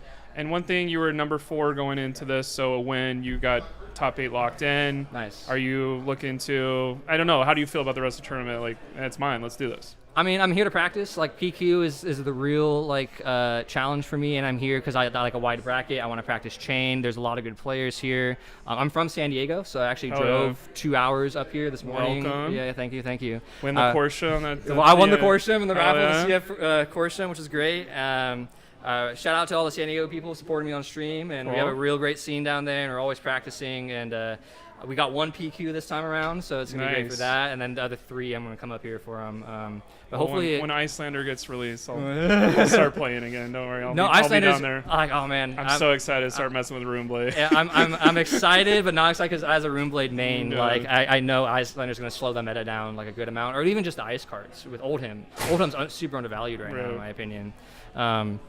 So it's Oldhim to Kent Scour. The next meta is going to be for sure interesting. I think a little bit slower. You're going to see more mid-range stuff, more Prism probably. Which Pummel Chain will be excited for that. Yeah. It's real hard because it literally takes your whole hand. But I think attack reacts are really slept on. If you want to start winning games in any of your matches, Razor Reflex Pummels. I've won so many with Runeblade with Razor Reflex Pummels at the end. Oh yeah. Well, good luck the rest of the day. Thank you, man. I appreciate the interview. And just win. Of course. Always. Just banish the right cards and use perfect. Cut your deck perfect. Easy. Oh, I yeah. got one more game and see top 8, or am I locked in now? You're locked. Oh, okay. 4-1 is good enough. Well, I still want to. 5-1, well, you get top 4 probably. So Nice. let's do that. I'm excited. Thanks everyone for watching and supporting. See you guys in the finals. All right.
racist? All right, welcome back. That is not Josh Myers, but I am Colin Honigman. Once again from the Attack Action Podcast. Check it out. We are America's podcast for flesh and blood, and we are not ashamed to say it. Blake, we have an exciting match coming up next. Oh, what? Who could that be? Is it two of our best players going into who could be the most undefeated? Oh my God. Two people you've seen murder people on stream today? It's not murder. We should say something nicer, but they definitely have knocked some people out earlier out of this bracket. They have shamed them enough that they went home and apologized to their families for their Sorry, I've been wasting so much time on Flesh and Blood. I don't know if it's going to ever pay off. I should revalue my family and do Mother's Day tomorrow with you guys. That kind of thing. Mother's Day is back on. Sorry, everybody. One of them, Steve Lee, who you saw play earlier. On Chain, yeah. And then we have Chris Ayali back with Briar. And we've heard that Chris just took down... Steve beat... That's a great question. Don't remember. It was a long time ago. Yeah, it's been a day. Steve Lee beat Wilson. Wilson on Dash. So, not the craziest matchup for him. This should be a bit more interesting. We'll see if Chris Ayali is able to channel the energy and damage needed to put that early pressure on Chain. And if Chain can hold out and come back with his crazy shadow demon power level. We heard a rumor about Chris Ayali, too. You were starting to mention it. Chris Ayali was the person who beat Craig, and it was interesting that it was not close, according to Craig. Yeah, we'll see. We may need to call yet another ambulance here. Maybe it is Briar's turn to win another major tournament and get her out of here forever. That's something everyone's been saying. I wish Briar would win another major tournament. Little known fact that this tournament will contribute to Living Legend points, but actually negatively. It'll just allow whichever hero wins. Give Living Legend points to whoever got last place. Exactly. Yeah. No, just kidding. We do not give out Living Legend points. This is a homebrew tournament, just for fun. And just for our good fans here at Odyssey Games. Okay, we got Enlightened Strike coming in for 5 with Go Again, making that embodiment of Earth, and Lightning Surge to follow it up. Just easy peasy. 9 damage. Why would you not block 1. this if you're Steve? I don't know. Turn 1, all he did was make... turn 1 was so fast I didn't realize he did turn 1, which was make a rune chant and make a shackle. So he must have drawn something good already. And boom, right off the top. Banish. Shadow of Ursa, he's going to be able to get Go Again, and, we'll see if he uses this immediately or if he saves it up for later for something real tasty. I would say if Ayali beats John Ho, Ayali beats Craig, and then would follow up and beat Steve Lee, I would say he's the de facto person to try and win today. Would you agree? I mean, it puts him right up there, but, the thing about top 8 is that you have to then do it all over again. Right. You can do really well in Swiss and then just have a bad matchup in the top 8 and you're out. So it definitely puts him in a powerful position, being able to choose his seed, playing, of course, against the last place of top 8, or the 8th place player. So we'll have to see how that pairs out. But Steve's coming in here. He's already got his Art of War. This is exactly why he didn't block. And banishing Ghostly Visit, doing the +1 because he has Captain's Call to get the Go Again he needs to just make this a wide turn. So coming in for 1 rune chant and 6, 7. Okay, Captain's Call didn't do Go Again. Oh, he made a shackle. That makes more sense. So he shackled, got that Go Again, did the +2 or if it's yellow, is that +3? No, it starts out of 4, so 4 + 3, so 4 + 2 + 1. Yeah. So +2 from Captain's Call, +1 from Art of War with Go Again. Takes the rune chant. This is going to be a pretty big turn 2 for Steve here. But we'll see. And Chris is like, you've got the embodiment of Earth up, so... Chris is like, we've seen this be what Chris saw before with John Ho, and he was like, cool, I'll take 7. Here's 15. This is going to come in banishing a card. That's going to be for 3 instead of 2. Yep, with Go Again. you get to banish a card by playing that, which he chose to do Bounding Demigod. So Bounding Demigod can also come out of the banished zone. This is just going to be free damage over and over again. Bounding Demigod will come in for Ooh. 5, I think, if he plays it. But now he's got He's the doing Mob Skies. Skies to make sure that Bounding Demigod has go again, so he can Rosetta afterwards. Yep. Oh, no, he Spellbound Creepers that. So now he's got Ooh. 2 action points I from don't the even Mob know Skies. how much he's So doing right now. he's coming in for 5 and... Yep, just 5, 2 rune chance on hit. He has 2 action points because he had go again. And I think Steve is being this aggressive because he saw his opponent say, "Sure, I'll take 6 more." Sure. Whenever somebody says, "Sure, I'll take the damage," I think that's the time where you got to be like, "All right, I'm going to dump my resources into this turn because my opponent is sitting on something that I don't really want to block next turn either." Yeah, I'm curious why he creepers out the Mob Skies. I don't know what else he can do unless he has another 0. No, with the 0 cost, he still can't do another thing and swing his sword, as far as I know. But So Chris there's gonna a block for 5. Blocking all the physical, no rune chance are made. Here's an easy grasp for 2/2/1 if he swings the Rosetta afterwards. And that's exactly what's going to happen. So, yeah, not quite sure why we needed to Mob Skies or Creepers the Mob Skies, but So maybe Steve he's is better at this game than I am, so yeah, I'll just trust him It could on be this. a thought process of, what else am I going to use my shoes for? Maybe I need it to block later. Let me just do this now. Mhm. Or like a resource dump or something like Got a that. But Gorganian Tome, so maybe that's a little bit of less mystery of why he wasn't blocking, because Gorganian doesn't block. It's half of his lightning embodiment that could happen. so at 24, probably not sweating too much from how he didn't block, but we'll have to see if he's got his classic Channel Mount Heroic Force of Nature play about to happen. But with Gorganian Tome, I feel like that becomes harder to pull off because it's a whole card.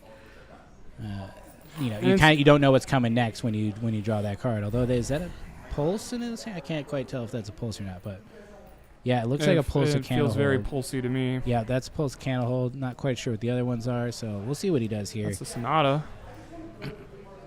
It is a to pulse. Okay. Sonata. Going for the 4. He likes to go for the even split. Last time he did this. Oof. Oh, he gets to put one of those attacks in. Yeah, I believe last time he split it perfectly, right? And he got the He got 2 Ravenous and 2, Rabble yeah. and the Scar with Channel Mount Heroic out, so pretty gross potential here. He's eyeing this E-Strike. I mean, it's a powerful card. E-Strike would represent the difference between their life totals to get back in control. I don't know. We saw this matchup exactly last round, but it just feels like this is completely different already because it's 2 different chain decks, and I feel like this Briar deck is probably more explosive too. Like, I don't know. Does Steve play his chain defensively at all? I would not say so. I don't know if he necessarily plays it defensively, but I do believe he plays, smartly. Right. Which is probably the best not a defense word. is smartly. It's probably not a word. Don't quote me on that. All But right. okay, here we go. He Here's got one of the most Rebel from powerful Arsenal. cards in the game. Says a cool 0 for 4. That it's harder to block. Yep. I'm guessing, unless that's a tunic counter at 3, I'd seriously doubt it. Cool. We don't need to get a Rosetta Thorn. We can just do this instead. Yeah, essentially presenting the same damage. I'm 4 and curious 4 is why. 8, yeah. I mean, I would honestly go for. Oh no, he still would have to pitch the Scar. I was thinking he could arsenal it, but he would have to pitch it either way. So it So probably I'll take the rune chance to turn on my skull big cap. skull cap. Which I block don't it know why I out. keep forgetting that card when I spent $275 on it once. You'd think I would remember most purchases over 200. Not in this game, baby. This No. game is quite expensive when you like them shiny cards. 2 Still, banishes is a whiff, and one of his lowest power ones, I would say. This is just kind of like a battery card, not one you're hoping to get. Ghostly Visit's a solid. It's a workhorse. It's there to present, the breakpoint And like this, going to 5, presenting a hit effect with Shadow Puppetry and Go Again. I definitely, it's not the best card, but it is.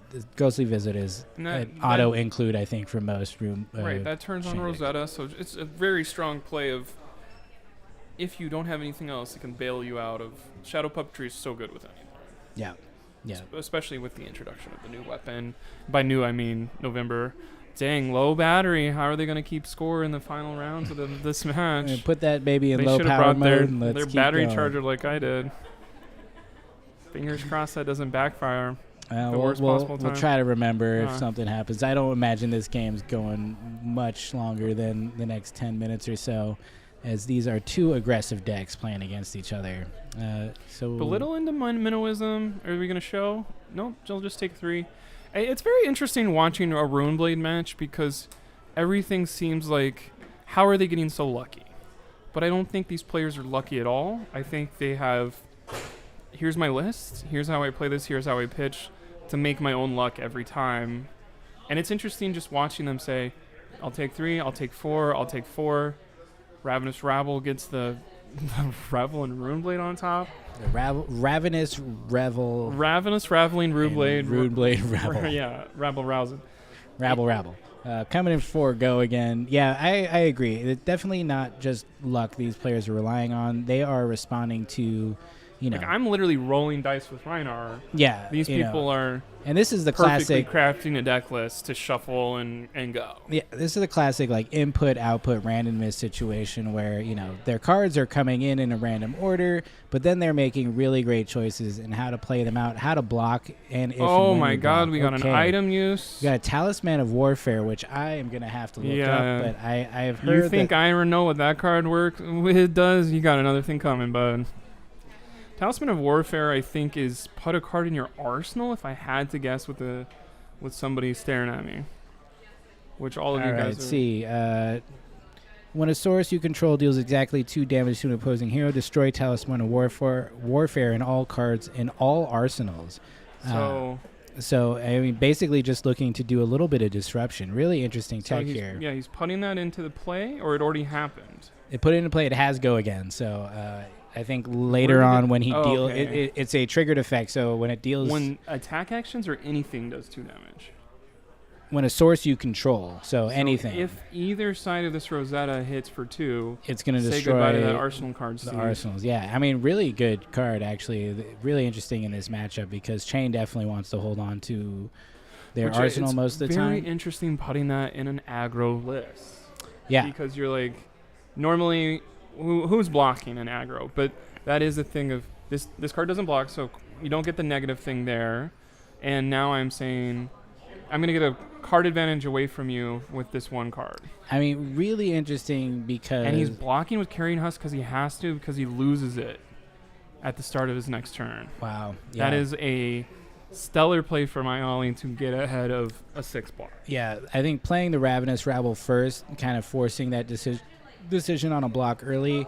I forget if he blocked that or not, or just took that damage, and then presenting this Warfare that is going to disrupt his next turn was really, really good. And it turned on Rosetta. So he kind of did, we normally think non-attack, then attack, and then Rosetta, but, kind of flipping the script there really... I mean, yeah, if Talisman of Warfare has the words Go Again written on it, that's good for every Runeblade that ever existed in their entire lifetime. Yeah. I mean, it's that 2 damage point where like Rosetta's always going to be coming in for that 2 and 2 most of the time. So, and the 2 Arcane is almost impossible to block for most decks because I would say it's almost guaranteed, unless you want to use your Skull Cap and your under health and get rid of a whole blue card, which at a point where you're trying to pay for things that are coming off your banish zone, you're like, that don't sound good to me.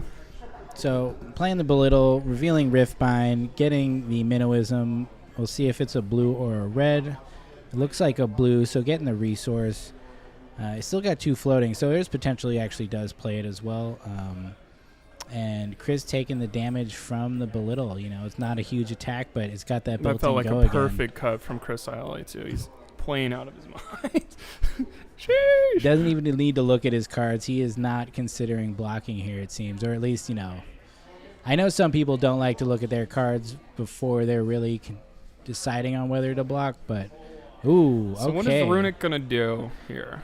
Nothing. Oh, it's gonna break embodiment of Earth technically, if it hits, and it create a rune chant if it does hit. That's interesting. 7 with go again is pretty juicy.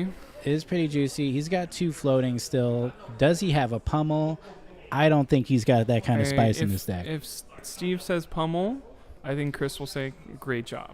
I don't think it's a thing that you're like, I have to worry about this.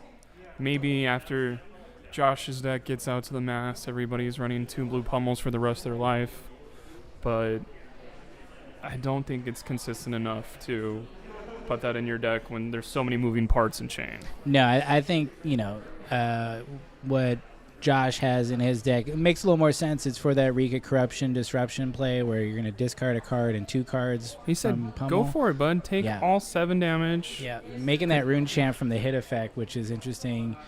Crit. It says, and create a rune chant? For if you destroy an aura. So he destroyed the embodiment of Earth aura and made the rune chant. So he's going to come in for 2 and 1? Yeah, 2. I think just 2 and 1. I don't think he played a non-attack action. Yeah, you can't get Bounty Demigon out of the area. Okay. Yeah, so he's going to Chris take has 2 a plan. from Blood Debt. Yeah, Chris has got something here. Oh, He's he probably said- got Mount Heroic and Force He of said, Nature. wait a lined up, second, but- let me block with this. I think these are always the fun turns where you're like, all right, do as much damage as you want. My health is at 14. Sure. As long as you don't do 14 damage, here comes my 30 damage turn. Yeah. Arrivederci. I don't know. Well, all that good stuff. We'll see. I think, it's likely he's got the kind of turn that's going to make Steve Because, yeah, it's really think about his choices. pitch a blue. Mount We got Heroic. Mount Boom, Heroic boom, boom. right off the bat. Okay. Lightning. If you fuse it, this is going to have 7 with go again. Doesn't But he's look got the like, shoes, so it doesn't matter. Doesn't look like Force of Nature is on the play, but Fucking 2. Mount 3. Heroic is just going to present a lot of damage here. And Steve's only on Shackle 4, which is not a bad place. I think, he's got the bounding in there. I think it's a blue, unfortunately. But, he does have to be careful about his carrying husk that's carrying that -1 to his health every turn. So this is going to be tough. He's got at least another big attack with Mount Heroic and then possibly 4 from Rosetta. So what is that? That's 7, probably another 7, and then 4, so 18 damage. So he's going to have to block Let's look something. at Steve. I don't know why we have been forgot we could do that for a second. We're just fascinated by it. Steve he just fanned his cards out, which usually that means, oh God, what am I gonna do? Steve's thinking. He is definitely a thinker. He'll take his time. He's got nothing but time here to really figure out what the best move is, but he's not. It's not the best position to be in. His life isn't high enough to really just soak up this damage, and he had to use that carrying the husk early. Yeah. Like that's. Is Chris Ioli staring him down? Oh, staring. He's just waiting for one card to be flipped over so he knows how much damage he's on. I don't know. What do I got? Let's see. Block, block, block. I know there's a Captain's Call in there. Captain's Call is only going to be blocking for 2. Oh, you can do 2 at once? Interesting. I'm curious about. Kind of like the good, the bad, and the ugly thing we were doing earlier. I forget. I don't know what cards Steve protected in his arsenal from that warfare many turns The ago. warfare went off and blew it up, I believe. No, that's what he blocked. Okay, maybe. I thought he blocked with the hut. Or I maybe thought he the did. warfare was like, nope, you're Oh, done. man, I don't know. But, he also had this Runic Reclamation, which, did have 7 damage with Go Again, but it would have been so much more impactful if that went into Arsenal and he was able to come back next turn and try to... Did he take the equipment block back and say, let me try again? Yeah, I think he's thinking his turn out. He's not excited about where he's at, but, if anybody can find a decent way out of this, I feel like He's it could looking be in the camera Steve. for answers, but he can't hear us. We made sure that we're far enough away. Steve, wave if you can hear us, just in case. We didn't mean to say Steve, anything. if you can hear us, riffle your cards and look pains. No, he's good. He's blocking. This is a tough spot. I feel for Steve. He's played 'Cause really well. You have to realize that Channel Mount Heroic says this is 7 now, but there's going to be a 7 coming after it, and then probably another gross one after. Yeah. Yeah, exactly. I think minimum we're looking at 18 damage, and I think that's the best. I mean, and there has to be something in the back of his head of like, Chris, let me do a bunch of damage to him. Actually, let's start calling him Ioli. I think that's a little cooler. Ioli just took a bunch of damage. Dr. Ioli. Yeah. The Rune Master. The Arc Knight himself. People in the chat really hate Channel Mount Heroic. It's just one card that makes it hard for Guardians to block. We get you hate it, Trent. Not everything's going to be easy in life. Rune Blades are one of them that are not going to be easy. Okay, he's like, oh yeah, so that thing I thought of earlier. He's moving back to We're blocks. doing it again. We got 3 here. Loses his creepers, which is tough, but I think he doesn't have a lot of choice. Those are blade breaks, so they're not. No, that's the right thing. Yeah, it's blade break. So yeah, those are out of here. if he's blocking with 1 card, blocking 6, taking 1. If Chris does break the chain, we will be allowed to get 1 more block off of the grasp. True. So that's something that maybe Chris has to think about. Obviously, all these people have thought those. So, I mean, I'm curious if he blocks this mostly, takes 7 on the next one, maybe block a little on the Rosetta. I mean, it's going to put him close to 1. I don't know if he has the gas to end the game next turn. It really depends what he banishes and what he's got in hand, but definitely nothing obvious is coming to mind because Steve's really having to think about it. It is interesting. Like, normally when your opponent's taking 2 minutes to block, nobody calls judge on people or whatever, but you do want to kind of go like, what could possibly be happening here?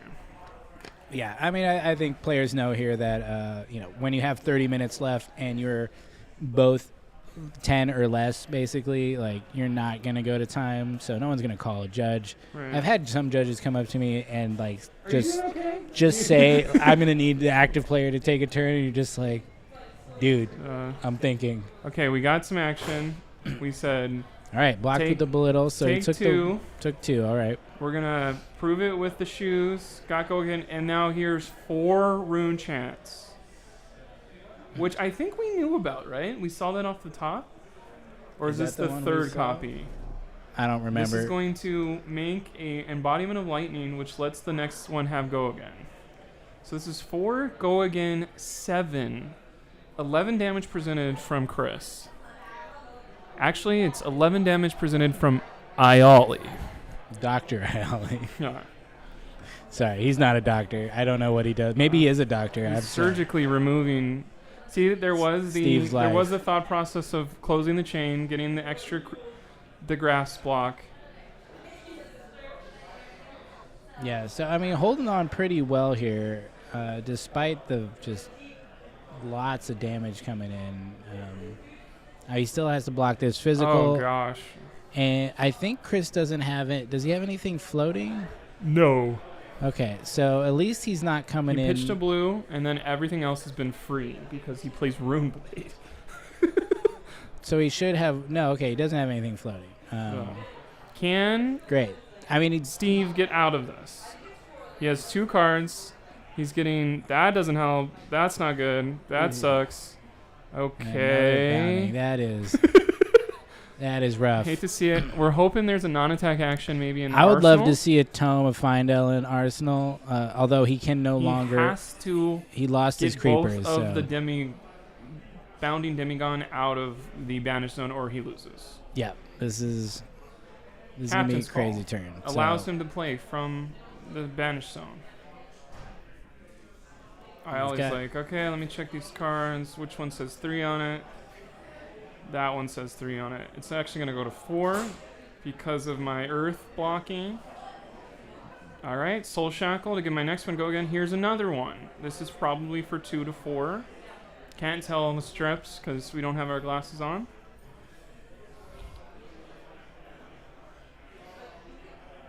Yeah, this. I always like, oh, okay. Like, I only can block out, and Steve Lee will die in the next 10 minutes.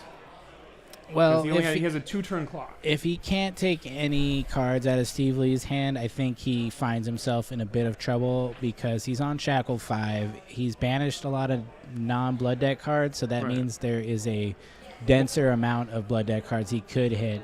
And I think what is the card in Arsenal that if Steve pulls out, like, I always like, oh crap.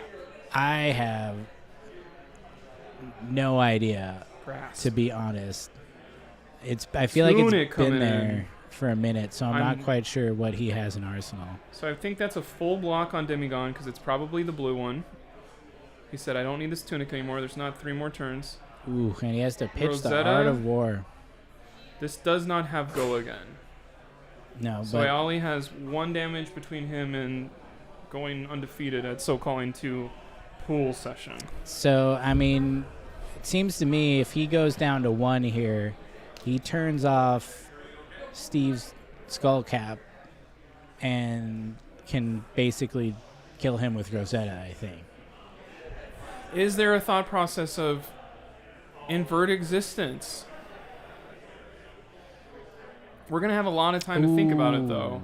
During the dinner break that's after this. Invert Is in invert existence in the Arsenal? Arsenal? Oh man, that would be. Because that would be like, Ayali, I took everything you had, and I said, If he goes to 1, I mean, he could still pitch though. I mean, that's the thing. I think unless he waits for on Chris's turn for him to overextend himself, and he could draw into invert existence too. That's true. Yeah.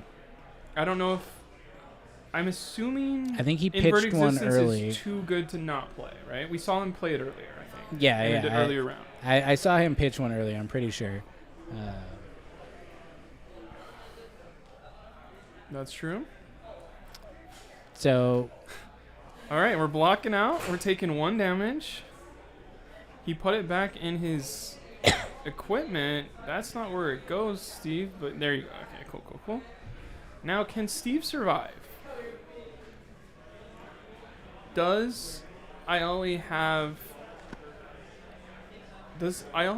Arcane Barrier? He's got a skull Because cap, double invert existence would be game. but skull Obviously, cap we is can turned off. Come in and we can figure out how to win in a vacuum anytime. it's not coming back. Yeah, I mean that. Steve's looking like he has to pitch 3 to block this rune chant. Yep, he's gonna do that. Unfortunately, Shadow Versa would have been really good, and he's gonna block 1 Needs and 2 cards 3. to block this. But I think you can do. Are there 0 cost cards that can come from the Banished Zone that he can attack with? No. Bounding right? Demigon is 0 You have to cost. play a non-attack. You have to play a non-attack action. Otherwise, Shadow Versa. Shadow Versa would be the only one. Yeah. But if he has, Okay, that doesn't have go again, so Steve gets his shot. We can banish gonna banish 5 we cards. can banish the invert existence off the top. We could. There's Riftbind. a Riftbind, not what he was looking for. Good game. Yep. He had Ursa in hand. Riftbind. Yeah, he can't play the Riftbind. Yeah. So I always gonna say 6-0 for me, not 6-0 for y'all. Well played. That's a tough matchup. They're both coming in pretty hot, and I don't know what else you do there. To be honest, I think they both played really well. It's a matter of like you think you have a good turn, your opponent just takes all the damage, and they come back with something that's puts more pressure on, puts you in a harder choice. I think honestly that Husk play early on was like the hardest part. I think, I don't. And I think when you look at your opponent and they have 3 health left at the end of the game, are you like, wow, if I don't banish the second Art of War, if I don't... There's so many thought processes that come into your head of, I'm 1 card away from winning. Yeah. The whole game. Yeah. And 1 card winning away from you and I, it's like, well, maybe not, but for these guys, it is like, this was close. To the max, Ayali wins because I'm playing really good cards at the right time and getting their full value out. Because there wasn't a Force of Nature turn. There wasn't some unbreakable, crazy combo that just will run out anybody from the game like we saw him do earlier against John Ho. But this was here's my Channel Mount Heroic, 7/7 something else. we're coming in and making this work. Yeah, I mean it's a deck that puts out a lot of pressure, and because of the embodiment of Earth, it can block pretty well when it needs to, and I think that's just hard for Chain if Chain's not banishing well, which Steve really didn't see a lot of his banish hits, and banished a lot of cards. And didn't I think he only got the one Art of War off. He banished one, and that last one he had to pitch. So those are key elements to Chain's game plan a lot of the time. What is interesting though is Iali will go ahead and take seed number 1. I think Steve Lee, based on what I know about how the game works, I think Steve Lee will be number 2. And then one of the 2 people, I don't know. Let's see if we can go back to our waiting and see who was behind him. Craig just did a thumbs up. It was Craig playing against Anthony. I don't know if that's the second best matchup right. No, it was Craig versus Graham. So Graham is playing Reinar, which it would be very interesting to see if he is coming up and is randomly a 4-2 after playing 6 rounds there. That would be great. Love to see Reinar in top 8. Oh, we got some leaderboard stuff going on. Yep, Stuff that we can see. Craig Pollock took the win against Graham. We also have Alan, who we haven't seen on stream yet. Beat Josh Myers, who we just spoke with a minute ago, and then Anthony coming in over John Ho. So not quite sure what our standings are there yet, but it seems like we should have more than a few Room Blades in the top 8. And as is Alan the Bolton, does that make sense? Alan might be on Bolton. That would be from San Diego. Is he our San Diego Bolton boy? Alan is Sir Bolton, Breaker of Dawn. He is. Wow. Okay. Yeah. If it's who I'm thinking of, he definitely is the one who shows up with Bolton and surprises people. Right.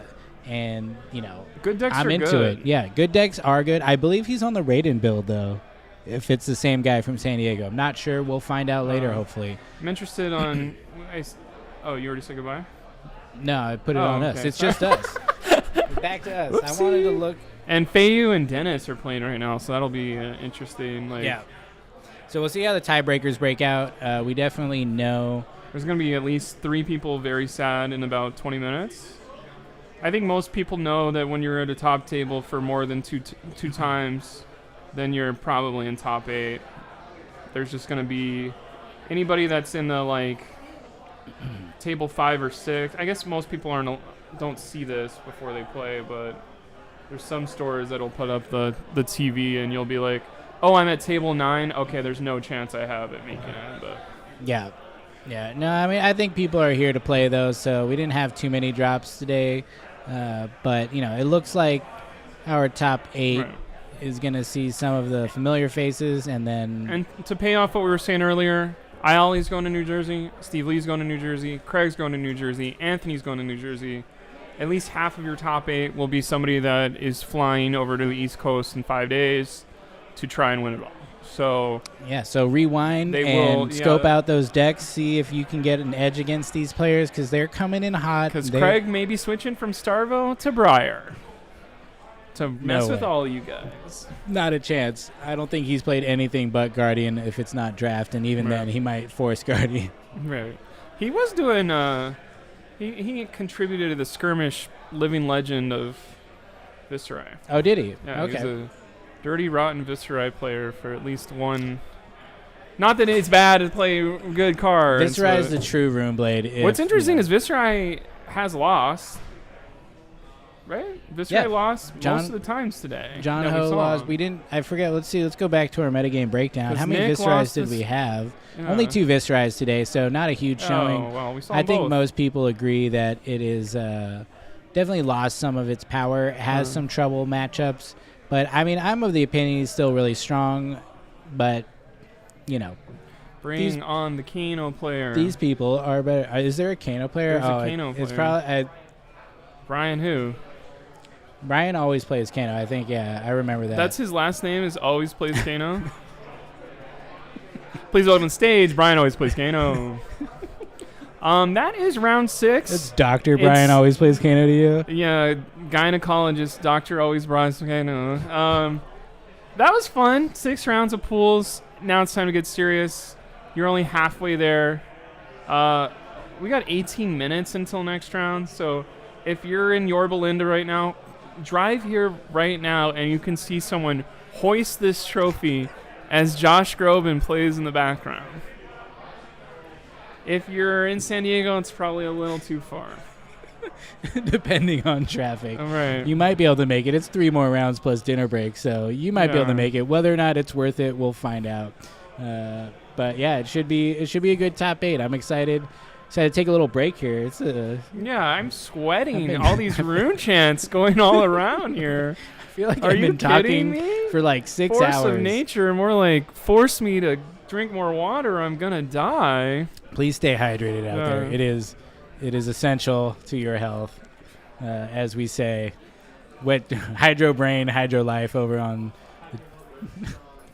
over. Shout out to Team Covenant. They're probably not watching, but if you are, sup. Who's winning?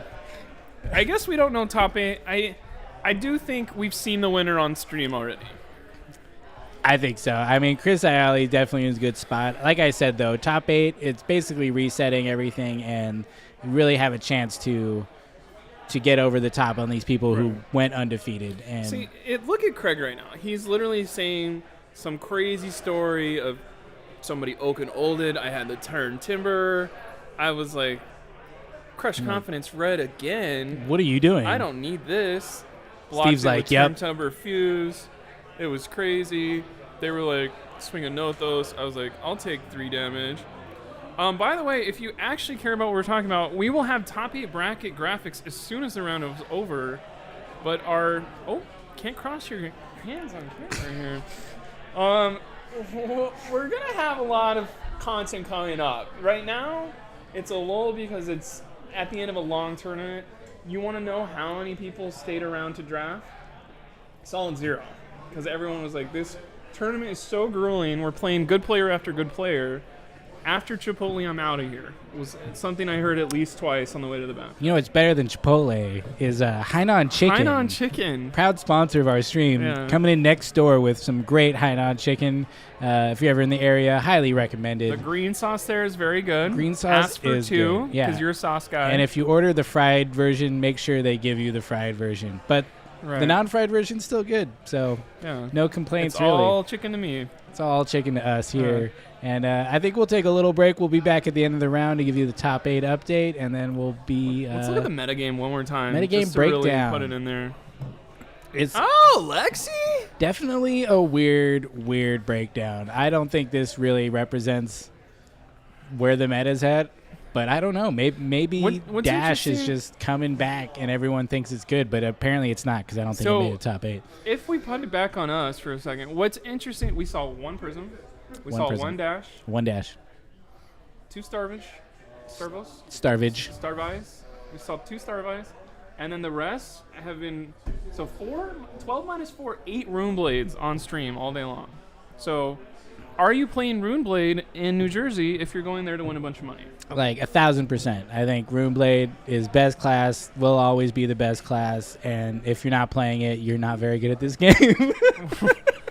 Hell yeah, brother. My man. What sucks is I think at a high level of play, if you're not playing a hero that can get out of the dirt, hide in a corner, like get out of crazy situations of let me do some crazy defense reaction as a guardian, or let me do a combo turn that the arcane hits you double now because I did this thing backwards. I don't think you're playing the right game if you're wanting to win it all.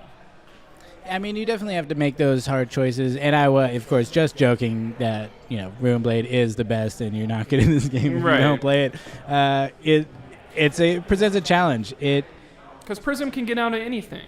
But we only saw 2 Prisms today in the meta. So it's like some of these people I wasn't this there, other so stuff. Oh yeah, it would have been 3 and 4 and 5 and 6 Prisms up here, man. We had a bunch of Prism All we players do is on play production Prisms. instead, just to make it a little more interesting for everyone else. The Prism people are the only people that know how to run microphones and cameras in this community. So It takes a the whole meta technical would have been mind. off. What can I say? Yeah. I am excited. I don't know if we said this on stream 3 times. Icelander. Icelander. Tell me about Icelander. Icelander. Eastlander. So Icelander, let me brag about it a little bit. Weislander. Skirmish winner over here, skirmish winner over here. Wanted as Icelander. You're kind of excited for adult Icelander because we can say, oh, Chain is running all over me, Steve Lee. Scour. Reset you back to turn 2. Turn Scour. 1. Oh, crap. This thing is coming at me with, what's it called? Channel Mount Heroic? Bleak it. Maybe Bleak's not even good, but, Lake, what is it? Channel Lake from Arsenal that'll give you a frostbite too.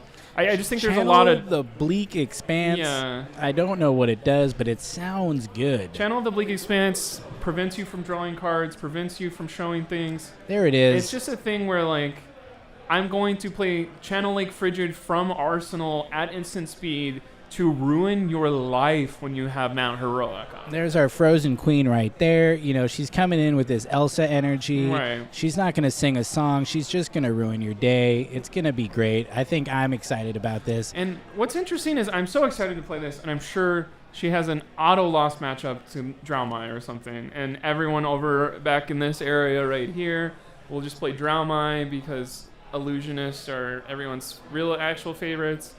And it'll be like, what am I doing as all of my Affliction auras get thawed? But I've been playing with Affliction auras my entire life, so I think it's going to fit right in to my play style. You know, you've got that edge on everybody. You know, Right. you know how to handle the Affliction. So More hexes, less I- good things. I don't know. What's the good version of a hex? I don't know. You don't know? You don't. Me neither. A blessing? Oh my gosh. But it is interesting. I don't want to play against... What are my 2 least favorite classes that you know about for the rest of our lives? Runeblade? Illusionists, And- ninjas. Oh. And now there are about to be 500 of them.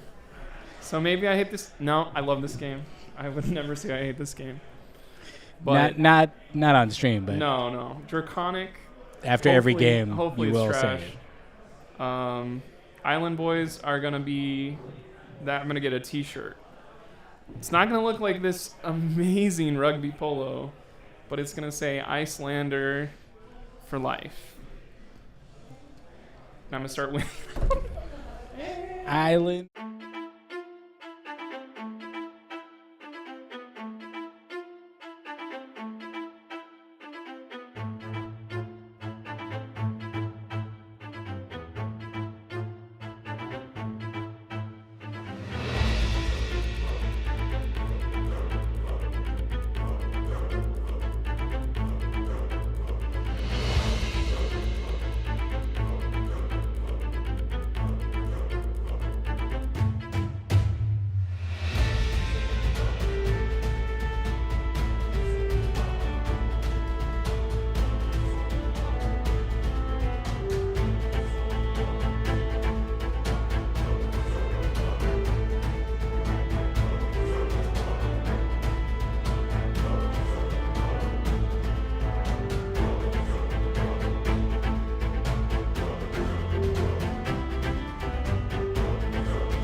there it is, ladies and gentlemen, the prize of all prizes, the SoCalling 2 trophy.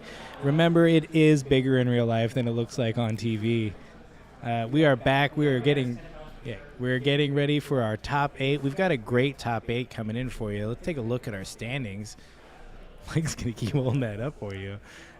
So we got a pretty good mix here. Obviously, we've got the middle chain segment that is feeling out pretty strong.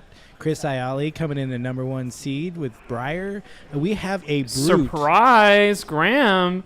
He did ask me for help on his deck list at 8 a.m. this morning.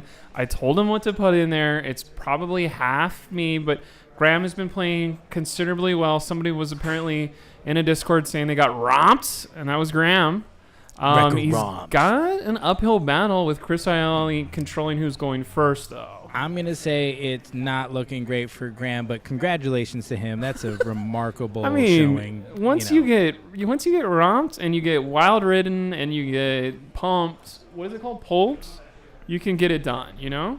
Oh, thank you. Hell yeah, we just got passed the deck sheet by one of the people we're about to watch, which we're not telling you yet. It's interesting because Alan and Steve, that looks like a fun matchup. However, Steve told us he has to go home early. Yeah, Steve is dropping out, unfortunately. So Sir Bolton is coming in be one of our first number 4, to the quarterfinals, playing the winner of Chris Ayali and Graham's matchup. So we'll see how that goes. I have to assume it's going to be Chris, but, if it's Graham, that'll be sweet. And then at the bottom of our bracket, we have Craig Pollock and John Ho. So that's interesting. I think they've played before in a ProQuest, and that ended up with Craig taking that one, and he went into the finals, and who knows what happened after that. But I think they're not familiar with playing each other. I don't think they do it every week, but they are like, oh, I've done this before. And then the other matchup is the one we're going to see. Yeah, we've got a chain mirror coming in. We've got Anthony Pham, local sweetheart, and then we've got Josh Myers, who we saw earlier on stream, coming in with his neat take on chain with his Pummel Spice. We'll see how that goes for him. I believe he's handed us his deck list. Anything on there sticking out to you? So yeah, that's what I was talking about earlier. What's interesting about his deck list is if you're playing Arcane, if you're a wizard, you're blowing them up because there's absolutely 0 Arcane barrier. Love it. So y'all have your fun now because whenever there's wizards, y'all are done. 2 Pummel Reds, we knew about that. That's the thing he's talking about. What he's going to be trying to do is set up the Reek of Corruption after a Soul Shackle. Reek of Corruption says 4 damage. If you create a aura, we're going to, if this hits, make you discard a card. So everybody knows that Pummel says if this hits, that's going to make you discard a card.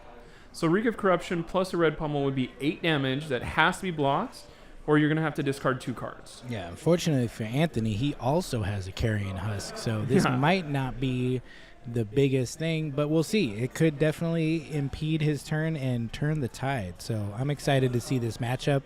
The players are getting ready, so we should cut into them soon. And, chain mirrors might not be the most exciting thing, but I'm pretty excited, to be honest. I think this should be a pretty good game. I think both players are pretty strong, and we'll see who win. The winner of this is going to go on to play either Craig or John. Okay, yeah. So it's going to either be Runeblade matchup after this with Viserai or Starvo himself. I'm kind of surprised there's only one Starvo, but we only had 3 today. Right. So the math on that, I think some of our best are, there was only 2 Reiners, right? One out of 2, 50% conversion. There you Brute go. Life. 1 out of 3 Briar Life. A lot of change though. 3 out of 6 is 50% there, which that's pretty impressive. Even though we're not going to see how Steve would have fared, unfortunately.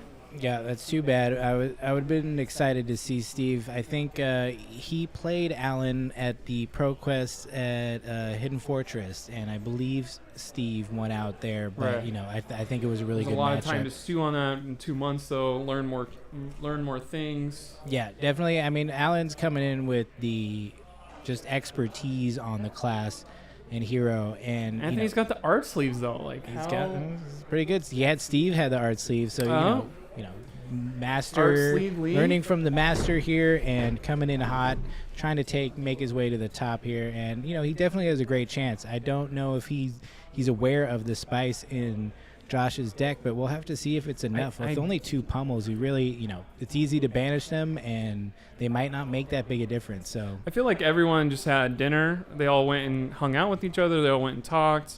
Everyone's going to find their favorite person to sit next to and watch them play. So I do think there's no way Anthony's walking into this matchup and not knowing that there's 2 cards that will ruin his day. that's true. And I think that's not a side story. It's the main story of this matchup is the pummel going to come in and do some damage? Yeah. Is that going to be allowed to happen, or is that going to be blocked the right way? We're really looking at like a disruption chain. I mean, he's also got a drowning dire, which comes in with dominate, I believe, Right. when you have made an aura this turn. That's which, a backup target for pummel if you don't want to wait for the other one. That's true. It's not the best, most powerful attack on its own. I think it might be a 3 power. I think It's a 4. It's 2 for 4. at a blue. Oh, blue? Yeah, he's got the blue drowning dire here.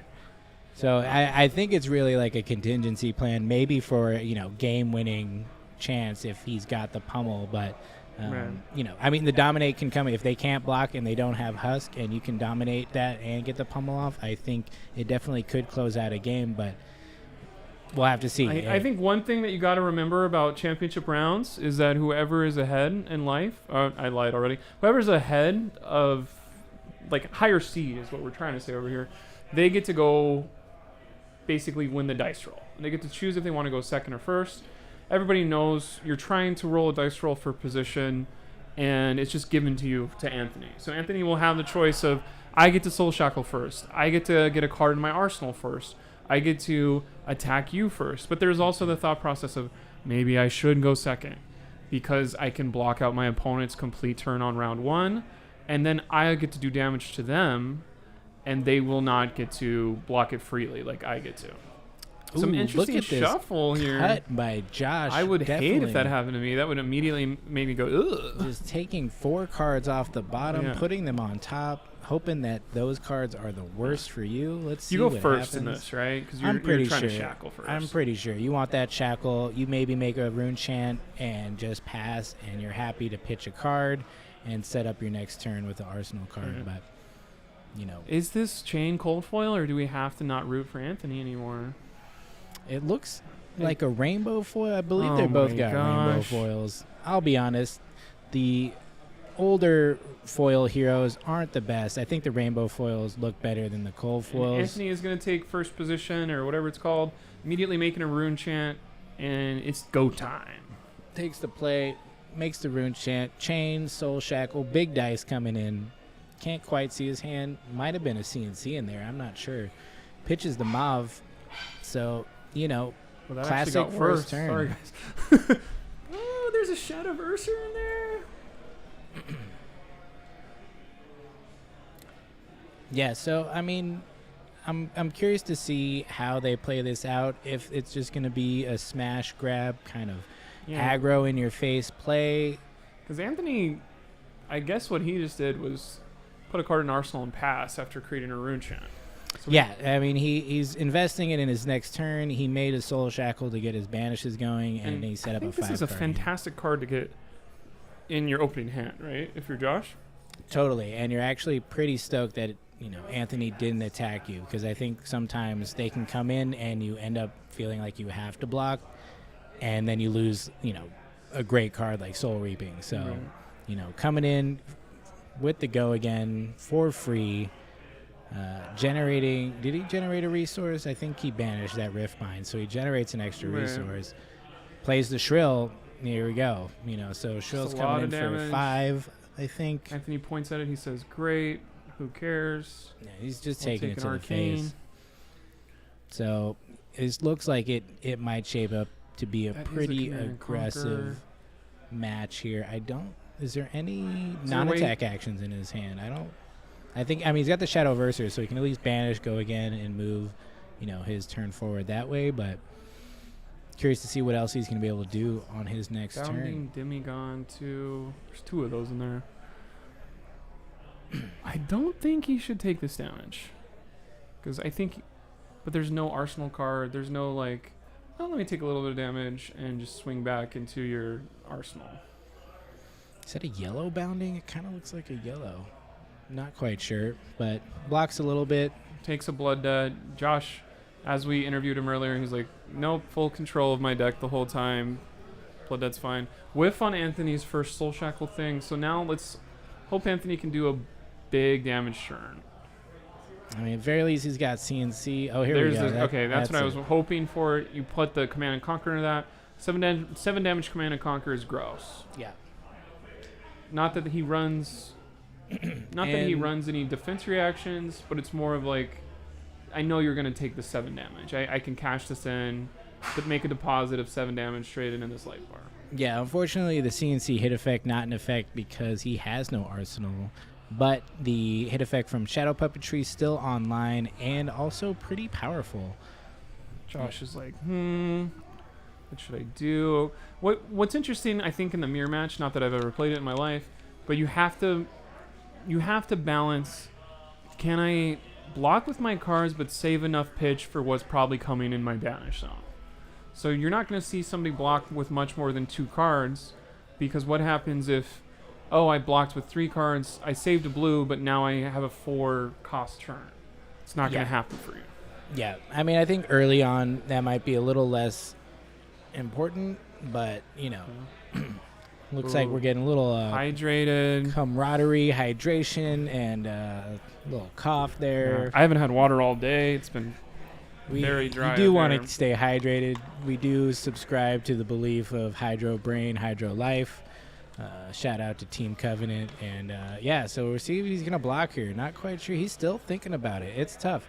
The Shadow Puppetry can whiff just like any other banish and Runeblade shenanigans, but... What's cool about the top from Shadow Puppetry is that you get to choose. You get to look at the top one, and you may. Exactly. Yeah.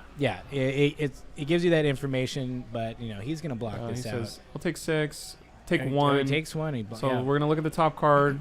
What is it? Anthony said, "I'm not showing nobody." Art of War stays on top. Yeah.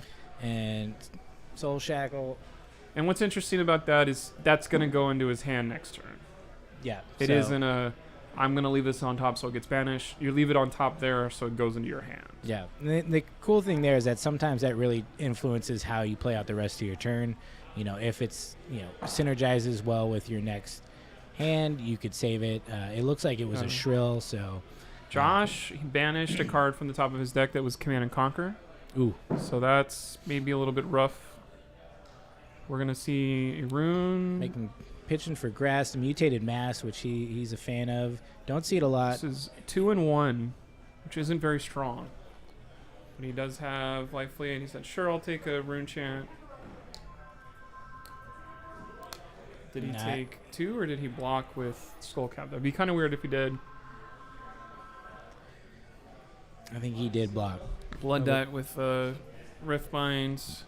I mean, he might be thinking he's about to pull ahead here and might not get that chance for 2 blocks on the Skull Cap. I'm really into this Tome of Findel play. I'm pretty sure it's a Skull Creeper's target, but we haven't seen anybody play it from yet. The Vanish Zone ever, though. Yeah, but it is a spicy play, and I hope it comes off because it's pretty cool. Shadowverser is a great battery card here. Okay, I get to banish this. This has go again. Just 2 damage. Opponents normally will be like, yeah, I'll take 2. If you do that 3 times, that's 6 damage. They're not gonna have. They have 34 life effectively, and you're thinning your deck. All that kind of stuff. All that kind of smart card advantage stuff that people talk about on podcasts that I don't listen to. Modern Sky is coming in. This is gonna be a Riftbind. Riftbinds used to be super strong. Kind of lost a little bit with the no seeds, but that was forever ago. So. Riftbind's just a good card, right? Riftbind's just a good card. It gets the pump. I think you usually want to play it with like a Howl from Beyond because it essentially gets a double buff there. But, it's a strong card. And with Mob Skies, hit effect, it's coming in for the breakpoint that is meaningful and has a hit effect. So Chain always just kind of presents. It's interesting how many hit effects Chain kind of has, especially with the Mob Skies, Shadow Puppetries, and then of course the Command and Conquers.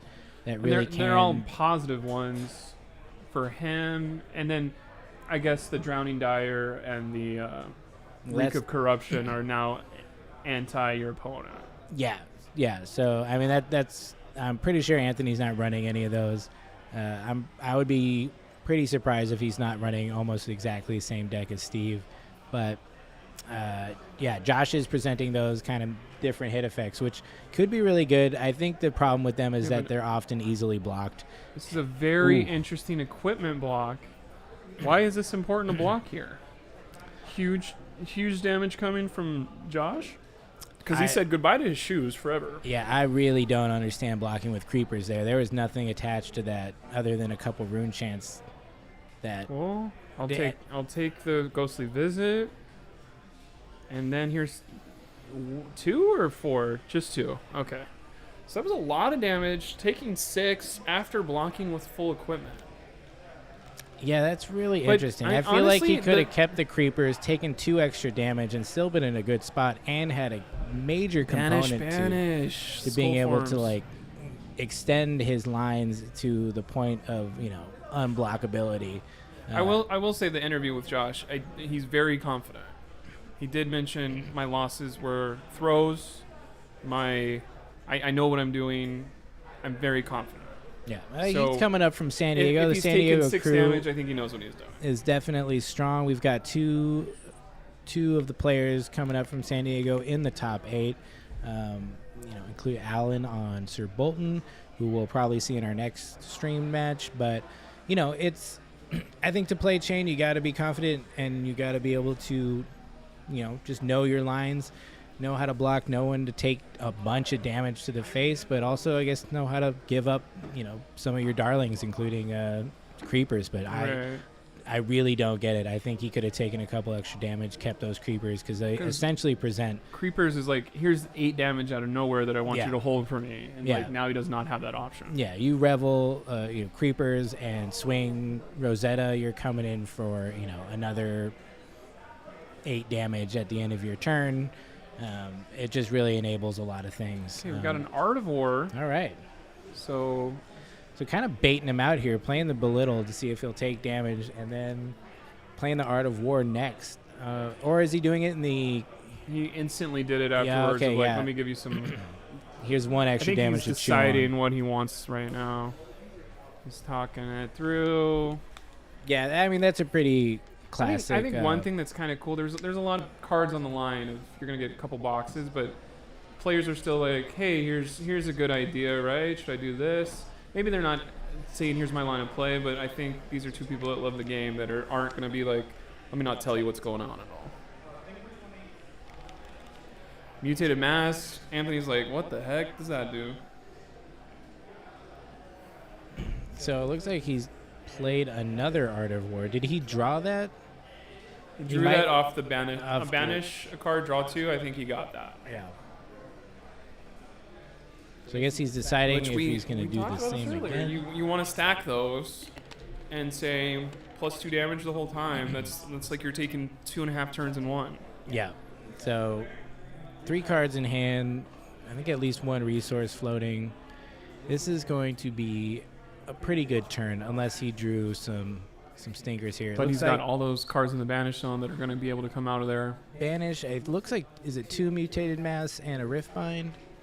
So if he can pitch, he's got a 2 cost, a 0 cost, another 2 cost. There's something that turns on the Bounding Demigon. Is there a Bounding Demigon in there? No, I think they're both Mutated Mass. No, it's Bounding Demigon. Okay, so yeah, he's Second Art of War was in Arsenal. Thank you, Mitch. We were looking at the deck list down here. Not paying attention. I'm looking at all sorts of things. Everything else that's going on. Trying to parse a lot of information and keep talking at the same time. It's harder than it looks. Especially when there's such cool art sleeves. It's just, I'm being bedazzled in my eyes by the beautiful art, the great playmats, and this barrage of damage coming in. So coming in for 6 on his bounding I don't demigod. know if Anthony's pointing to equipment to block with. I don't think there was any commitment over there. Because he was at 27 earlier? Once again, I don't Yeah, he remember, took but 6 there. Okay. I think he took 6. I don't think he blocked I'm looking at anything Josh's deck list. I don't see any of those. Nope, there's 3 Unhallowed Rites red. So that's a way to get the health from Eon back in for maybe a late game play to get the extra damage that he needs. That's pretty standard. I'd be surprised if you didn't run that card. It just recycles your important non-attack actions you can play from Banish, which have been severely hampered by the One thing that I hate to see as a person who's not playing Runeblade is red Vexing Malice. And we talked about it earlier, but why is that card being played in these lists right now? I think it's just another thing that presents 2 arcane damage that is essentially always going to hit 1. Right. Keeps your creepers. Yeah, exactly. It's going to help with creepers. It's going to help, finish a game if they can't block. Or even if they can, maybe they can block the Vexing, but they can't block the Rosetta Arcane that comes right after it. Right. So, it's interesting that that's definitely becoming more popular in the deck. I think blue Vexing Malice has been in there for a long time, mostly as a resource, but then as a backup plan. But, yeah, so coming in with this Riftbind now for Soul Shackle. I think they gave this one go again from Art of War. To be honest, this turn I thought was going to be shorter, but it is long. So I'm not quite sure of the pitch values in the thing. He's going to count them out loud probably for Anthony. Pointed twice, so I'm assuming 4 plus 4, but the bump from the 1 makes it a 5 damage attack. And after seeing Anthony take some of this to the face, I'm wondering if he can take 5 more. Because once you get... here's the Husk. Yeah. Of course, you cannot go under 13. And blocking 6 when you're faced with 5, all right, you only missed 1 payoff there. Yeah, it's good enough. Enough. Good call. And I think... here's the Banish from here. 2 out of 3 hits is great. Let's see what he uses, the Shadow of Ursur. It's a blue bounding, so not the best. No, there's not going to be damage. Shadow of Ursur is always a great card. Banish something else, get go again. Play that from Banish. But yeah, I mean, he's got to be feeling a little pressure here. We're only on Shackle 3, and he's under 20 life, and he's got the clock of Carrion Husk in his Banish zone now. It feels like I haven't seen chain this low with Shackle 3 all day. And it feels like they're usually in a commanding position and maybe 20s for held. I feel like Steve Lee and Chris Ayali both dropped pretty quickly, and that game didn't get very far on Shackles. But, I'm a little surprised. In my mind. It's been a long day. I could also be mistaken. Don't really know. Doesn't matter too much. But I think I agree. I'm surprised because I feel like you have the ability to block up a little more and not put yourself in this corner too quickly. But these guys feels like play today's this. Not a blocking day. Yeah, we're not winning any awards for most damage we didn't blocked. come here to make friends or block. Yeah. So we're just here. But look to at all the deal friends we out made. damage. Yeah. It's not about the blocks we didn't make. It's about the friends we made along the way. Go Josh. A lot of Josh fans. Josh is very rootable. I think all of Anthony's fans are still here. Anthony's fans are still here. Cool. Chris Ayali has advanced and probably demolished Rhinar. I played as a Rhinar against him once, and it did not feel good. He was still on the Viserai back then, but Chris Ayali's been on a tear. The other thing, I guess, make sure the notifications always show up on health so everyone on stream knows that you still have MySpace, and or if you get a notification from a dating app, everyone knows you're still on one of those. Well, we're working on updating our stream for next time. I think we'll have life totals going, but today players have been stones. they've been gracious enough to use their own devices. This is a celebration of the so-called Flesh and Blood community, not a spot where we have life totals on the camera. Also sponsored by the Attack Action Podcast. Thanks to those great fellows over there for giving us a logo and allowing me to be here and pretend like I'm Josh also on took the damage. podcast. Let's get back to Josh. All right, Josh took damage. Kind of an interesting. Just took the belittle. I mean, has there's go nothing again on it. Yeah, I mean, you're just gonna take this because Just a you know free three. that there's gonna be something else. It looks like he's got a shadow puppetry and oh no, he pitched the shadow puppetry. Interesting. So he's Shadow Ursa is going to be a free card where he can banish anything. Bounding Demagon will be able to come out of there if he plays a non-attack action. Is that the one? Yep. We've been doing it all day, bud. Yes, Marcus. Mom, can you please stop texting me? I'm top 8 right now. Tomorrow's your day. Okay, Mavrin Skies is going to unlock the Bounding Demigons and be a very strong play of Bounding Demigon's going to be 3+1? 4+1? 3+1. So coming in for 4 with the hit. It's hit effect of Mav Skies, making the rune chant on hit, and then And this is kind of a block where, yes, you're only blocking 4, but it is a 5th arcane that'll come later. So it's maybe it is worth throwing one little block. Also, Josh is getting towards where he has a Husk coming, because he can't take 6 or more now without blocking with Husk. Husk is a thought in his mind right now of these next couple turns of it's coming, there it is. Yep. Sure, I'll block this. Forcing the Husk for both of these players is smart. Now the 1 damage that's happening is a parallel effect instead of you can grind me down. So, Tied it up at 17. Ooh. He said, yep, I've got enough to runic after this. And that would destroy a soul shackle. Interesting. It would bump him back down to 2. So and make a rune chant. Maybe chain mirror matches are fun. Maybe we'll still see. We've got plenty of time left to see if it's fun or not. What's dope is Anthony is a smart cookie. He said, okay, I know you have a Husk. I don't want you to get my best attack with this.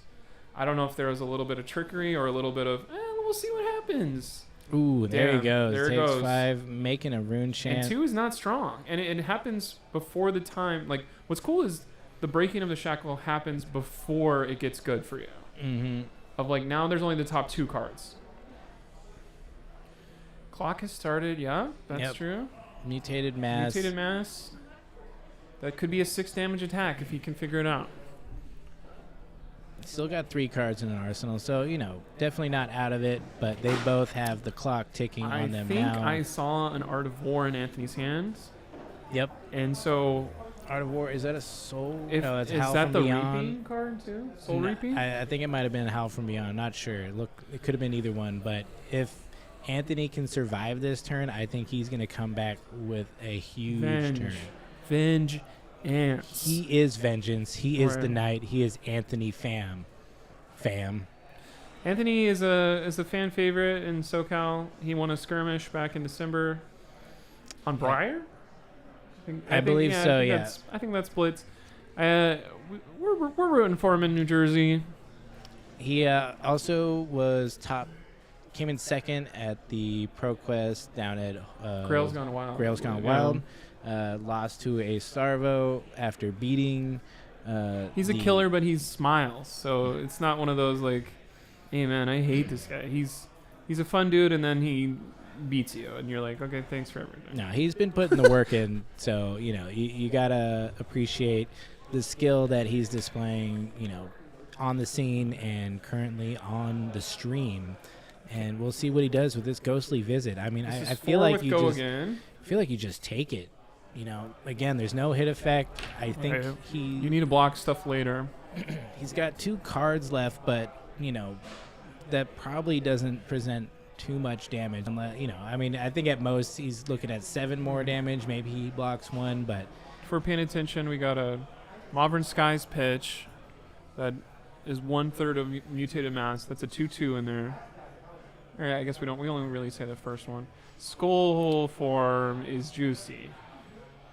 And one thing, or red, I can't tell. We haven't said the word. Oh, here he goes. We haven't said the word. What could be possibly coming in these last 12 damage that Anthony needs to be crap about? a red pummel. Ooh, Because we've been advertising it. that's We've true. been saying this. I completely forgot, if so maybe Joshua Anthony has pulls too. off a red pummel in the next 12 health, I do think that's the 1 card advantage that he gets, the 1/4 damage that he gets. That could be the like. It doesn't feel like Anthony is too far ahead where a red pummel wouldn't do anything, and that's 5 damage. Yeah, he's If just there gonna was a take if it. there was a pummel there's not a chance that there's a pummel there, but he's taking damage from his blood dot, and now this Anthony's is kind about of the to last. have a huge turn. There's I not think. going to be 3 turns for each buddy left. There's probably 3 turns total left. Yeah, that sounds about right. Let's see what he hit here. He's got Hit 2 invert things. and bounding. Invert's gonna come. Invert can not be blocked currently because his skull cap is turned off. That's So true. it's almost worth ripping right now of just let me get 2 cards out of your deck into your banish zone. You can choose Skull Form, you can choose Mothering Skies. You're not going to give him any card advantage by Blood Debt ones. Or maybe that's kind of how you do it for game of let me get these Blood Debt cards into your thing to mess with you next turn to get your Blood Debt. Yeah, I guess you only do that kind of spice. I said the word spice. I don't like spice. You only do that kind of thing at the end of their turn. That's kind of a let me mess with you real quick. Yeah, doing it at the end of their turn guarantees they take extra blood debt as well as the arcane damage if they haven't saved a card to pitch or they have their skull cap turned Art off. of And here we War. go. This is the start of what looks like going to be a pretty brutal turn. Does he have a Blood Dead card to banish? No. It's a Vexing Malice, which kind of sucks. Kind of a And little. a belittle and a Ooh. revel. Oh, that's the kind We of stuff you don't want to see. have a non-attack action yet. Oh, to but he play can in front of go- that? Yeah. He can go. Oh, no, he's got the howl. He's got a howl from He's beyond got a right Howl there. from Beyond. So he can That howl. costs 2. Cost 2. Bounty Demigod can come out. Then you can Revel in Runeblade, but how would you pay for the attack afterwards? You pay with the Belittle to swing Rosetta Thorn, and that is going to be a lot of damage. Yeah. Yeah, because Howl from Beyond would be 3, I believe. 3 plus 3 from Bounty Demigod. It'll bump up 1 more. That's 7 damage attack that you can follow with 4 Arcane. I think it's going to 2 be and 2. 8 That's with gonna be Art of War. insane. So. Oh my gosh, Art of War bonus? Yeah, so he's definitely presenting lethal here. So, Josh, This will be a can gonna you feel block a bit of this, the Josh? pressure.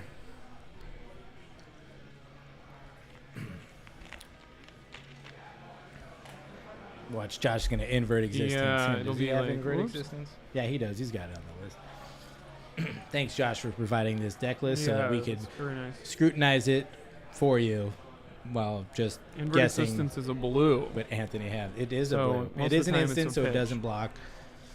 But blues that don't block, that's kind of nice because you're like, I'm gonna Gonna pitch pitch and use this my anyways, weapon. yeah. Yeah.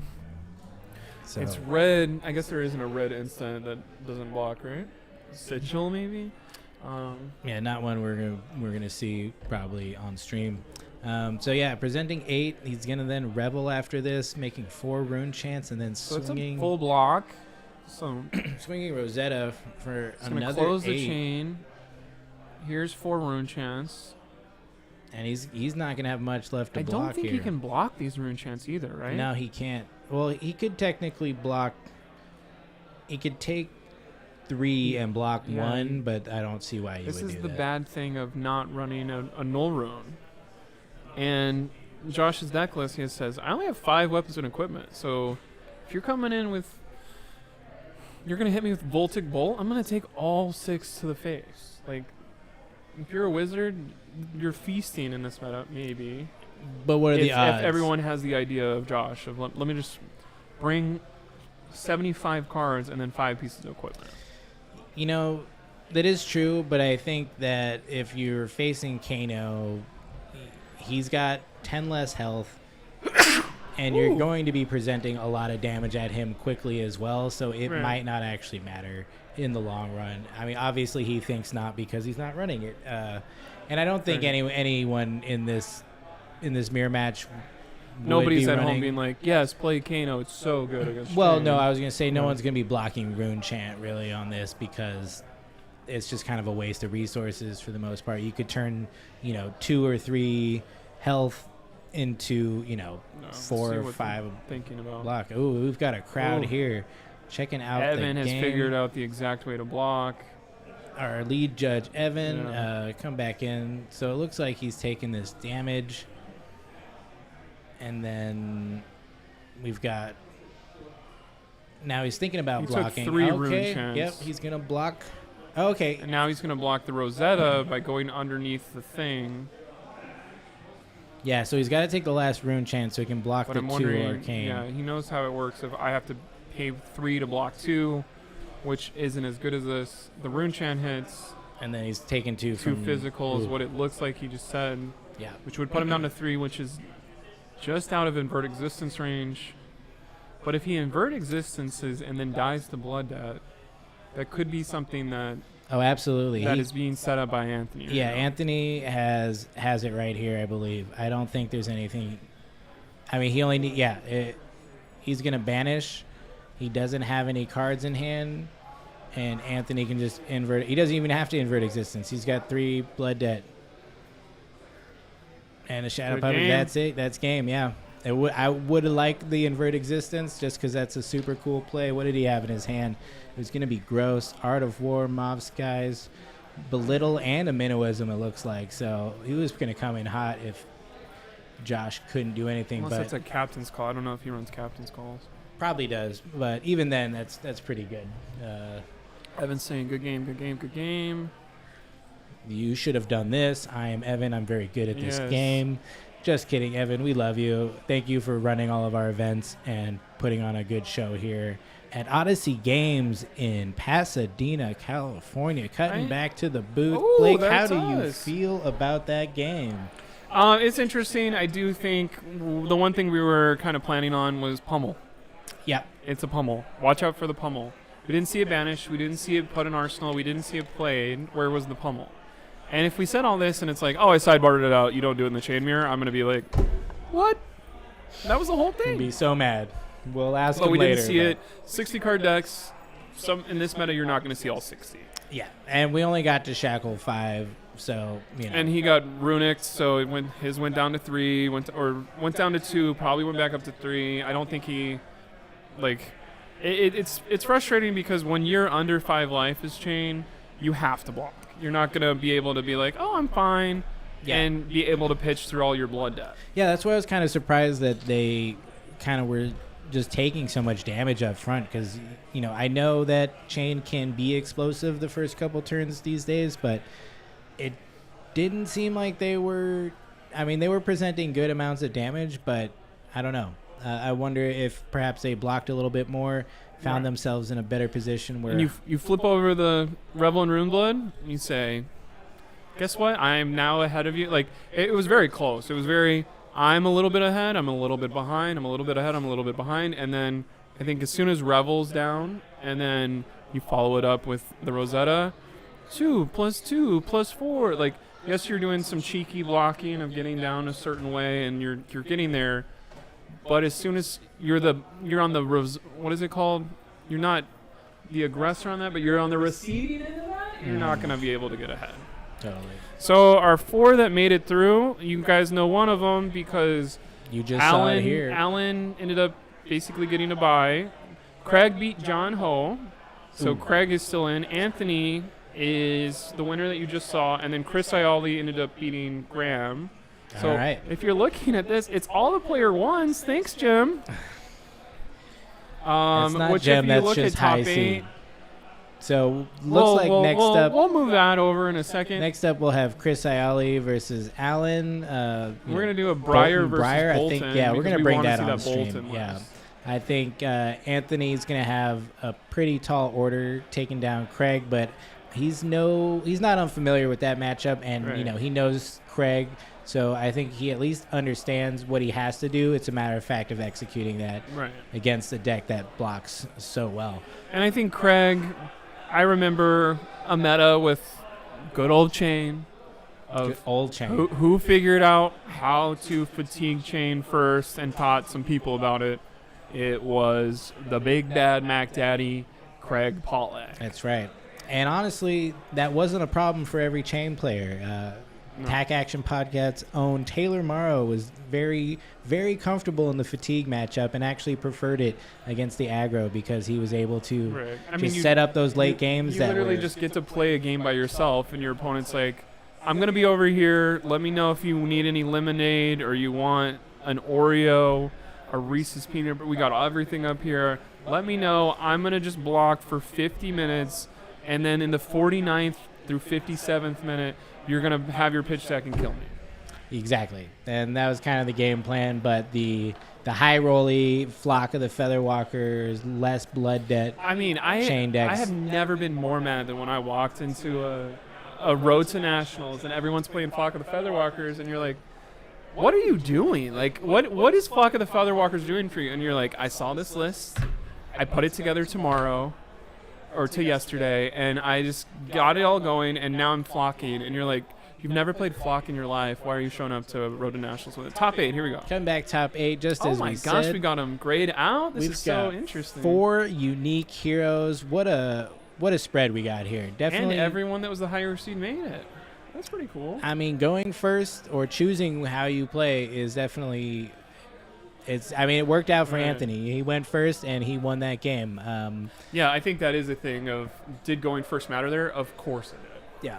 And it's really interesting because I feel like in the older days of Flesh and Blood, it was always you go second, because it was like, oh, you don't do anything turn 1. But I think there are so many cases these days where you get that kind of incremental advantage of either just setting up, cycling your cards a little bit, or just investing your next turn with things like Rune Chance. That it's.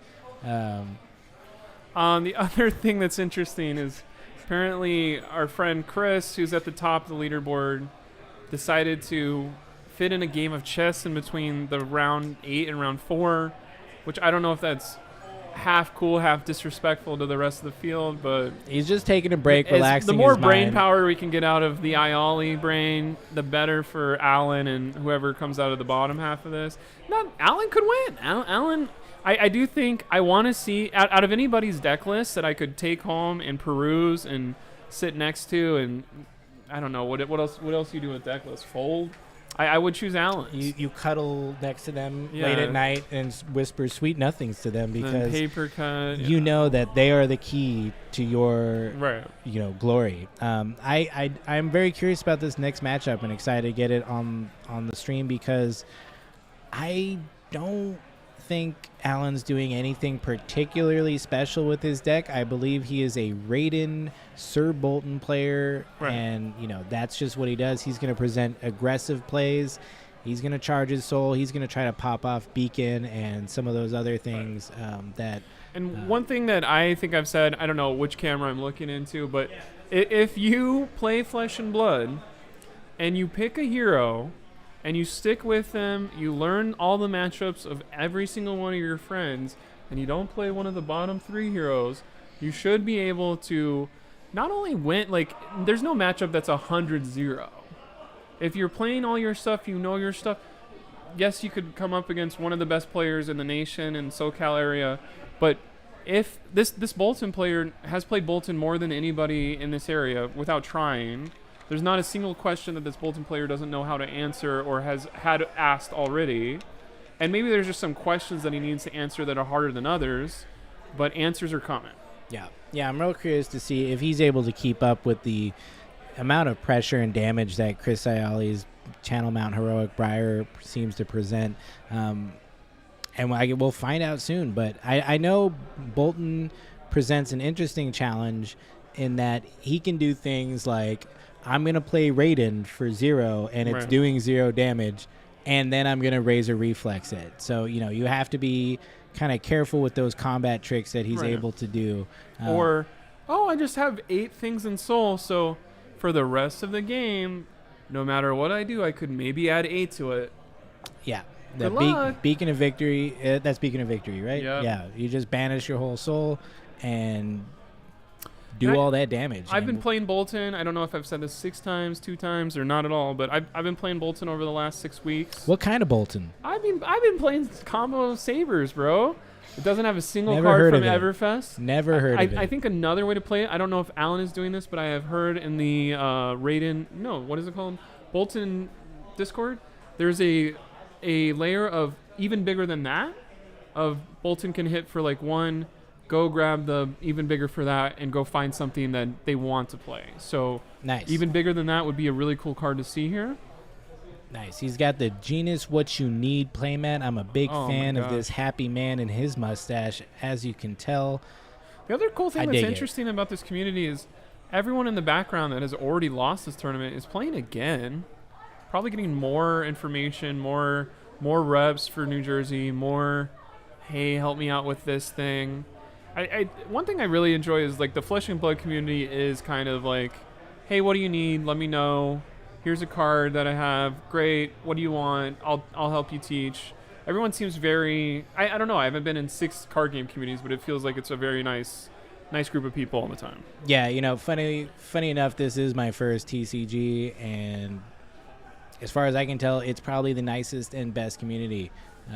I just have heard the horror stories, and I know how other things can be, and it's hard. It is a competitive game. I think balancing the desire to win and perform well versus having a good time and respecting each other seems to be done pretty well over here, and it makes me really excited that even though there can be a lot on the line, people are going to come here, they're going to play their best and then talk about it, really get into it. Okay, like that was really interesting how you did this, or do you have any tips for me, like can I find a player who plays what you play, and or it down. could be like, I have 67 cards that are locked into this list. What is the 68 and the 69th one? Totally. Like, here's what's worked for me.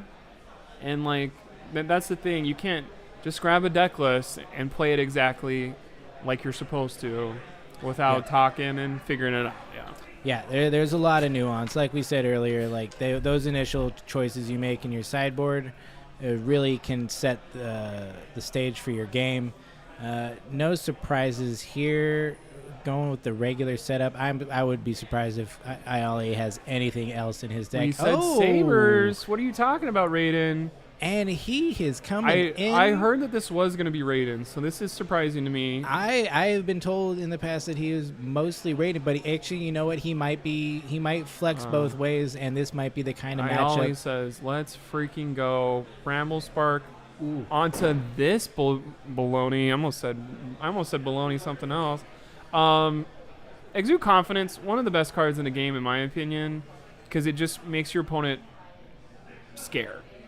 Maybe it's not the best card in the game. I like playing cards that say, how much do you want to block? It's an interesting You're over blocking? choice. Great. I'm going to bump it, and I'm doing 2 more damage. Oh, 3 more damage to you. There's 4. Normally, you're supposed to not block at all. Homeboy has a Lumina Ascension in his opening hand. Ooh. We're about to see a combo Bolton take down Briar, and it's happening on live TV. Wow. There's a soul charge. I am not a fan of the combo Bolton, but to be honest, I wouldn't be that mad to see it pop off here. It is a uphill battle either way, I think, but he's going to go for it. And I mean, it makes total sense. To be able to flex this way into a matchup where you just can't present the same level of aggression makes a lot of sense. I'll have 1 turn of 30. I don't care about your 2 turns of 20. Yeah.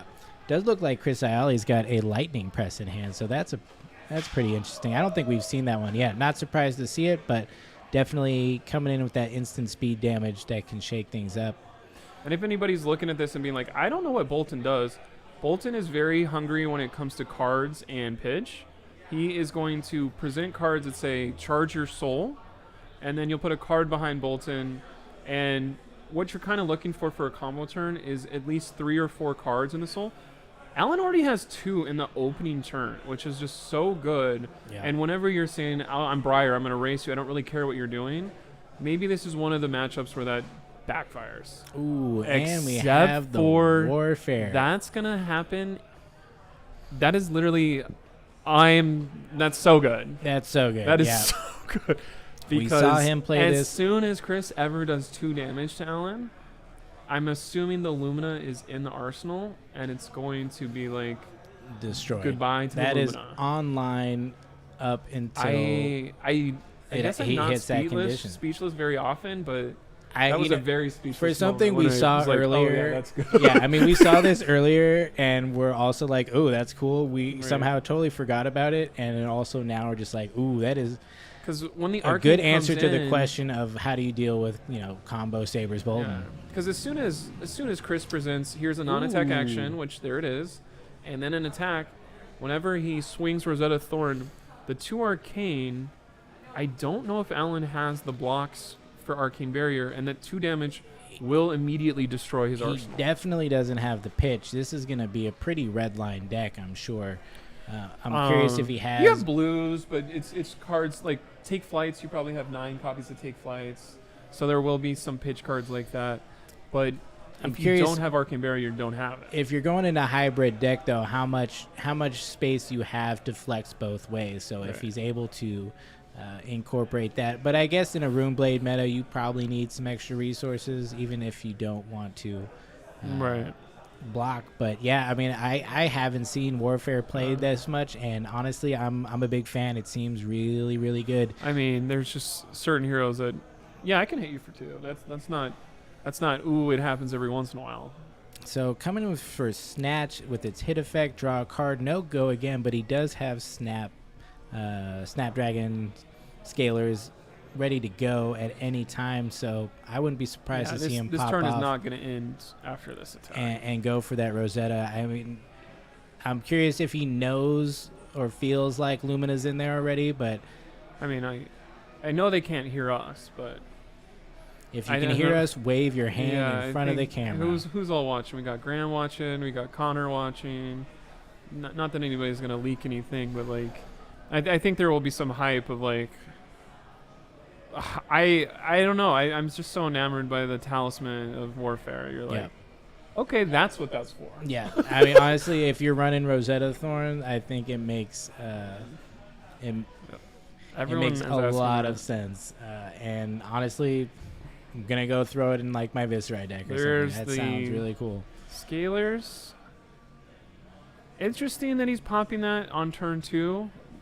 Normally that's a card where you're like, can I get the most damage out of this? You would maybe see that on a Channel Mount Heroic turn, but we see the Revel, But he's so that's going to be he's got a so many gross. cards in hand. Revel's you know, there, 4 the- Arcane. What is it? Tome of Earthlore Bounty? Is that what it is? Or Tome of Harvest? Or? Tome of Harvest? That's yeah. what it is. I knew it was some earthly thing. So we're gonna Revel. He was able to draw cards from Snatch. We He got was the able to- Lightning. Got the lightning token, Embodiment, so yeah. this turn's just gonna keep going. He did have to give up those snapdragons, but Exude with Got go again. another Exude with Exude. a full hand. How much damage do you want to block, Alan?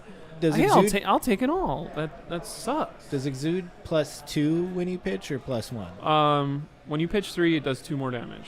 Okay, so so I 4 mean, would this go to synergizes 6. really well with Warfare as well. So if you straight block it and they pitch to it, it'll go +2 and trigger Warfare. Wow. Dude, Okay, go by Warfares. almost like go by Warfares real quick. Chris Iali he is just took good at all this of game. that damage. Yes. And then a swarming came in after. Oh my, he's still got cards. We're in his rooting hand. for you, Alan. Alan, you know, you've got Illumina in Arsenal. Does Alan Let's have see a if you good can- swing back? He's got a take flight, which is kind of just pretty good, but not. I mean, I think Alan has taken 14 damage or whatever right now. Yeah, I mean, what does he look like right now? He's like, oh, he's not sweating It's- too much. I mean, I think he knows that he takes damage sometimes to set up his combo. That's gonna. right. 2, both 2, 2. gain There him goes the life. Lumina. The Lumina is gone. That feels bad. Ooh, I do not know what he could do right now because he's got to replace that. He's got to somehow do a bunch of damage to get back there. And like, I don't know. I was kind of excited to see. Oh, here's a combo Bolton. I'll go down to 6 health and then pull off my combo and do 30 damage to you. Probably gain around 12 life and reset the game. yeah. That's not going to happen because first Lumina is gone. He's got to go find 2 more. Yeah, there is. What is the card that searches out a That's card? Beacon of Victory too. Beacon also so does you, that, You, so- kind of got to waste your beacon to go grab the first one, and that's like it's not a great play. But this is Is Alan there a with a full beacon in hand. his hand right now? I think I might have glimpsed one. Is that the one that looks like a action movie Yeah, poster? That was exactly where I was going with that. I think he might have that in hand, so he might be able to reset and kind of get that going, which would be pretty beneficial for him. But still, he's taking That is. that is Exactly it. So I'm curious. So he's if- gonna bump this by. He's gonna banish a card from his soul. Oh, He doesn't. He doesn't. says. Hit me with another talisman, bud. I don't care about this card in my arsenal. Soul Shield is great. Okay, so Soul Shield's going to get rid of can- one Mount Channel Heroic thing. part of one Mount Heroic And then take attack. 2 more and your health bar is gone. Don't see a Mount Heroic yet, though, unless he's put it in Arsenal. So we'll see what Chris has got here. But It's he's just in a crazy really to see good Chris spot. playing. Like, we saw Chris beat somebody earlier. We saw Chris beat a second person earlier. And now this is a third time on stream where it's like, how is Chris so much better? Like, what is he doing different? I mean, it seems like he knows his matchups really well. He knows what his game plan is, and he knows that he wants to be aggressive, but also putting these questions to his opponents that are really difficult to answer. And I think things like the Talisman of Warfare are just an example of like the creativity behind it. But it's, he's drawn some good cards, but he hasn't seen a Mount Heroic yet. This is one Force of Nature, but I think it's just knowing your deck and also knowing understanding what your opponent's trying to do. Oh, so we're losing that Razor Reflex, couple armor blocks, just a because when you're looking at solid this turn. life bar, when you're Alan, you're like, are you feeling good? Well, are you feeling good as a recent Sabres Bolton convert? You're hoping to draw, because at a certain point you're like, I can take some damage and then pull off my combo. But when you're under 14, which would happen if he takes any damage, you're getting to a point where you're like, I know the person across from me can do more than 14. I can't let this go unchecked. Bolton needs a card to pitch, a card to put in soul, a card to get it in soul, and then your fourth card would be the Lumina that you would draw. Is Beacon free? Beacon is a 0. Okay. And he still hasn't done it yet. No. This is kind of wild. I would expect him to try to set that up faster, but maybe he's hoping he can at least get one in, but I don't know. It's going to be tough. It looks like we got a Gorganian Tome to start with. Gorgain another card. I'm going to go gain another card. Go again. And let's see what we got. Okay. Entwined Lightning fusing with the Pulse of Candlehold. So that's going to be go again. Taken 1. Embodiment of Earth is made. I don't even know if I always who cares about this? I'm never going to block. Are you kidding me? I mean, another one. Fuse again. Grant is like, I don't even care about this. Let me check Discord. This is crazy. I wanted to watch the finals. Craig and Anthony are in the back of that. Let's see our other finals match, or other semi. And he's like, okay, you saw me fuse it twice. Now I'm going to play it and go put stuff back on top of my deck. I think it's almost going to be the 2 things he just played, right? Nope. He said Force of Nature and what? Tome of Harvest, I think. Which, if you're looking at that across the thing, you're like, what? You can do that?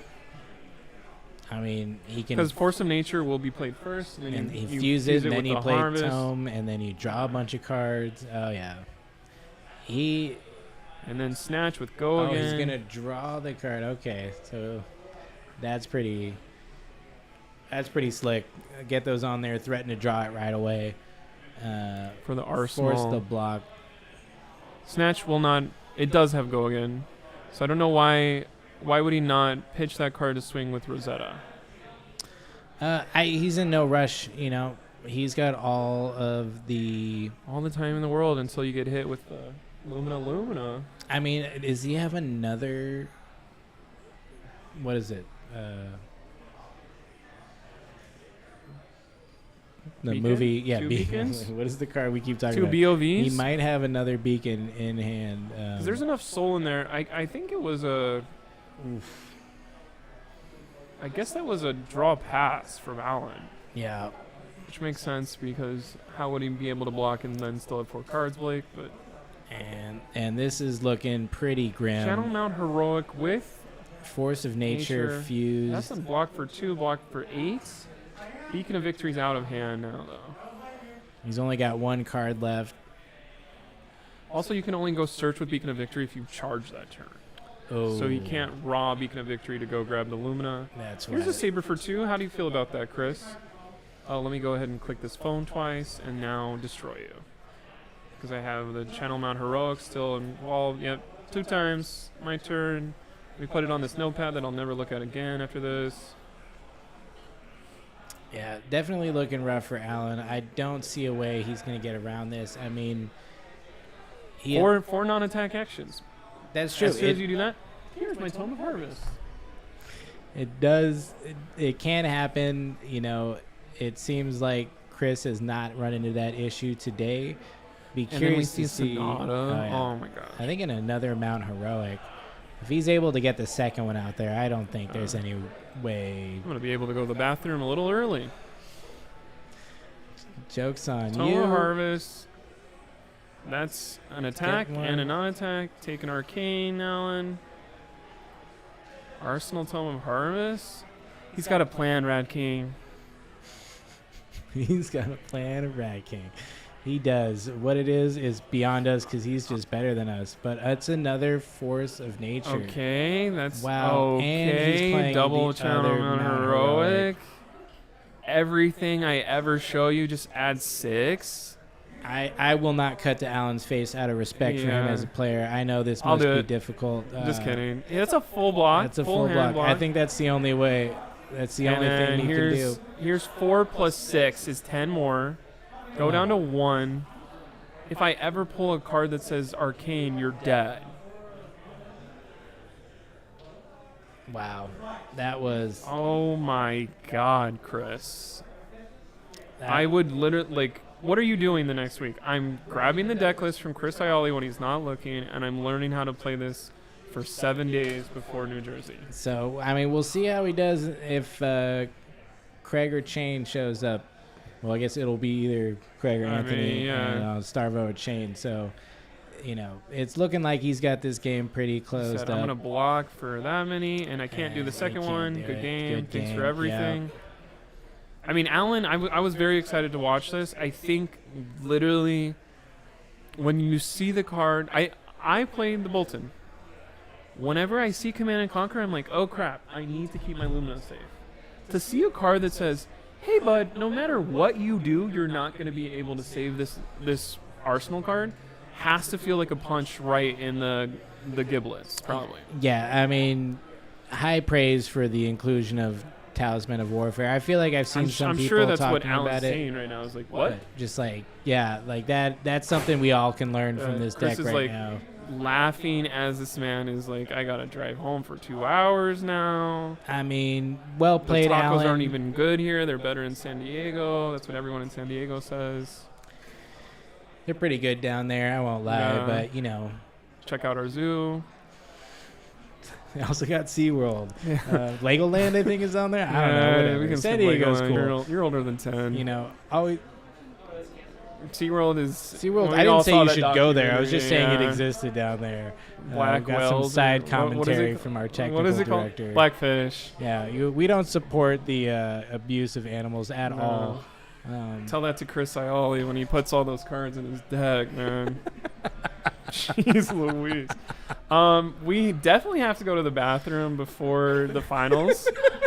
Speaking from experience, I'm having a blast. I hope you guys are having fun at home. Thanks for I'm joining also us. wanting to go downstairs because I know the matchup between Craig and Anthony is still going, and I want to watch that. These are the waters I've had in the last couple rounds, so I do have to go to the bathroom. But before you I go, have a urology doctor appointment on Tuesday too. We're gonna figure out what's wrong. That's a HIPAA violation if I wasn't myself. But we'll see you guys for finals in about 20 minutes.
All right. Hello. Just kidding. How's it going, everybody? I'm good. How are you? Oh, I guess I am talking to you instead of the collective world. You're talking to yourself yet again. Yeah. We're back. Who won the Anthony and the Craig matchup? I'll give you two guesses. Anthony. No. Craig. Craig won. Craig won. Okay. Craig won. What's interesting is 15 hours ago when we started, I chose someone as my winner pick. You said Anthony, right? I said Craig. Craig is cracked. He's very good. He's been practicing a whole bunch. He's on a list that is very excited. We're going to click this top 8 button. Boom. Here we go. Oh, there's we the have proof. Chris Ayali, number 1 and number 2 seeds coming in hot. And it's interesting because Chris, I was talking to him earlier. He played Craig in an earlier rounds. Craig mentioned, I heard it through the grapevine, maybe at least 3 people. We'll put it back on my face. He was like, I got murdered by Chris. And I said that to Chris, and he's like, I only lost by 2. It probably felt bad, though. So did Craig learn the lesson, and does he know what to do now? There's not going to be a way that they miss sideboard. There's not going to be a way that they don't know what's coming. This is full knowledge, full matchup in my mind, full talent. What is it called? Skill expression? This is full all of that. Skill They're expression. leaving it on the table. I can't hit this table.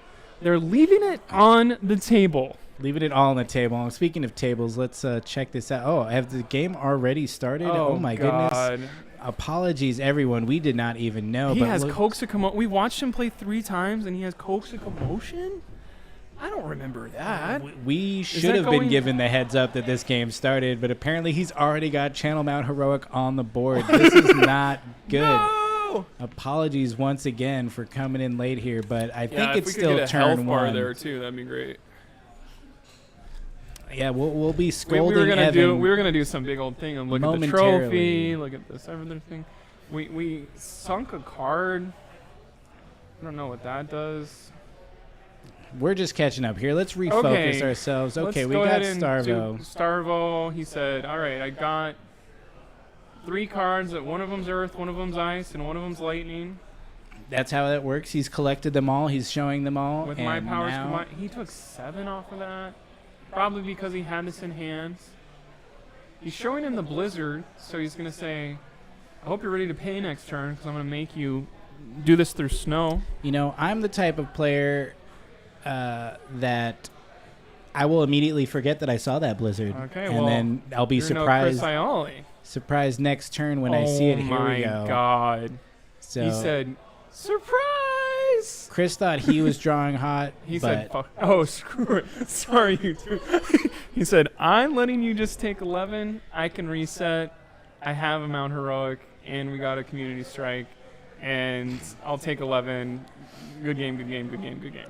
yeah, Craig's got to be pleased with that. That's just a We'll see. great start of that. He's thinking about it. I'm pretty sure he's going to swing Evans, his please. hammer. Look at Evans' mouth right now. He's like, Please do not. talk that's about- not what we're focusing on. All not right, what bring we're it here to home, talk Craig.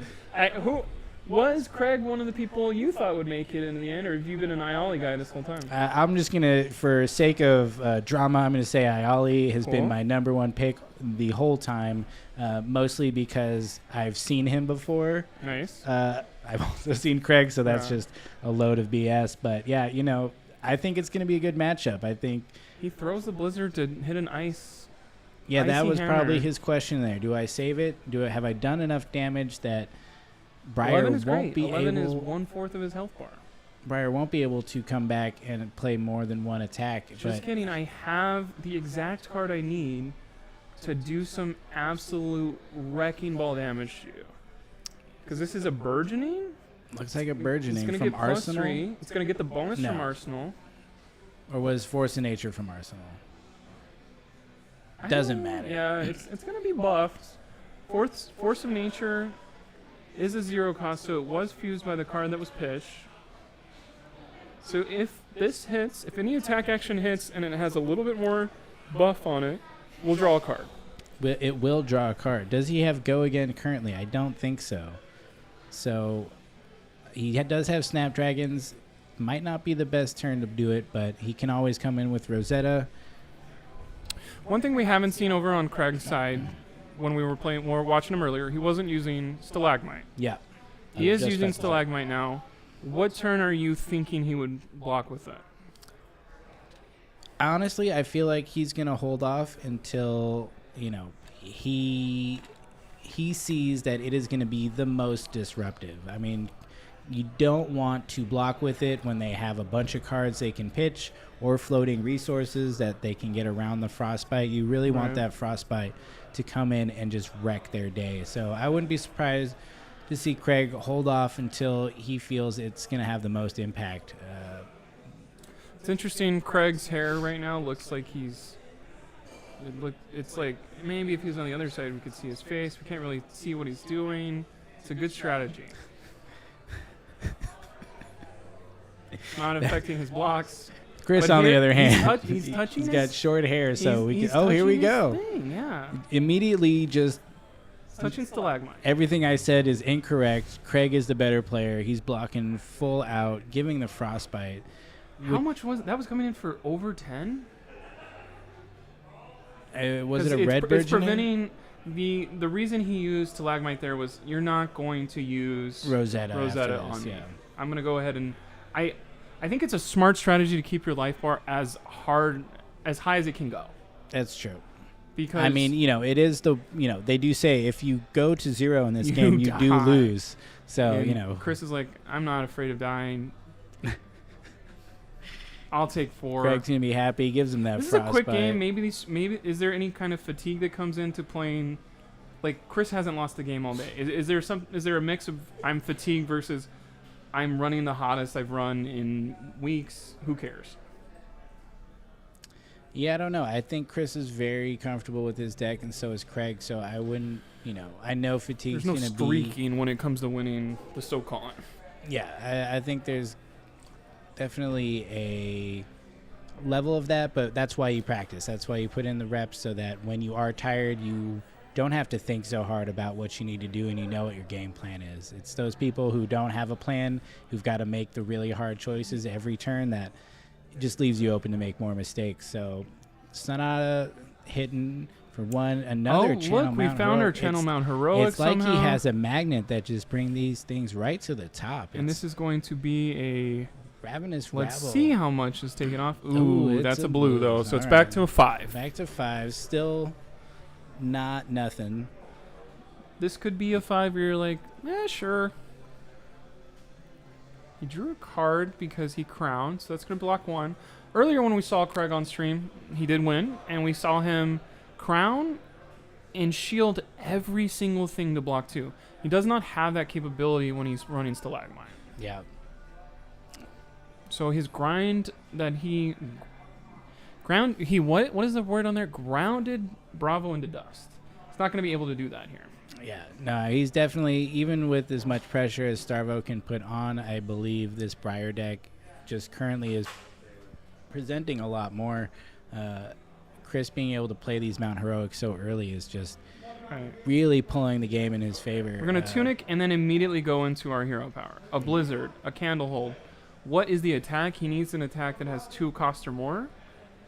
3 costs. 3 costs. That's what we said?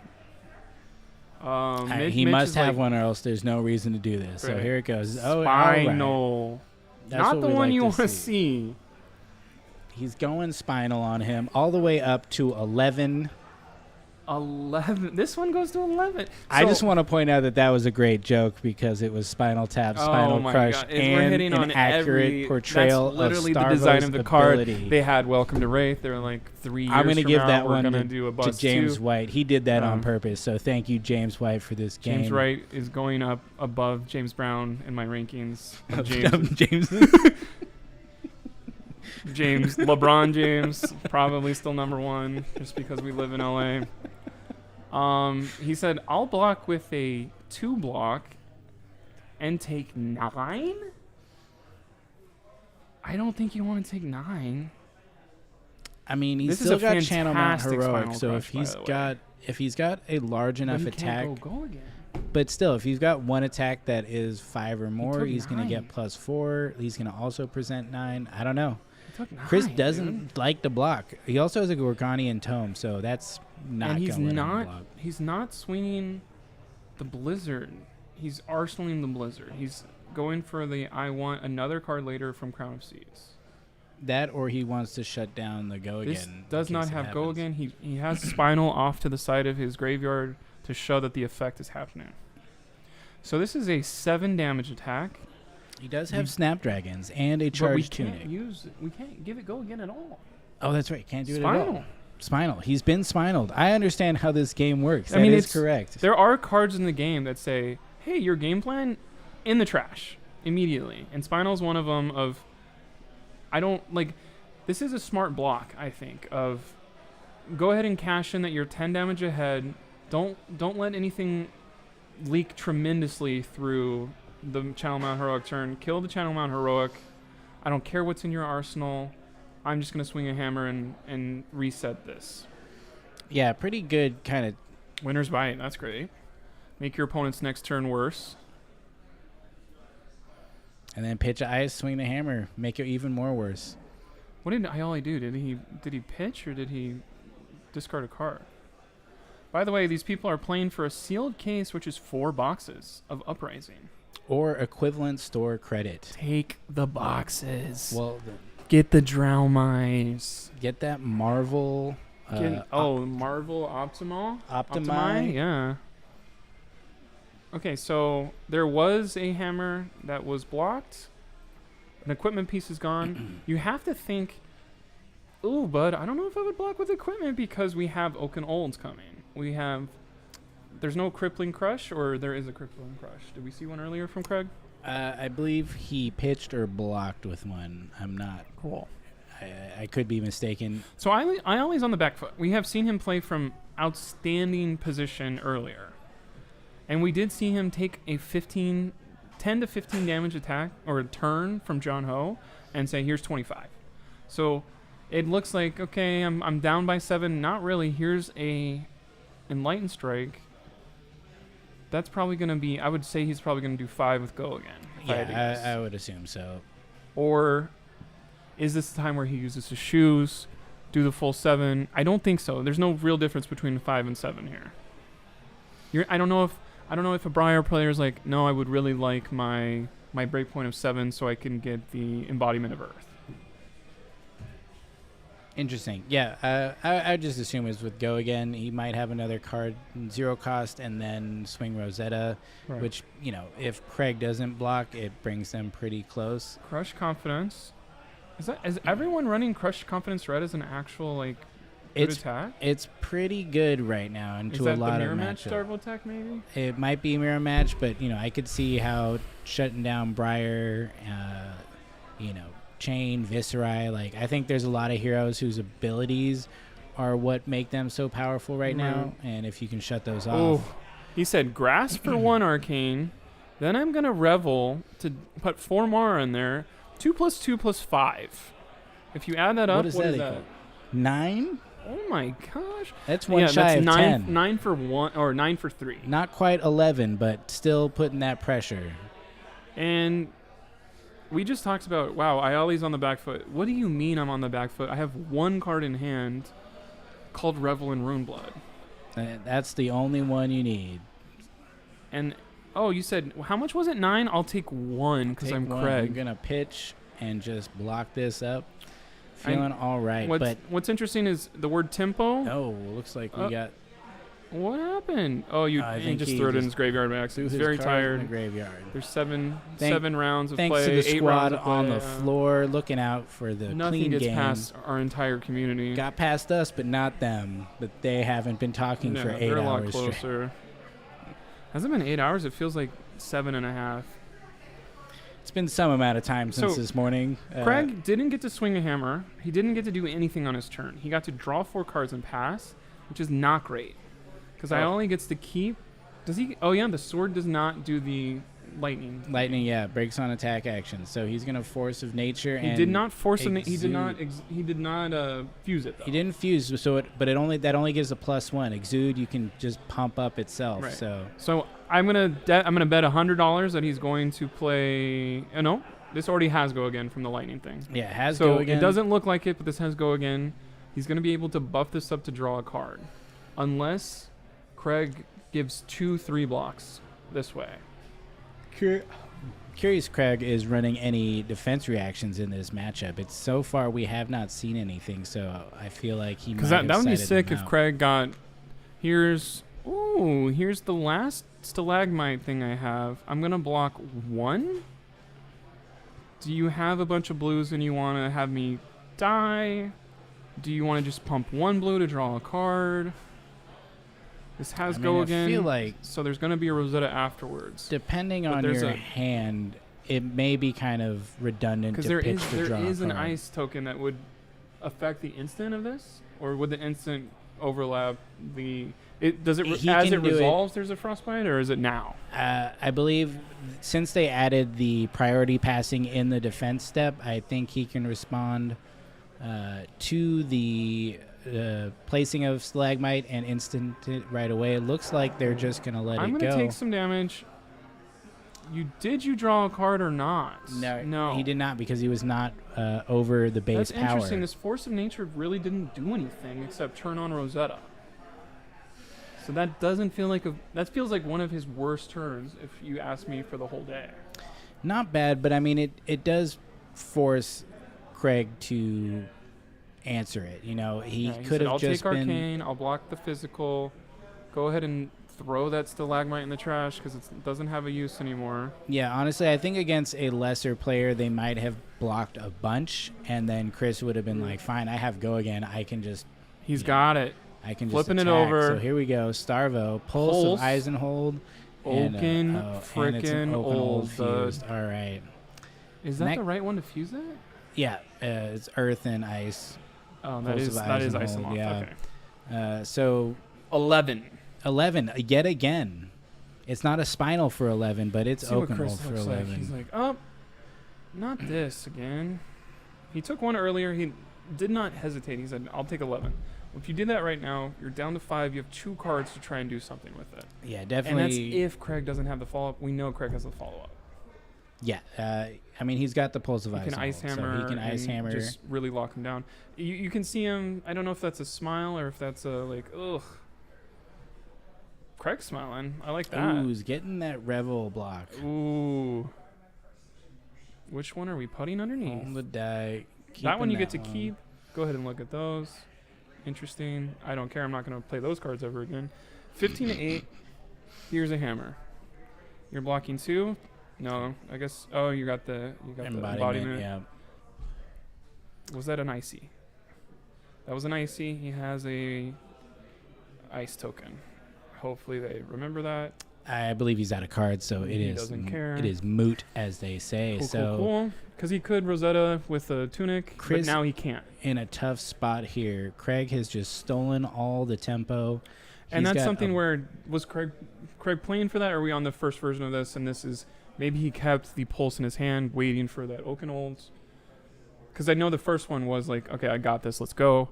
I mean, he's been, overall, I think he's been pretty patient. He's not lucky. We talk about luck and high rolls a lot. I don't think that was luck. No. I think he blocked out. He waited for his moment. He drew the cards he needed to fuse and come back, and he had the life to be able to soak up a little bit of damage. So this is Earthlore Surge. It feels blue because that's kind of what the card... You wouldn't run in red one. So this is going to add, I think, 3 damage to a red. So this is around 10. So this will require a couple blocks. There's not much more than 1 equipment block because he probably wants to get value out of the tunic before he throws it in front of something. Chris has got to be sweating a little bit. I think I see a little perspiration on his forehead there. He said, have these 3 cards, maybe? Curious what's in his arsenal. It's probably is it enough? A Talisman of Warfare, if I had to guess. He said, I did ask him about Talisman of Warfare for everyone at home, wondering, when is that the best? He blocked with 3 cards and still took 3 damage? Yep. I definitely had the math wrong on what was happening over there. So Talisman of Warfare does not get played against people with Chronoseeds because you can just get it out of there. He says, all right, I'm going to just shrug a little bit. Here's a 0 for 4 called Coax. If this hits, he'll get to choose any of the 3 that he wants to do.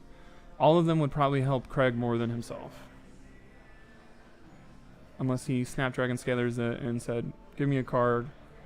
I want to lose by less than 10. If Chris Ioli wins this game, he's the greatest player in the history of SoCal Flesh and Blood. Because he's in a very stuck position. Yeah, he's definitely not in a great position. Excuse me.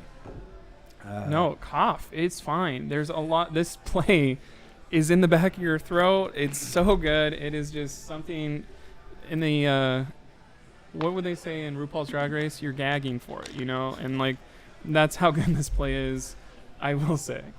Maybe 4 people get that reference. None of them are in our chat, but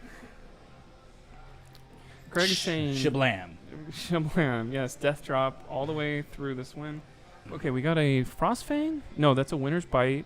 Or Winter's Grasp. I love that sometimes when I'm looking at the screen, I kind of lean my head over I know, as if I will see more of the right now, and cards. you want to see our face? It's like, okay, one of those. I Game can area, almost game see area. Craig's hand if I just peek over. Right. No, that's not how cameras work. I'm What's pretty cool is sure. I'll never be able to see without a shining spot in my eye from this light all day long.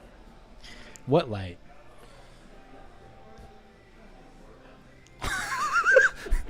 All right, All Craig right. is It's thinking been a long about day. blocking. It's been a long day. I'm sorry, He folks. could probably just block with equipment and say goodbye, shablam. Checking out his 50 to 4 graveyard. feels. You have to feel like this is over. He blocked 2 though. It's Crown not of good. Seeds, even. What is he doing?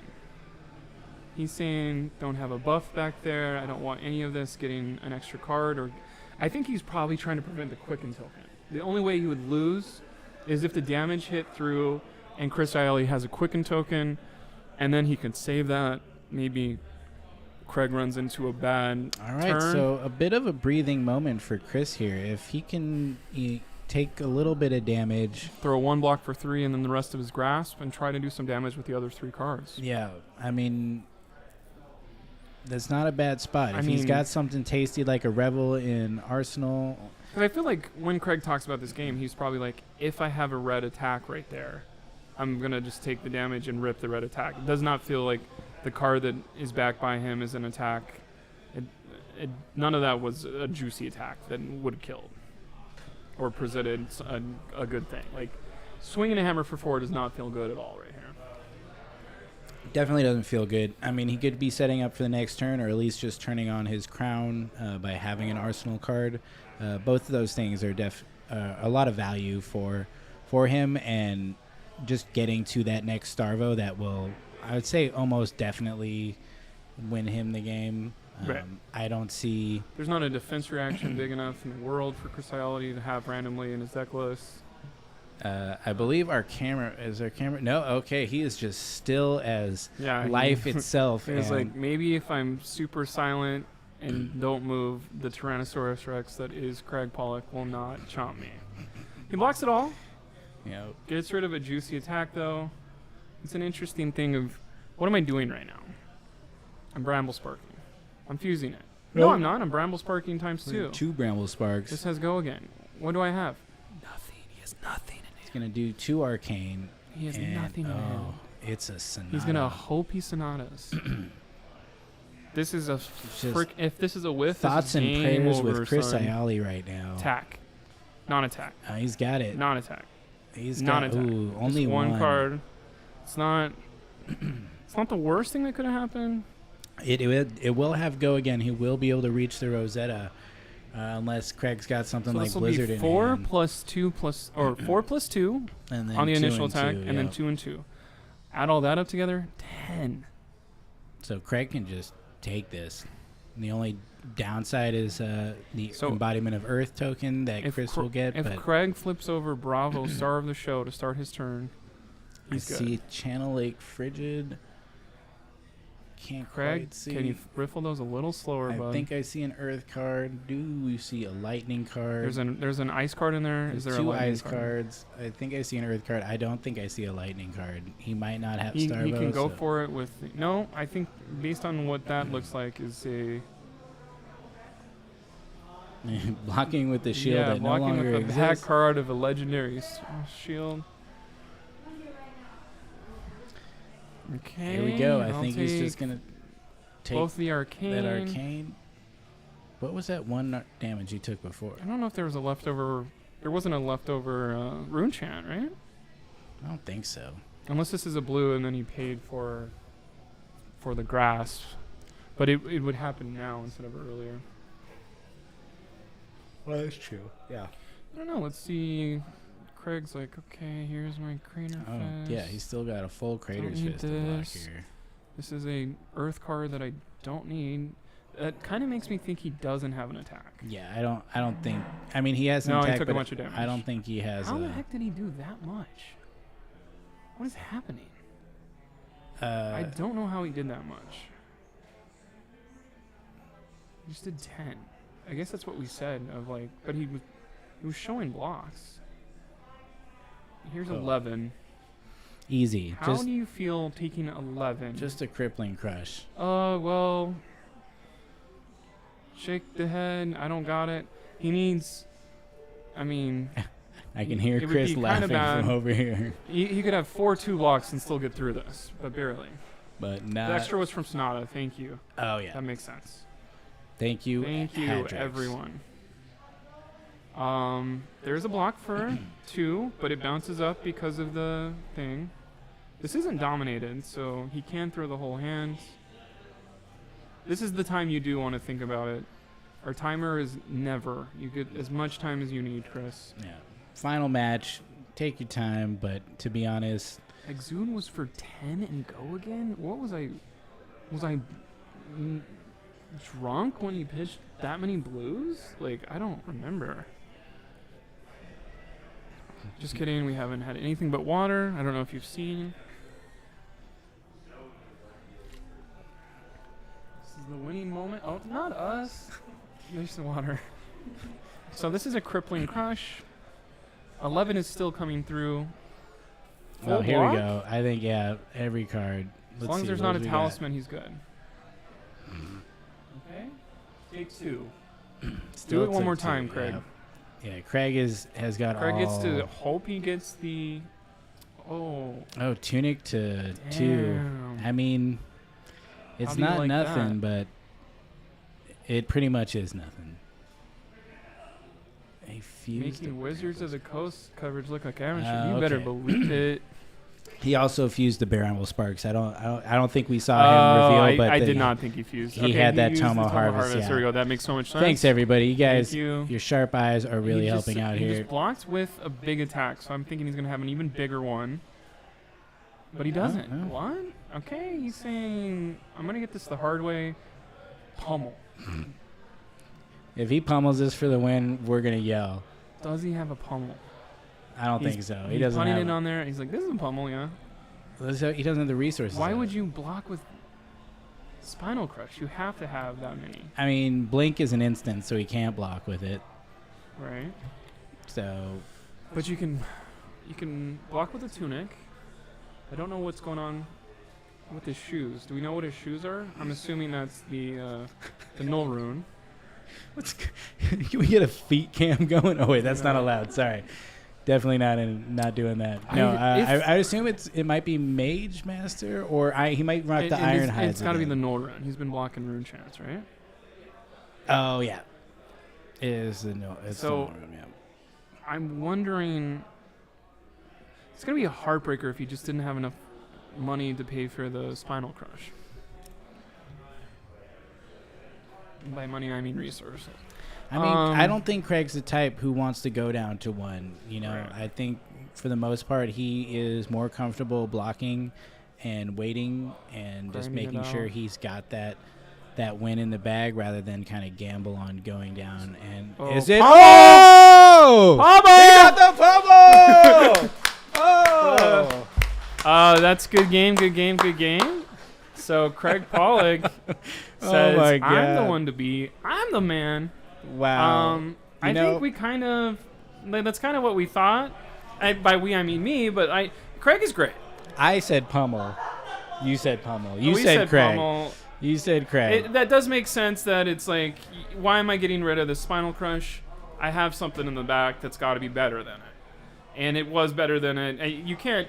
What are you gonna do if you're Chris Isle? You're gonna say, I'll block 4 more and swing a Rosetta at you until you go away? That's not gonna happen. Yeah, I mean the chances are is that if you overblock that, he arsenals the pummel, and then you Right. just have that threat looming over you. I don't know if he knew there was a pummel in there. I don't. I mean, think they played a game earlier, so there's a chance that like I only knew this all along and was like, this is a slow march to death.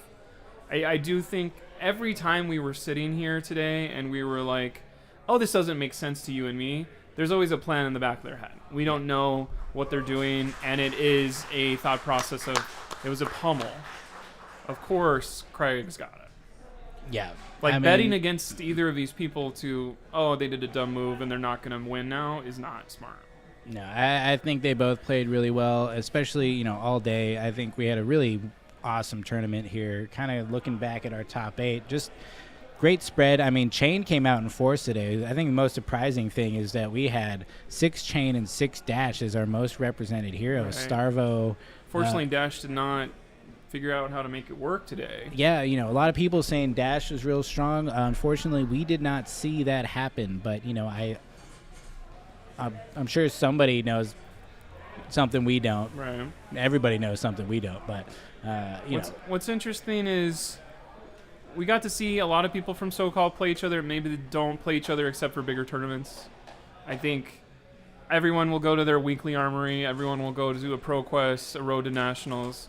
But it is interesting to see, okay, here's what San Diego has. Here's what Orange County has. Here's a guy that sticks in Stimmy Valley and comes out for bigger things. Like, these are the best players from their individual neighborhoods, or whatever we call them here in SoCal, like cities. That probably I believe they are it's cities, better yes. as a Yeah, city. we call them cities just like other places as well. Yeah, like Craig faced adversity, lost to Ayali earlier. I think, did he learn? Yes. Did he figure it out? Yes. And I think both of these players that made it to the finals, and at least 4 other people we saw today on stream, it's like, here's something that you know what to do next time when you face somebody like this in New Jersey. I know how to get ahead of Channel Mount Heroic Briar now because I spy him. We know the power of the Talisman of Warfare. Oh my gosh. Against many decks, if you have a apparently. cold foil Talisman of Warfare, that just went from $2 to $3.60. So, invest now. I mean, I'll probably have an interview with Craig coming up. Unless you want to play rock, paper, scissors for it. Or Live on stream? Yeah. I mean, I'm the one who picked him. You picked Ayali. So That's true. what do you know I about didn't, anything? I didn't pick anybody because I just wanted everyone to have a good time because I don't know who's going to win. But you called it, Craig. I did. You got it. I'll let you do the interview. It's interesting because I think... I will be judging you the whole time, though. I've called it. I've called Craig before, and then there's a heartbreaker. Or you call Craig before, and... He won a skirmish when I was there, so you're like, okay, Craig, great job. I'm excited for Craig for next week. I do want him to... I hope this is the last confidence boost, all that good stuff of like, I can do this, I know what I'm doing. I ate, what is this, 8 rounds? No, 9 rounds of whatever everyone had to give me, and I came out on top. There's no easy rounds at all, really, and definitely after like round 2, you're playing. Everyone has won a skirmish or a pro quest or something that's being thrown at you. Yeah, and I think it's really cool to see him play this deck that flexes a little bit differently than most Starvo's decks. Like coming in so defensive in the other matchup. But I don't think there was a turn timber in the final game. I don't think there was a staunch response because he's like, I need to make sure my attacks that are going to be juicy are juicy at the right time. And he knew he's not getting to the second cycle. I mean, playing against a Bravo, a showstopper, he had the time to do that. But yeah, I mean, great job, Craig. We're gonna have him us on 1 in a second, second. and we'll reset and talk to the winner. Yeah, we'll be right back. Thanks.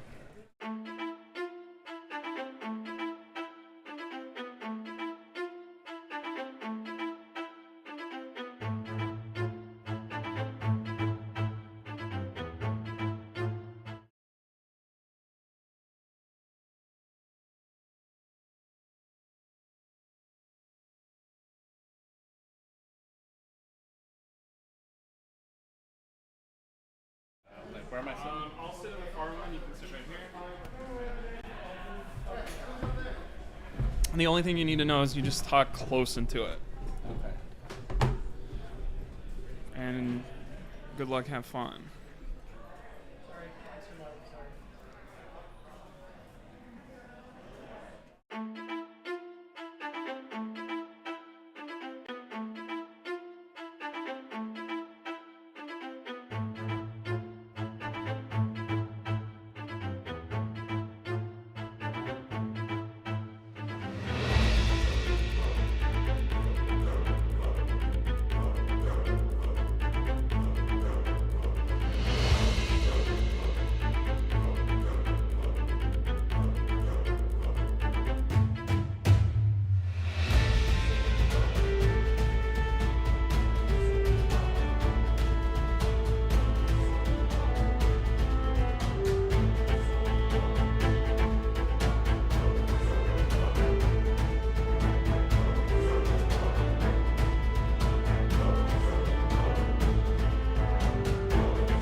Oh, if we got a camera on, we got to. All right, yeah. Show the trophy, Craig. Look at that. Craig, Pollock, pummel. Can you hear me now? Craig, how was the tournament? It was awesome. I guess shout out to you guys at Odyssey Games here for it was well run, on time, good vibes. The raffle was awesome, so the tournament was great. Hell yeah! And then you won. Yeah, that's a nice part of it. And you went 8-1 on the day, or I went 8-1. I actually lost to Chris in Swiss, so he beat me the first time around in round 5. He got maybe the best Mount Heroic Force of Nature turn I've ever seen. Nice. He got the hand everybody That's what dreams it takes of. to beat Craig. When you flip the Ravenous Ravels into the Swarming. So Nice. it can happen. And then, yeah, so after that, I played 2 Chains, 2 Briars, Rhinar. That was fun. Nice. Viserai, Lexi, a Boost Dash. So it was a good mix. Everybody showed Yeah, up it was today. awesome. So it was a good mix of people. Surprisingly, I didn't see another Starvo in the room. I guess there was more. 3 of them here. Yeah. You're the one who is the So- star of the show, though. So I guess everybody thought the bands made a bigger difference. I don't know. Right. I still think he's pretty good, obviously. Different deck now. You gotta. It didn't Does matter. the damage that you're not blocking from Autumn's Edge come into play today, or it was like, oh, my health bar is a little lower, or not really? So it's more of like it changes your deck construction. Part of it's just losing the good Earth cards.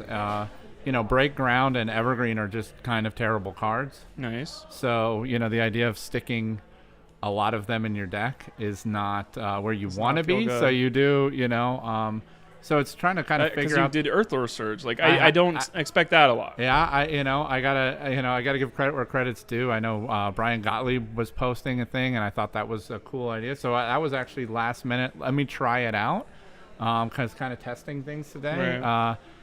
It was good. It came up. I cast it probably 3 times throughout the day. It always feels bad though when you get an Earth card. When you get it, but you don't actually have an attack. Right.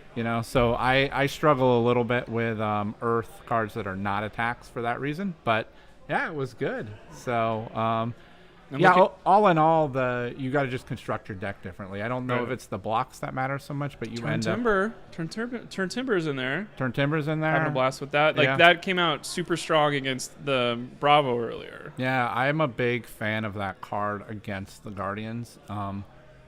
It plays, if you have enough Earth to support it, it plays better than Staunch because you can just pitch 1 card to play it, whereas Staunch, to get up to those high numbers, you really need to do the double pitch. Right. So with Turn Timber, you can still potentially still have 3 cards left to activate Bravo and kind of flip tempo back. So Nice. So moving into next week, New Jersey. yeah, You're excited? I'm very excited. You're going to do it. I'm going to be there. I'll be there. You're going to do it. I'm going to do my best. All right. I'm going to try to. Hopefully, I'll be in this booth again. I mean, But that's a tough we'll have you stage. at Odyssey Games any Tuesday, Thursday, or Friday that you want to come in. Let us know. Yeah. What are you most looking forward to? Or is there like, oh, I don't want to be playing Starvo Mirrors all day? Or are you like, I'll eat that up? I'd eat up Starvo Mirrors. I obviously feel comfortable on Guardian, so I feel that would be nice. These chain matches are incredibly stressful. It's weird because I've been fatiguing them forever. Right. Which also is kind of stressful, but when you actually have to attack them back and watch them swing at you for 20 and take it, that's pretty. Doesn't feel good. Yeah. No, it's pretty tight. So I'd happily take the slower, grindier matches than these slugfests. But Well, winning today, you're currently the pride of SoCal, or SoCal, or what? Yeah. How is it called? SoCalling. So yeah, we're all rooting for you. Thank you, I'm excited thank to you. see.